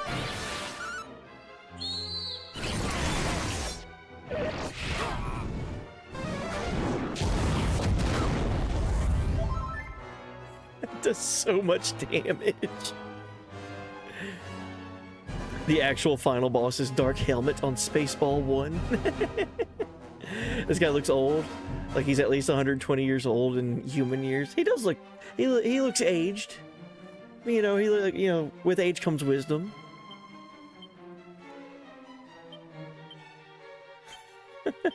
Or so they say.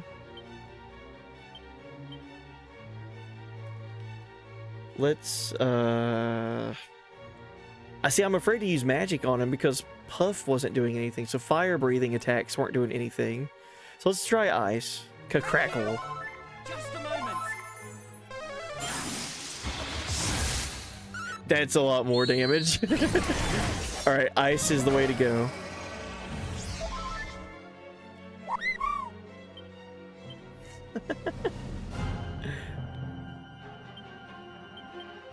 Oh, he's in the yellow. Alright. Time to heal.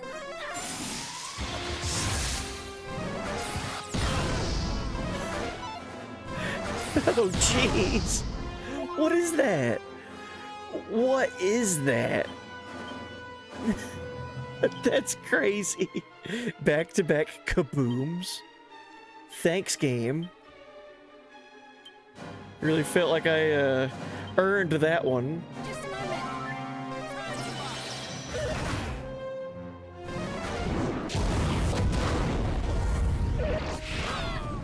Jeez, man. Bobby Corwin's dead. But we morphed into him, so we're kind of still here.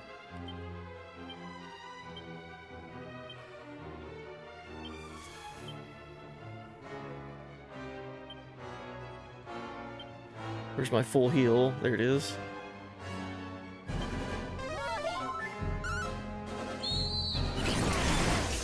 Just a moment.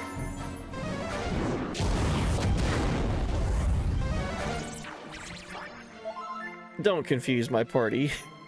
Don't do that. I think I have a moonwort bulb on someone. I might not. I might have used it. There it is.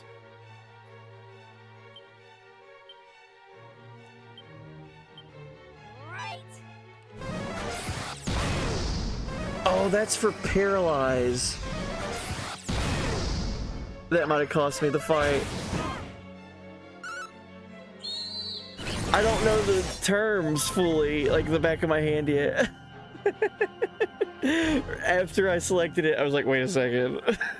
Shit. Moonwort bulb is for if you get paralyzed, not confused. Oh.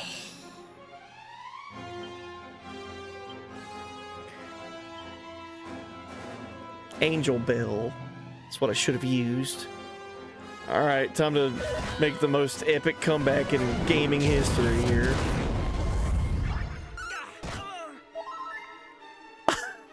Come on, man. So this isn't happening, right? Alright, I'm just gonna do this, because why not? So what did we learn? We learned that this is a no-joke fight, and to use the correct item. That's what we learned. Immediate run back. We could do this. God. Alright, Falcon Slash. Pile on. Accelerator. Kabuff.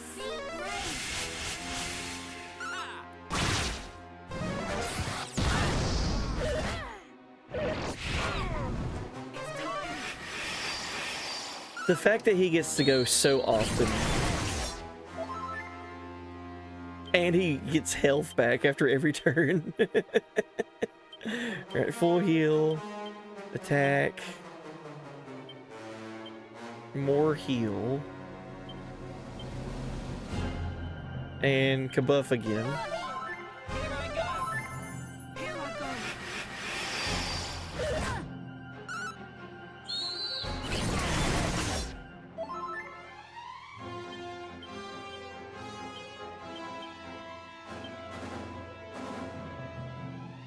Magic barrier. Maybe. Decelerate. Brace yourself.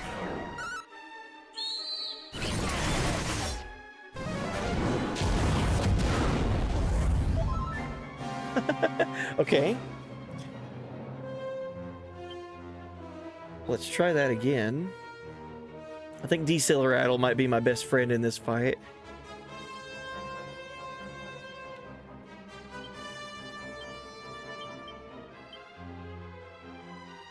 Let's use Sap and Decelerate again.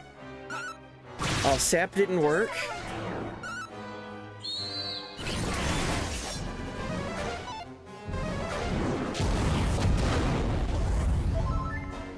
Alright. Yeah, I think Decelerate will... He's only attacking once right now instead of like 3 turns. 3 in a row.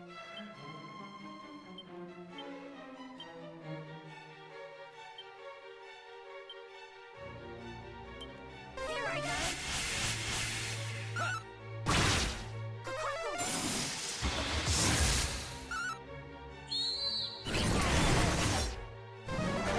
Yeah, I think ice spells right now. Whenever I got him his speed down and everyone's at good HP, I need to just pour on the offense with my mage, with Lydia.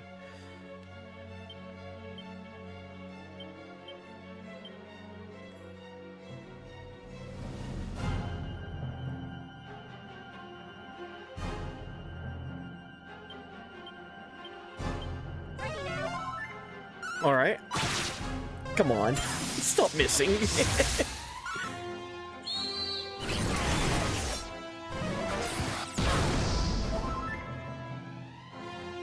Good. Here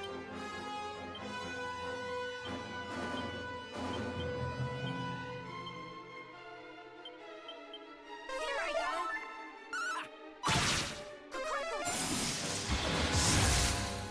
Why is my main character missing?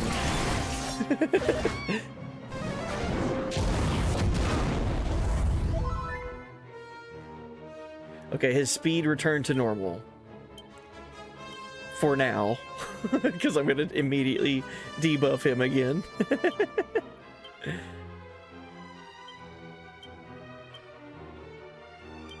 I go. Or hopefully it hits. Okay, good.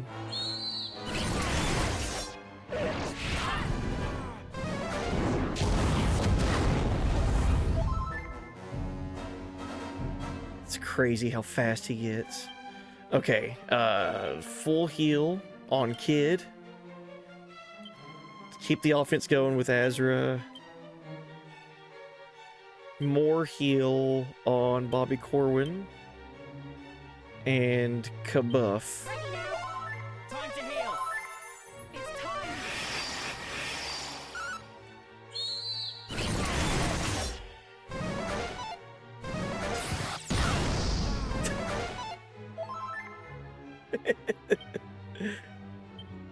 Alright, full heal on Azra. It's just, whenever he casts, what is it? I think Kafrizzle or something. Kafrazzle. Whenever he makes the whole screen explode, for some reason it just makes me crack up a little bit.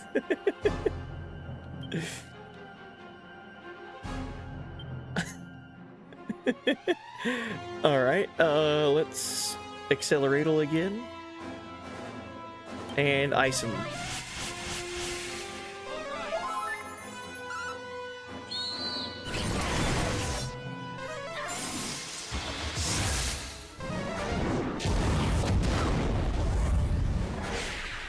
Spooky aura. Whoa, spooky aura.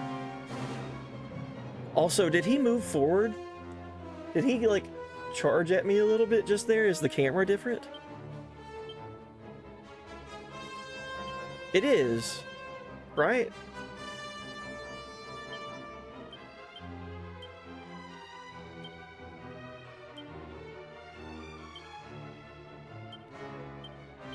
Ready now.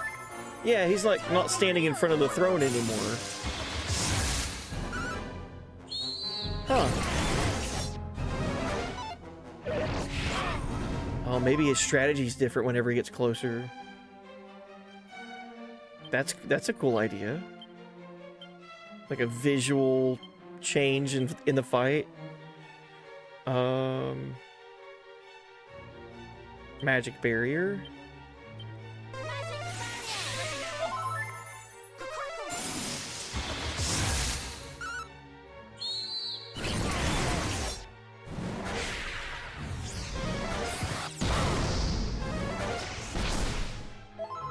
Are you kidding me? Why would they give the boss Blasto?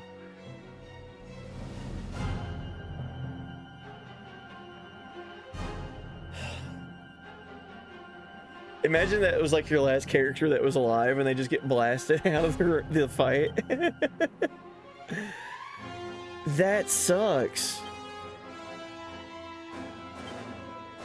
Oh no. Okay. I can't reduce his speed anymore. Why would they give him Blasto?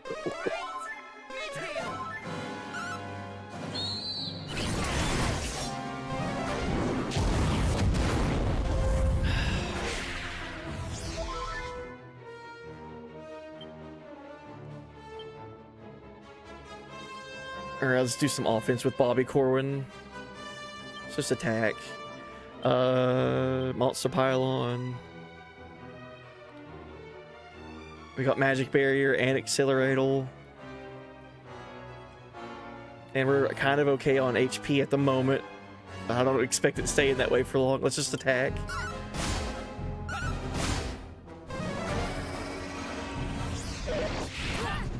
Alright.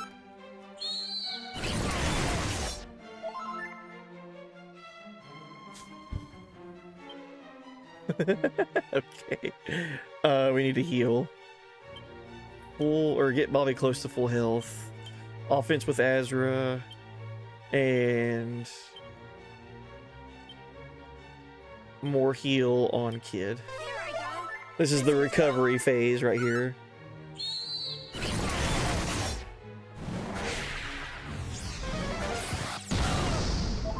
I'm glad I healed. Alright, now we'll full heal Bobby Corwin. Offense with Azra. And heal Azra. Time to heal. Time to heal. Stop it with the Blasto.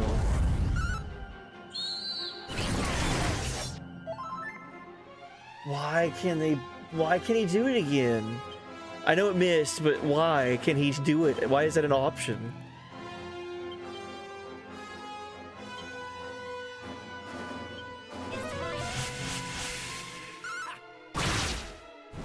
Nice. Don't confuse. Don't confuse me. Okay, good. Alright, full heal on a Kid. Jeez.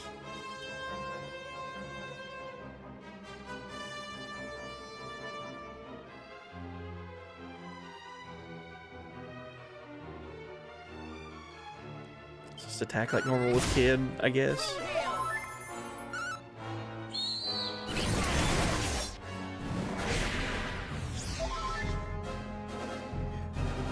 He's got to have like 2 health or something. Come on, man.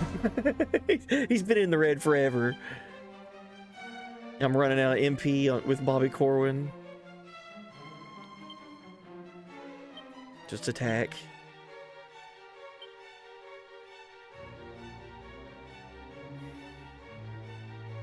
Magic Barrier.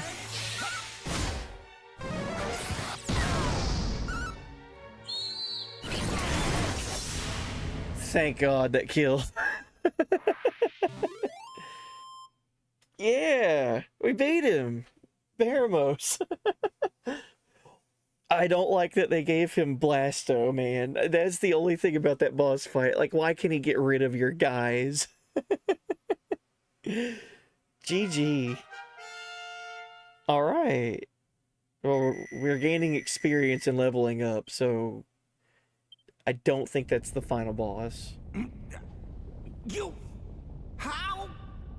Curse you! This is not the end. I shall not give up so easily. Dude exploded into a miniature sun. Baramos bested. Awarded for defeating Baramos. A warm glow fills the room.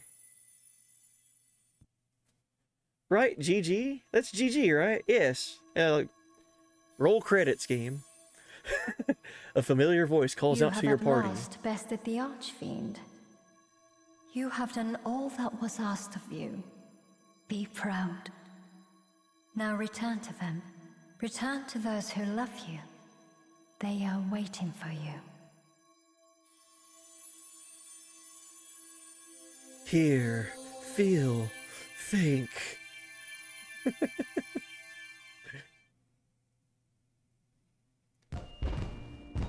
Hey! This is gonna be the biggest gotcha moment here. Or did we actually beat the game? Look, Bobby Corwin's back! Our hero has returned. All hail the hero that defeated Baramos! Hooray! Well, I guess we beat it. So peace really has returned at last. Well, I'll be.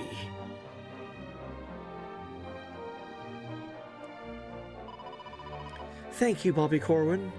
Thank you so much. Oh. Okay. So you beat that blighter Baramos, did you? You really are a hero. So people are going to talk to us differently now? And exactly where do you think you're going? His Majesty awaits you in the throne room. Okay.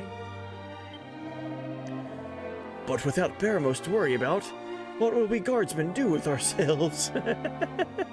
Let's go tell Mom that we're back home safe and rest. Oh, she's not here. Neither is Grandpa. I bet they're at the kingdom waiting for us. Well, I would still... Okay, never mind. I was gonna say I would still like to heal and get my resources back, but we're auto-healed. I don't know.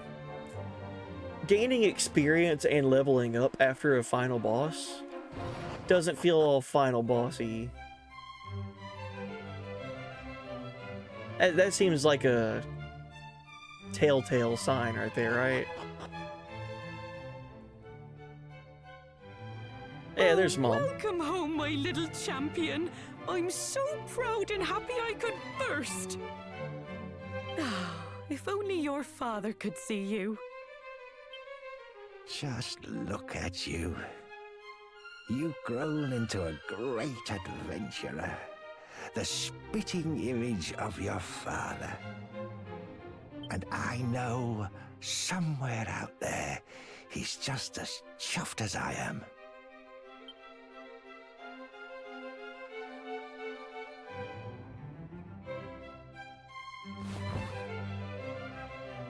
Well met indeed, vanquisher of the Archfiend Baramos. Truly you are your father's child. The kingdom, nay, the whole world salutes you. Servants, a feast must be prepared, the like of which our land has never seen.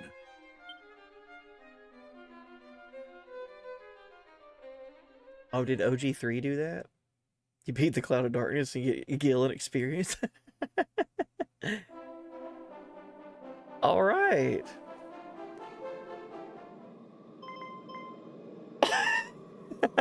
No, this is normal.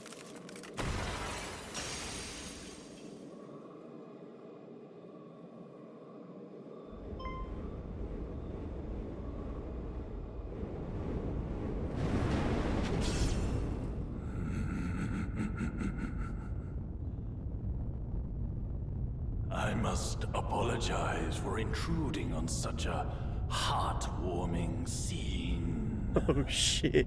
I am Zuma, Master of Darkness, Lord of the Underworld.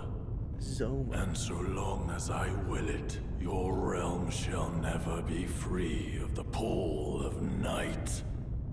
Now, suffer.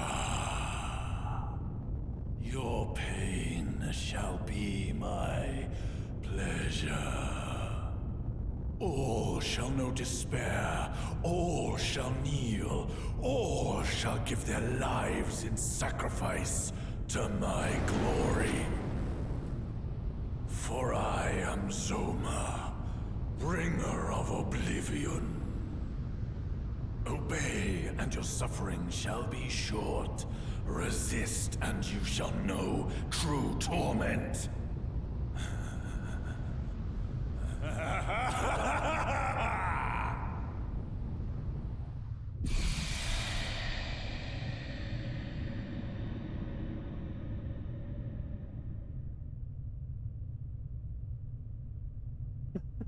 Whoa, dude.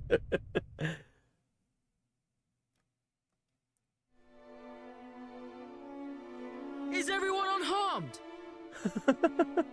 One of our trumpet-playing brethren.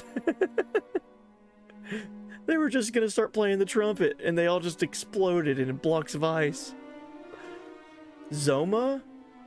That's the first time I've heard that name. Zoma, the bringer of darkness, or whatever he called himself. The Lord of the what? The Lord of the Underworld. What was that? No, it cannot be. Not now. Not when peace had finally returned to the land. Will it forever remain beyond our reach? Everyone present, listen, and listen well. My subjects must never learn of Zoma's existence. Oh, that's a call. Their lives have been ruled by unease for long enough. Oh, Goddess, which is the path I must take? Forgive me a moment of weakness. Now, please, leave me. Keep Zoma a secret to the world? The appearance of Zoma, Lord of the Underworld, proved a rude awakening for Bobby Corwin upon his return to Aliahan. However, as per the king's decree, the truth of that day's events was confined to those within the throne room. Then later that night, as the townspeople slept... Oh God. Oh, it's just us. Grandpa? Hello. You alright? Honestly, I think you've earned yourself the right to some rest, don't you? Get back to bed now.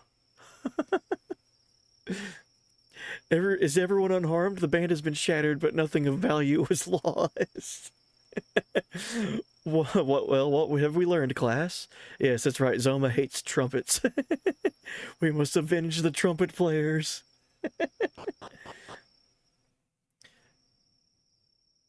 Dude, we have to equip a trumpet to go and find him. What's the matter? Can't you sleep?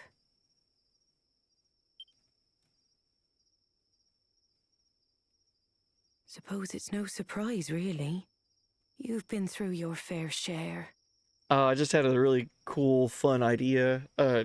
Not to interrupt the story, but just real quick, it's on my brain, so I gotta say it. I wonder if... So Zoma's name, right? Z-O-M-A. I wonder if Ozma from FF9 is supposed to be kind of like a tribute to Zoma. Just like using the same letters, just like jumbled in a different order. That'd be cool. If Ozma was supposed to be like a kind of, you know, a little tribute, just with the naming scheme there. Ozma and Zoma. Who do you think would win? Anyway, let's continue. Sorry. Ooh, just thinking of that horrible voice we heard in the castle sent shivers down my spine. But enough of that. Tell me, do you know what you're going to do next? Do you know what you're gonna do next? No. Well, I guess I'm gonna save. Yes, I know what I'm going to be doing next. Which is gonna be saving the game. Let's say yes. Gosh, just listen to you. Your old mum couldn't be prouder. I had hoped this would be the end of it. But I know you can't just stay here. You're just like your father in that sense.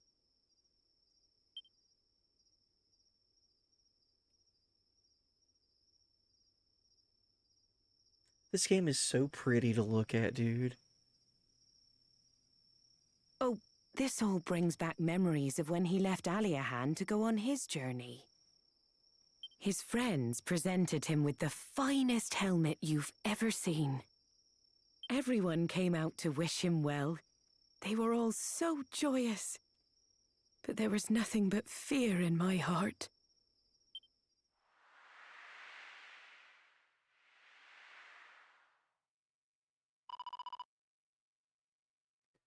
Oh, this is getting interesting, but also sad, because like the last cutscene that we saw of Ortega was with him dealing with the gargoyle at Mount Necrogol, the volcano, and it seemed like he met his demise because the gargoyle was still there. But in the back of my head, I kept thinking like there has to be some way that he like got out of that fine, right? But then we find Baramos and he's still there, and now we have this other threat, Zoma, that I don't even think Ortega even knew about, or at least the game's never hinted at that. So it does actually seem like Ortega was lost. That sucks, man. Like it's an interesting story because like the whole world building up to this moment in the story has talked about Ortega and how he's got to be out there somewhere. But I feel like we're learning the actual, like, demise of him now. Jeez. Oh, this is quite the helm indeed.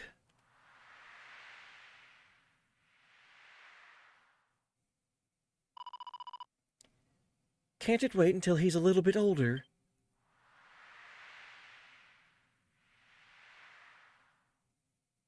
I just don't want to lose you too. Jeez, man. Oh, I'm sorry. Don't worry. Everything will be all right. At any rate, I'd say it's well past your bedtime. Go on. You must be shattered. We can talk in the morning.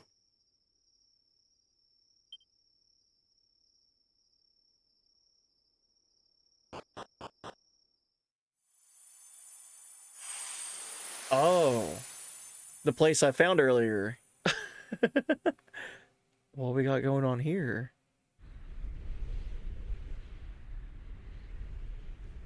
The Northern Crater.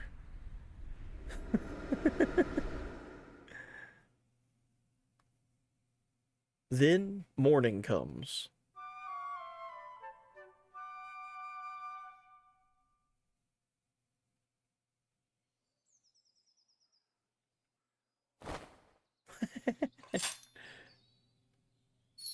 Sick. Alright, it's just Bobby Corwin. Our update for our objective happened. Find the castle from your dream. Oh, that's cool. So that's saying that we dreamt up that location. We'll go with it, even though I already Morning, found it. my darling.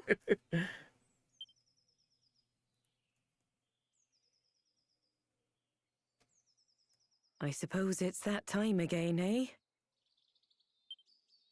I know there's no stopping you. Just promise me you'll take care, all right? And know I'll be here for you with open arms whenever you come home.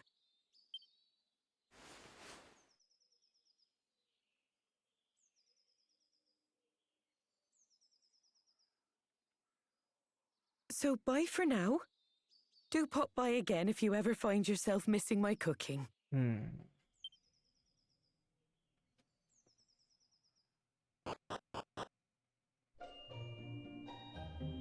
Alright, we got our crew back together. Get the band back together here.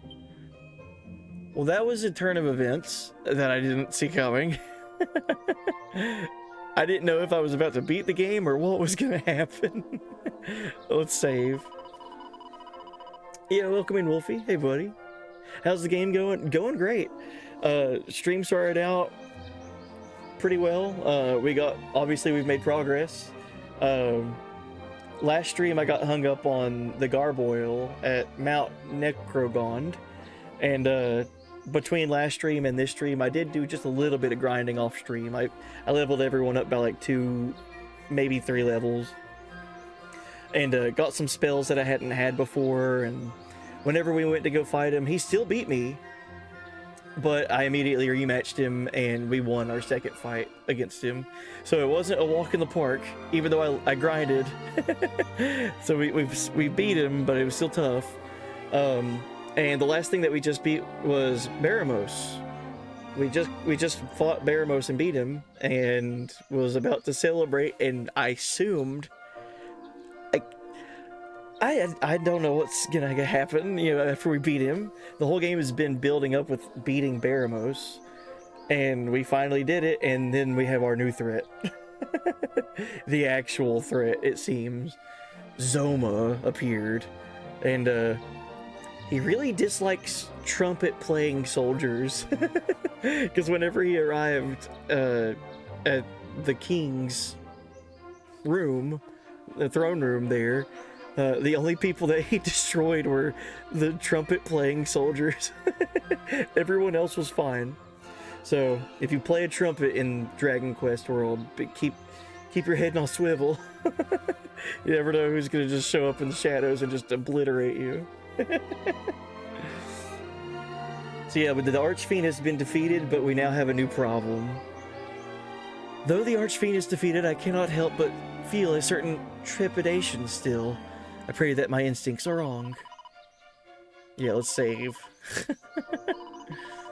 So yeah, we've made our way to the point now where we have to find the island or mountain range that was in Bobby Corwin's dream. And I did actually find that earlier, but I was like, what is this?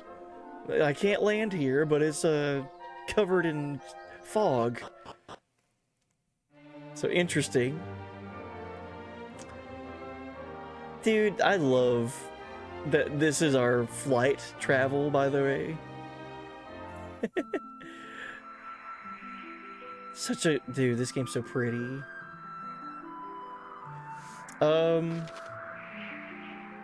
I wonder if anything's different in any town now.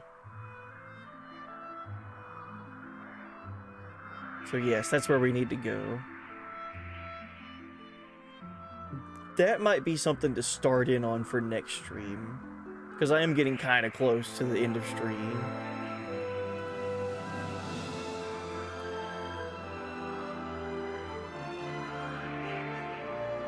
Yeah, the castle, whatever castle resides in this mountain range, don't know what it is, but yeah, that's where we're headed to. We just beat Baramos. I'm curious if there's any other tournaments that I could do with my crew, because I've been fighting a lot of monsters, and it seems like the tournaments are like paying off, because I'm getting really good gear and lots of money. So like I've completed rank all the way up to rank 7 on the tournaments for the monster arenas.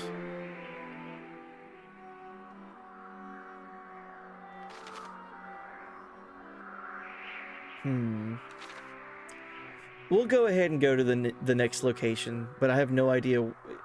I couldn't imagine them putting another like big dungeon right after the dungeon we just got done with, right? Everything building up to fighting Baramos was just giant cave, long winding cave, and then a long winding town, basically. Wasn't really a dungeon, it was more like his own village.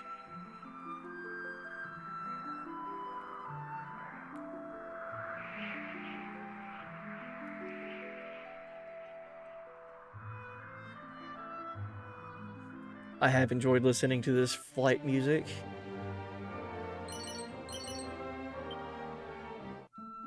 I like Ramia's design a lot too, by the way. Ramia, super cool. The Everbird.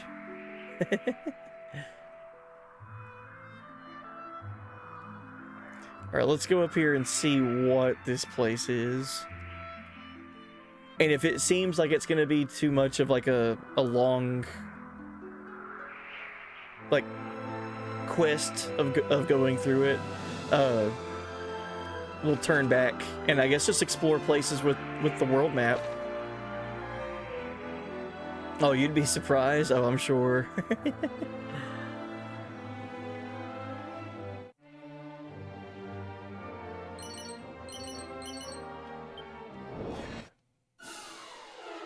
One thing I do need to do is, I ran into a couple of them, but I never got to kill them. The liquid metal slimes. I ran into a few of them, but they ran away too fast. I would love to see how much experience I could get from them. Alright, 2 treasures here. No monsters.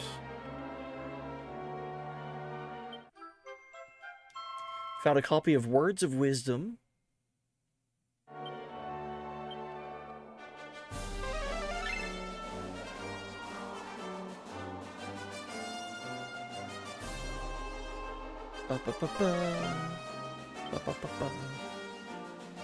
They're a lot more than metal slimes is all I'll say. Nice. They're a nightmare unless you have a liquid metal sword. Oh, cool. We do have the puff ability, which I was told was really good for dealing with metal enemies. I'm blown away by the mage in this game, by the way. So my mage is Lydia Highwind down here.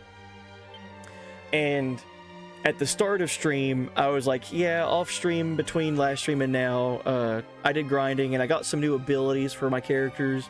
I haven't really looked into them yet, so I want to see what they're like. And the first spell that I checked out with Lydia was Morph.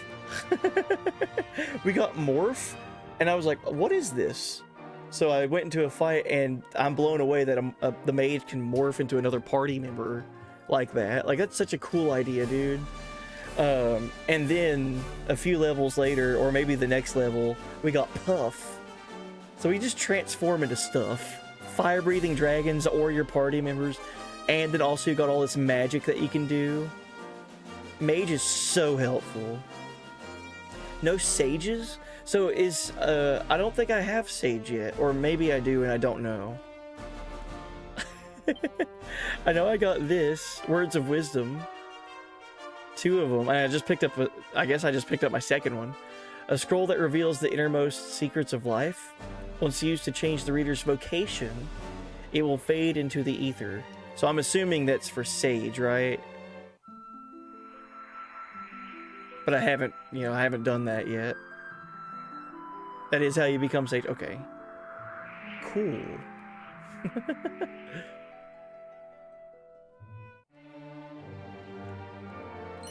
I've only changed 1 vocation so far with this game. I changed Shala, my priest, into Kid the Thief.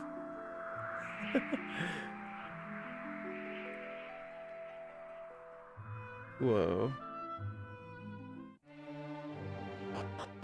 Oh, what do we got going on here? Castle of the Dragon Queen.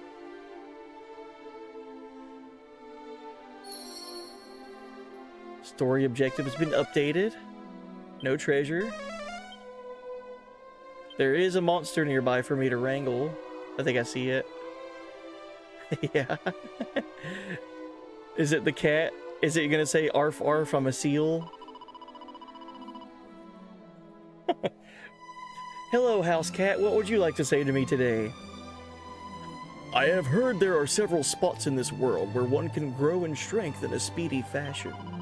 Alas, they cannot be reached on foot, which is why few even know of their existence. I must admit, I myself am perfectly perplexed as to how they actually make one stronger. Never mind how they achieve this in a manner most quick. You're just... Oh, so you're not a monster in disguise? Okay. You're just a friendly house cat that can talk. So, liquid slimes are about 10,000 XP versus your 1,000 XP on standard metal signs. Okay.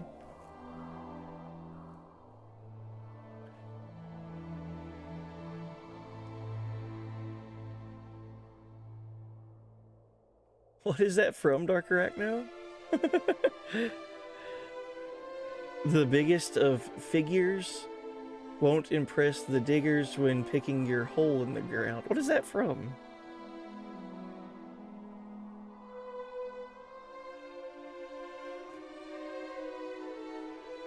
Oh, there's the monster. There you go. Mwahaha. Bobby Corwin calms the monster with a soothing voice and tells it about Monty's Monster Menagerie. Bleh. I've only said that like 100 times.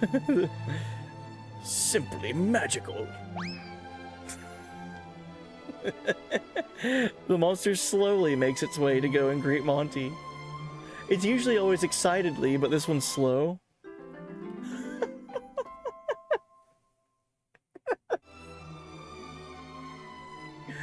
Houdini. Upon meeting with Monty, the monster is given a new lease of life and a new name, too. Houdini. Trixie is over the moon now that they've got more Prestigitator pals. The power of friendship makes Trixie mightier than ever. Houdini?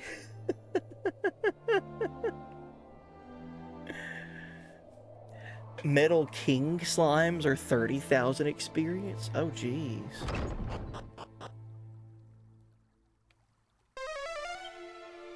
No treasures. There is a monster, but it's not out and about at the moment. Okay. You stand in the castle of the Dragon Queen, the closest place in this world to the heavens. You stand in the... Oh, you say the same thing. Okay. I like to think that they're like whinnying and neighing in between words. Hello, horse guards. That monster was actually just 10 Jawas in a trench coat. Oh, and that's a line from a song. Personally love it because it's very nihilistic. Oh, okay, cool. Nice. This land may be the Dragon Queen's domain, but set foot outside the castle walls and you'll be faced with your fair share of fiends. Okay.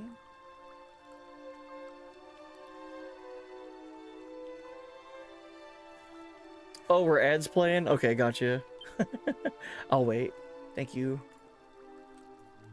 I'll, while we wait for that to be over with here shortly, I'll look at my seeds really quick. I've got 10 seeds of strength. Oh my goodness. That last boss fight that we did could have been a little bit easier, I think, maybe.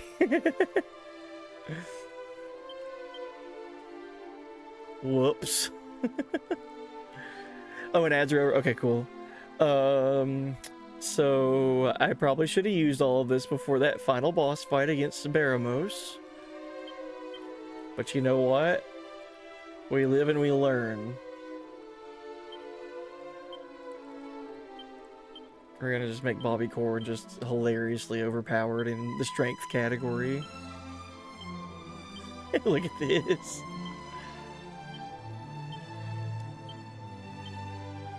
He's almost got a 300 strength stat.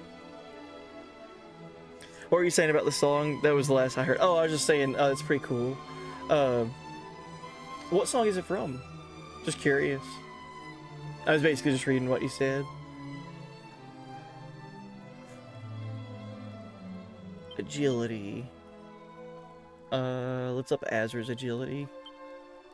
She's fallen behind. Oh, you put in Discord? Okay, cool. Thank you. Oops. Seed of defense. Let's try to keep everyone balanced in the defense stat. Try to catch people up to Bobby Corwin. Oh yeah, dude. Speaking of Bobby Corwin, oh, I gotta make sure I pull this up on stream and share this with folks. I didn't know about this, and I've been using it for like a few weeks now in Magic the Gathering arena. There's a Bobby Corwin card in Magic the Gathering, but it's not titled Bobby Corwin. That's the thing. See, I didn't know. Hold on. So, they did like these alternate lands in Magic for the mana that you get to use, and it's the forest mana.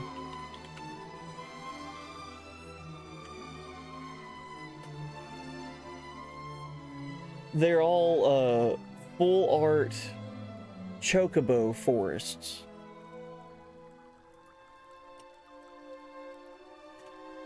Or, I mean, they're all full art chocobo mana.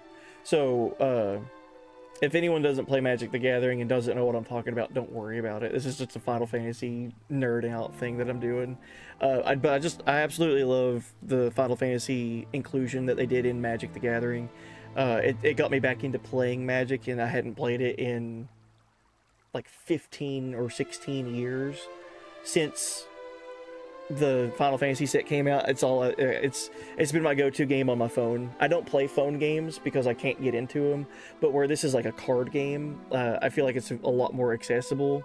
And it's not like an RPG or like long-running game. It's just like pop in, play it for a few rounds, and then go to bed or whatever. But so like I was saying, they did land cards that are full art lands. There's fire. There's mountains, swamps, islands, forests, and plains. So there's 5 different colors: red, blue, black, white, and green. And they have chocobo lands.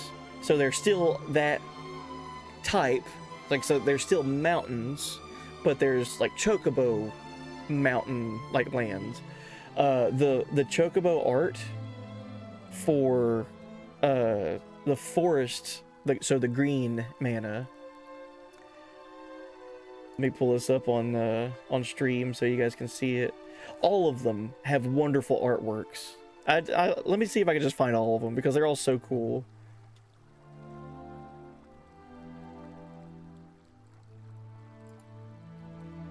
Yeah, man. Let's see if this is a good image to pull up. Good resolution. You haven't played Magic the Gathering since Mirage Cycle? How long ago was that? I'm not sure. So this seems to be like a holographic showing of them. Oh, it's not a good image. Hold on. It's not a good resolution.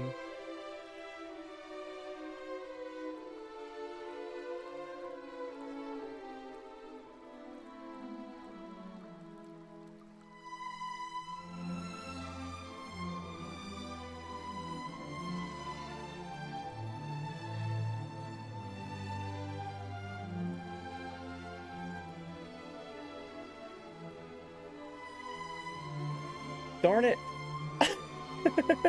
I'm so close to finding the artworks for these. Give me a second. And that was, Mirage Cycle was mid to late 90s. Oh, wow. Oh, that'd be awesome. If you still have those cards, that'd be awesome to go back and pull out and check them out.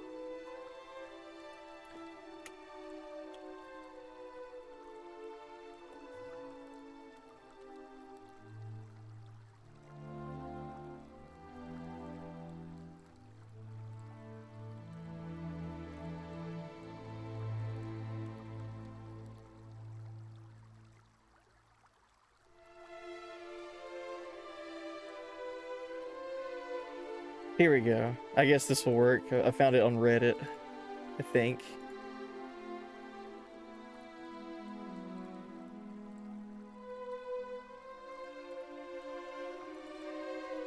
Yeah, here we go. This should do.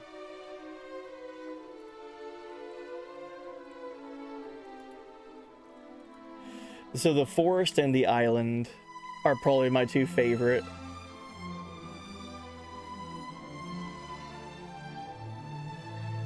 All right, so here you go. This is what I was talking about with talking about Bobby Corwin. So this is the Green Forest full art Chocobo land in Magic the Gathering, and if you played FF9, this should be a familiar scene. Look at that. Isn't that nice? Look at that artwork. It's so cool. So you got the two black mages, and you got the Bobby Corwin right there in the middle. And they have all these chocobo tracks. So if you see the little chocobo like talon marks, those are like holographics, like running across from one side of the card to the other in the back, just like you would see in like Final Fantasy, like on the world map if you're trying to find a chocobo. So yeah, that's the Black Mage Village, and that's Bobby Corwin right there in the main middle. Let me see if I can zoom in so you guys see it better. Maybe not. Maybe it won't let me. Guess that's as far as it'll let me go. Ignore the borders and everything. But yeah, there you go. So that's the forest, and like I said, I really like the island as well. So the blue mana. Look at the blue mana. Look at how cool this artwork is, man. I know it's not Bobby Corwin level, but you've got Cloud on the gold chocobo going to this mysterious island up here in the middle of the ocean. What a wonderful island card. Isn't that so sick? These are just lands. Like, I want these in real life to hold. Like, these are sick. I think the swamp, so the black mana, I think those are FF15 characters on that one. And then I haven't ran into the red or the white mana yet. But I'm sure, like, I mean, they're all references to in-game things from Final Fantasy. So, but the FF9 and the FF7 one are, like, I use those in Arena, so I see them all the time. But yeah, isn't that wonderful? Oh, it's so cool. Look at that artwork. We're gonna see that in Remake Part 3, hopefully. Alright, anyway, sorry, I'm getting distracted here by talking about artwork. I love, that's one of the things that I love so much about the Magic the Gathering inclusion with Final Fantasy, like that crossover. There's been so much artwork that's been created from that.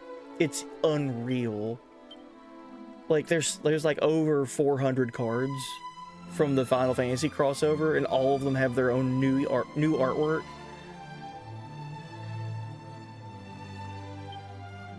Alright, we got luck stats to increase for everybody.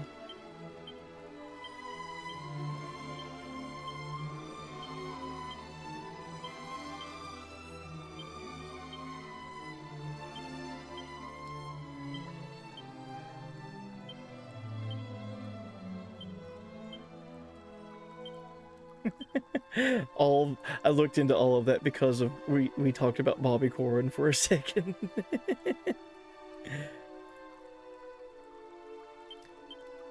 Magic Seed. Stamina. We'll just try to catch up people, so Lydia's fallen behind.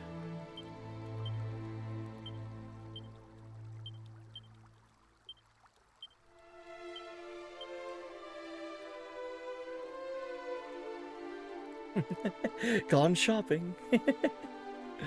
Yeah, welcome in, Hud's Kitten. Welcome in. Hopefully I said that right. Hud's Kitten. Just peeked to you looking at MTG. You play and collect. I play on Arena a bunch. I play it at work and in my free time, just on my phone. I have collected the Final Fantasy trading card game. I'm a huge Final Fantasy fan, so whenever the crossover with Magic and Final Fantasy happened, that got me back into playing Magic, and I hadn't played Magic in like 15 or 16 years. Whenever poison counters got introduced, I got out of Magic. So when was that? Like early 2010s, maybe 2009. Basically at that time I was a teenager, and I had friends that were older than me that had way more money that they could invest in Magic than I could at the time. So whenever we would sit down and play, they had all these like poison decks, and I was just like, I can't do anything about this. Fair enough, that made me stop playing too. Poison counters were in the game before that. Okay. Well, I guess there might have been a set that came out that was like heavily focused around poison or something like that. Around that time. But yeah, poison, whenever poison was like readily accessible, I didn't have the means to keep up. Like I just kind of fell out of it. I kept up with like news about Magic over the years. Like whenever they introduced like the Saga cards and whenever they introduced the Planeswalkers and all that stuff. I remember seeing all of that in news, but never actually played with it. But now that the Final Fantasy sets came out, it's got me back into playing it, and I've been having a lot of fun on Arena. But for collecting, I've collected the Final Fantasy card game for about 3 years now or so, just because it's got so much artwork. That's the thing, like, game aside, if it's got really cool artwork, especially with Final Fantasy involved, expect me to at least be interested in trying to collect some of my favorite cards. But yeah, we were looking at the Chocobo cards for the lands there.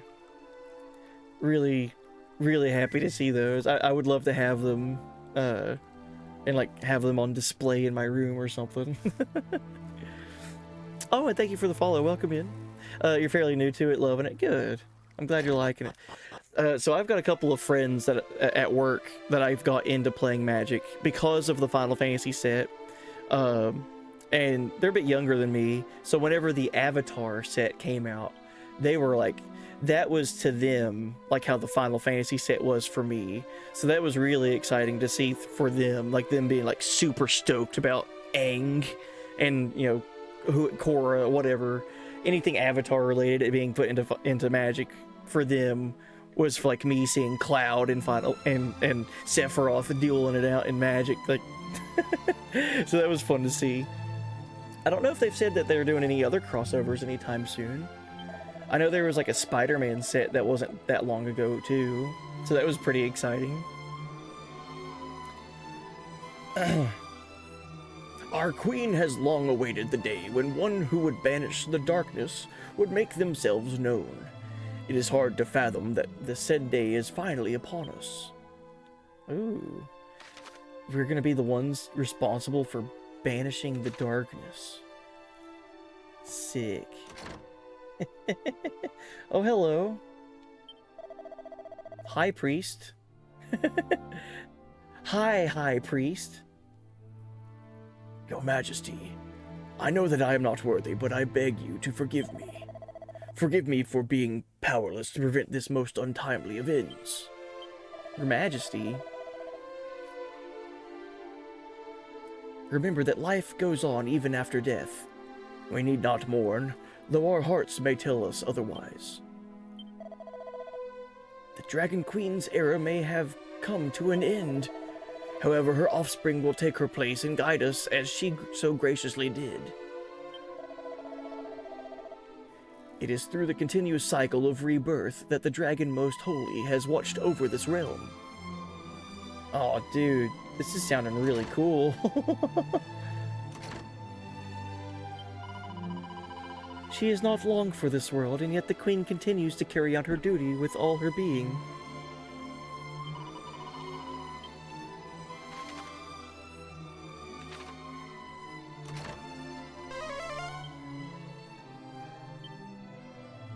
Last year brought a bunch of new people in, including me with the Final Fantasy set. Nice. Well, I'm glad that you're enjoying it.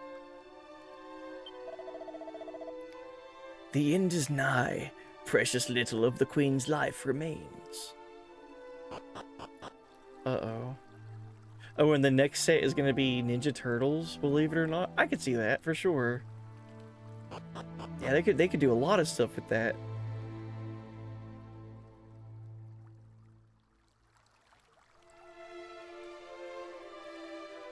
Should I go through here first, or should I go and explore the room behind everything? I'm going to explore every avenue before going into this big room, because I feel like that's where the Queen is going to be. We have been expecting you. Welcome to the castle of the Dragon Queen. What's out here?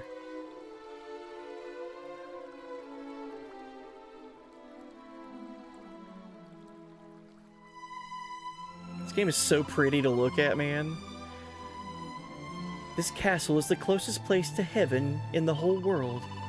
Apparently, if you earn the title of a true hero, you can even get there from here.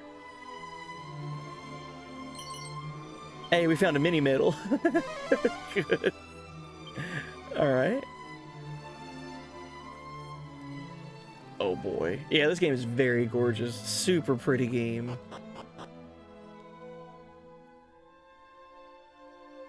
Alright, let's go see this Dragon Queen, who, as we've been told from the NPCs, is probably on her last breath, waiting for us to arrive.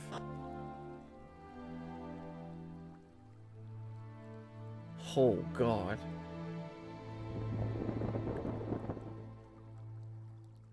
You stand before the Dragon Queen, servant of the Almighty Goddess.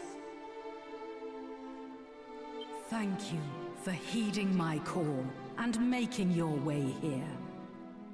Doubtless, one of my retainers has already told you, but I have scant time left.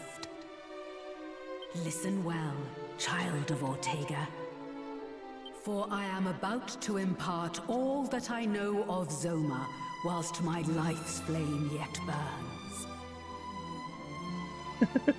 I do so in the hope that it will allow you to vanquish the fiend and restore order to our realm.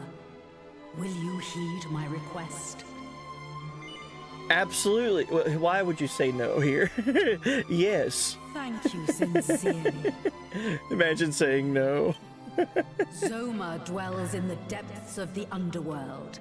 Start your journey there by first heading east of Baramos's lair. We have to journey to the underworld? We get to legit go to hell and fight demons, I'm assuming. Eventually, you will come across an island in the middle of a lake. Its caves will lead you to the world below. Oh shit. Sick.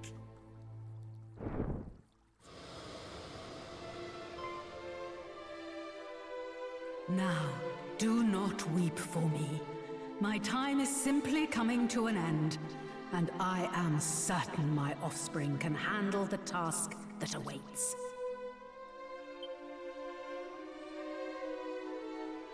Just know that Zoma possesses a power unlike any you have faced thus far. You would underestimate him at your peril. However, as long as you have this, you will not falter. The light will return. Of that I am sure.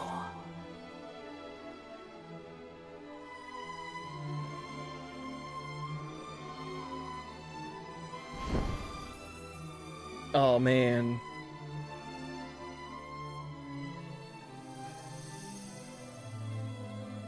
We got here just in time for her to talk to us with all of this. What is that?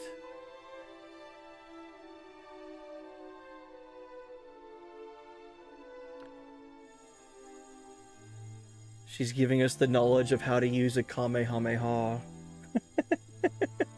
What is this? A disco ball?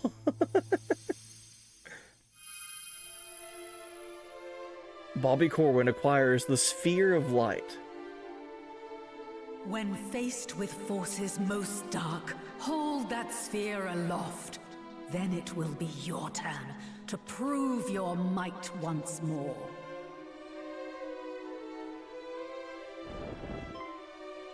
Oh man. Your Majesty! Now it falls to me to pass on the torch to my dearest child.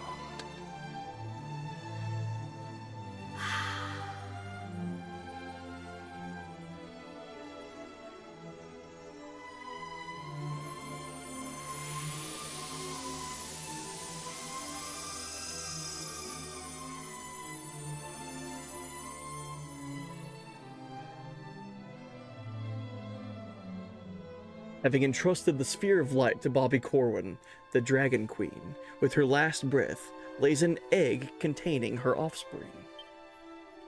Those who serve the Queen gather to mourn her passing. Then, a short while later... Words fail me. Had I the strength, thy light may yet shine bright. Oh, yo, thank you for blessing the stream. I'll be back another time. Oh, yeah, absolutely. I'll be back on again in about 17-ish hours. I always start my streams at midnight Eastern Standard Time, so always welcome back. We'll talk about Magic and Final Fantasy or whatever. It's always just a chill, good time here. But yeah, thank you again for the follow and blessing the stream. This was an interaction, man. This was a really cool Dragon Queen scene.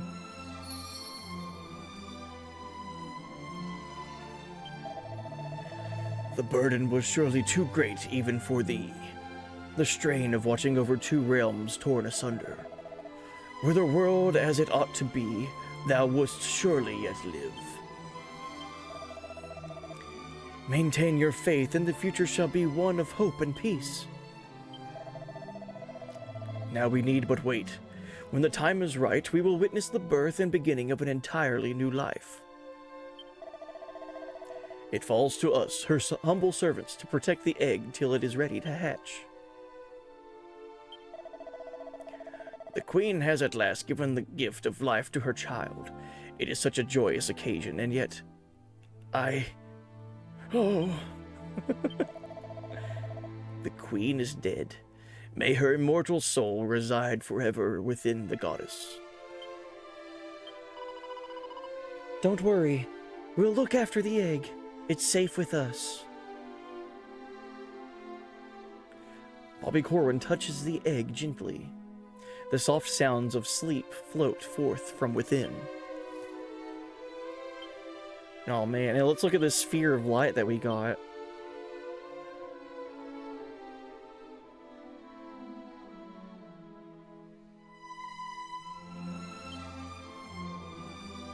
A gift from the Dragon Queen. This blessed jewel can banish even the most malignant forces. Okay. So it's an item that you can use. I figured it'd be like a key item or an important item, as they call it in this game. Seems important, but it's a useful item too. Alright, well, I feel like this is a good stopping point for today's stream. Because I do have a little 3rd grader to wake up to get ready for school. I can't believe this house cat over here is just straight up an NPC to talk to.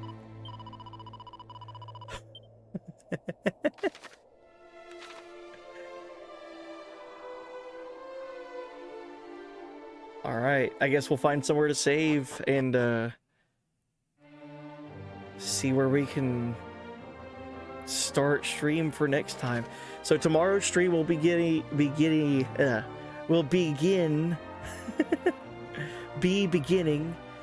with going here beside of Baramos's lair.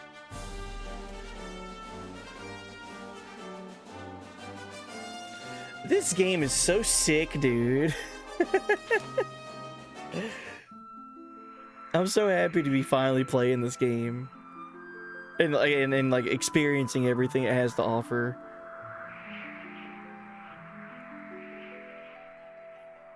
All right, we'll fly to I guess we'll fly to Ibis. We'll fly to here. We'll park here. I think this is Asham. We should be able to save here. Yeah.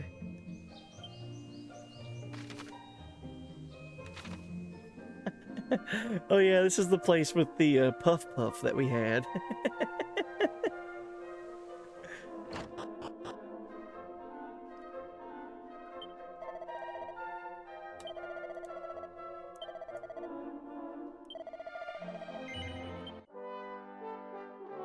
All right. God, man, what a wonderful time this game is. So fun.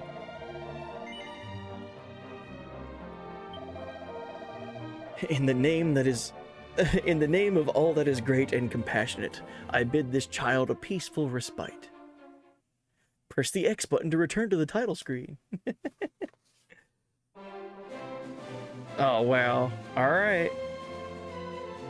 Well, that's another stream in the books for this game. Oh, it's so fun. Oh, I'm so happy to be playing this. So good, dude. Oh, I guess we should listen to that whole song playthrough before.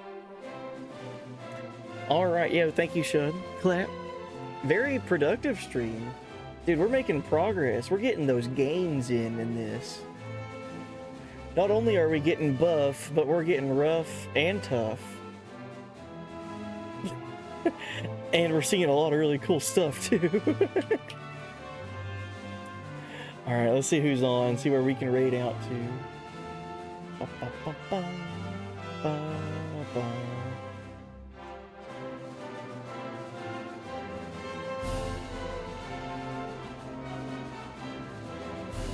Yeah, thank you again to everyone that's hung out with me tonight with more Dragon Quest. Just a reminder, I will be back on again tomorrow, so midnight Eastern Standard Time. What would that be for you? That's the answer. Midnight Eastern. That's what time I go live, or around that time. So I think that's like 18 hours from now. Let's see who's on. It's fun as always. Thanks for keeping my sanity up through my modding nightmare. Oh, absolutely. Best of luck with that. Getting that back online. I can only imagine how much of a... not necessarily a headache, but how much of troubleshooting would go into making mods working again. Thanks for streaming, buddy. It's been fun. Take care, man. Thank you for hanging out. Thank you again, Blind Umpire. And you're getting there. You're getting those mods done. Yeah, I much respect. Like I said earlier, I've never modded a game. I don't even know how people go about this. Like, step one. Like, what do you do? I don't know. So people that, like, actively go through and either make mods or... like correct mods or you know, just getting things going, it's just so insane. I don't have a big enough brain to figure that stuff out.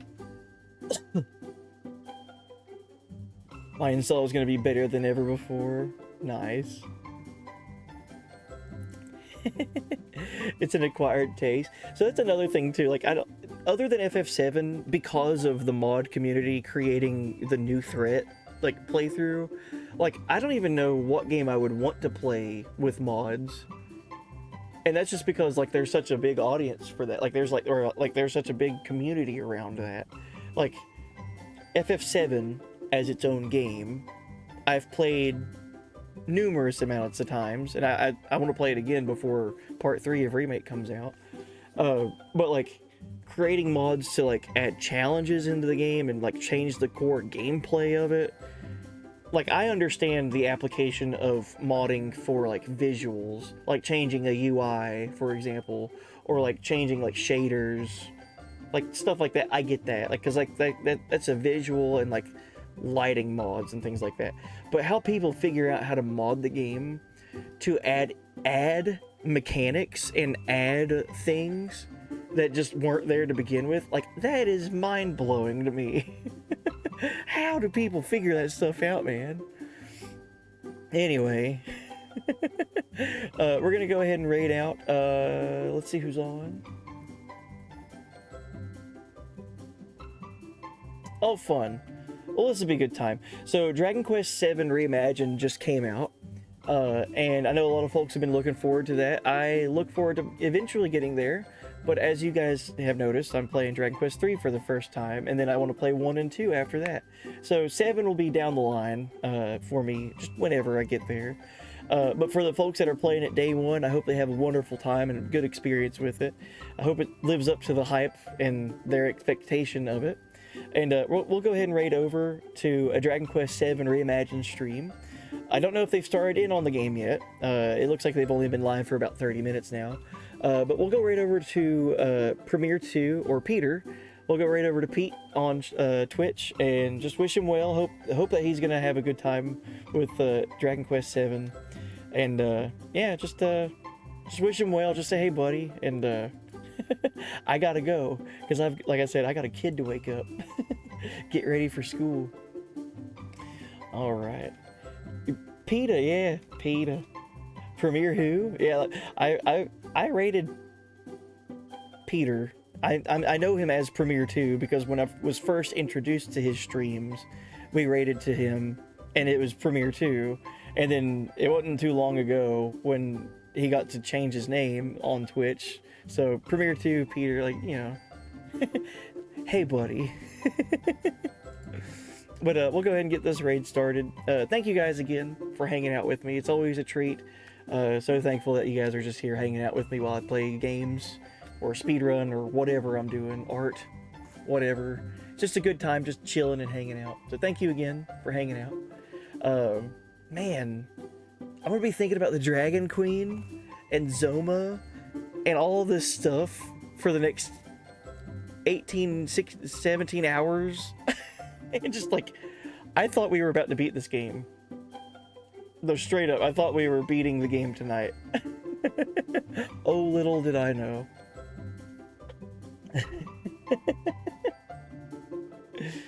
All right. Yeah, thank you guys again. Take care, Big Jim. GG, thank you. And maybe by next stream, maybe by tonight, I get some more stream avatars added in over here for more Dragon Quest characters. It'd be fun to see what I can find and try to slap together for stream.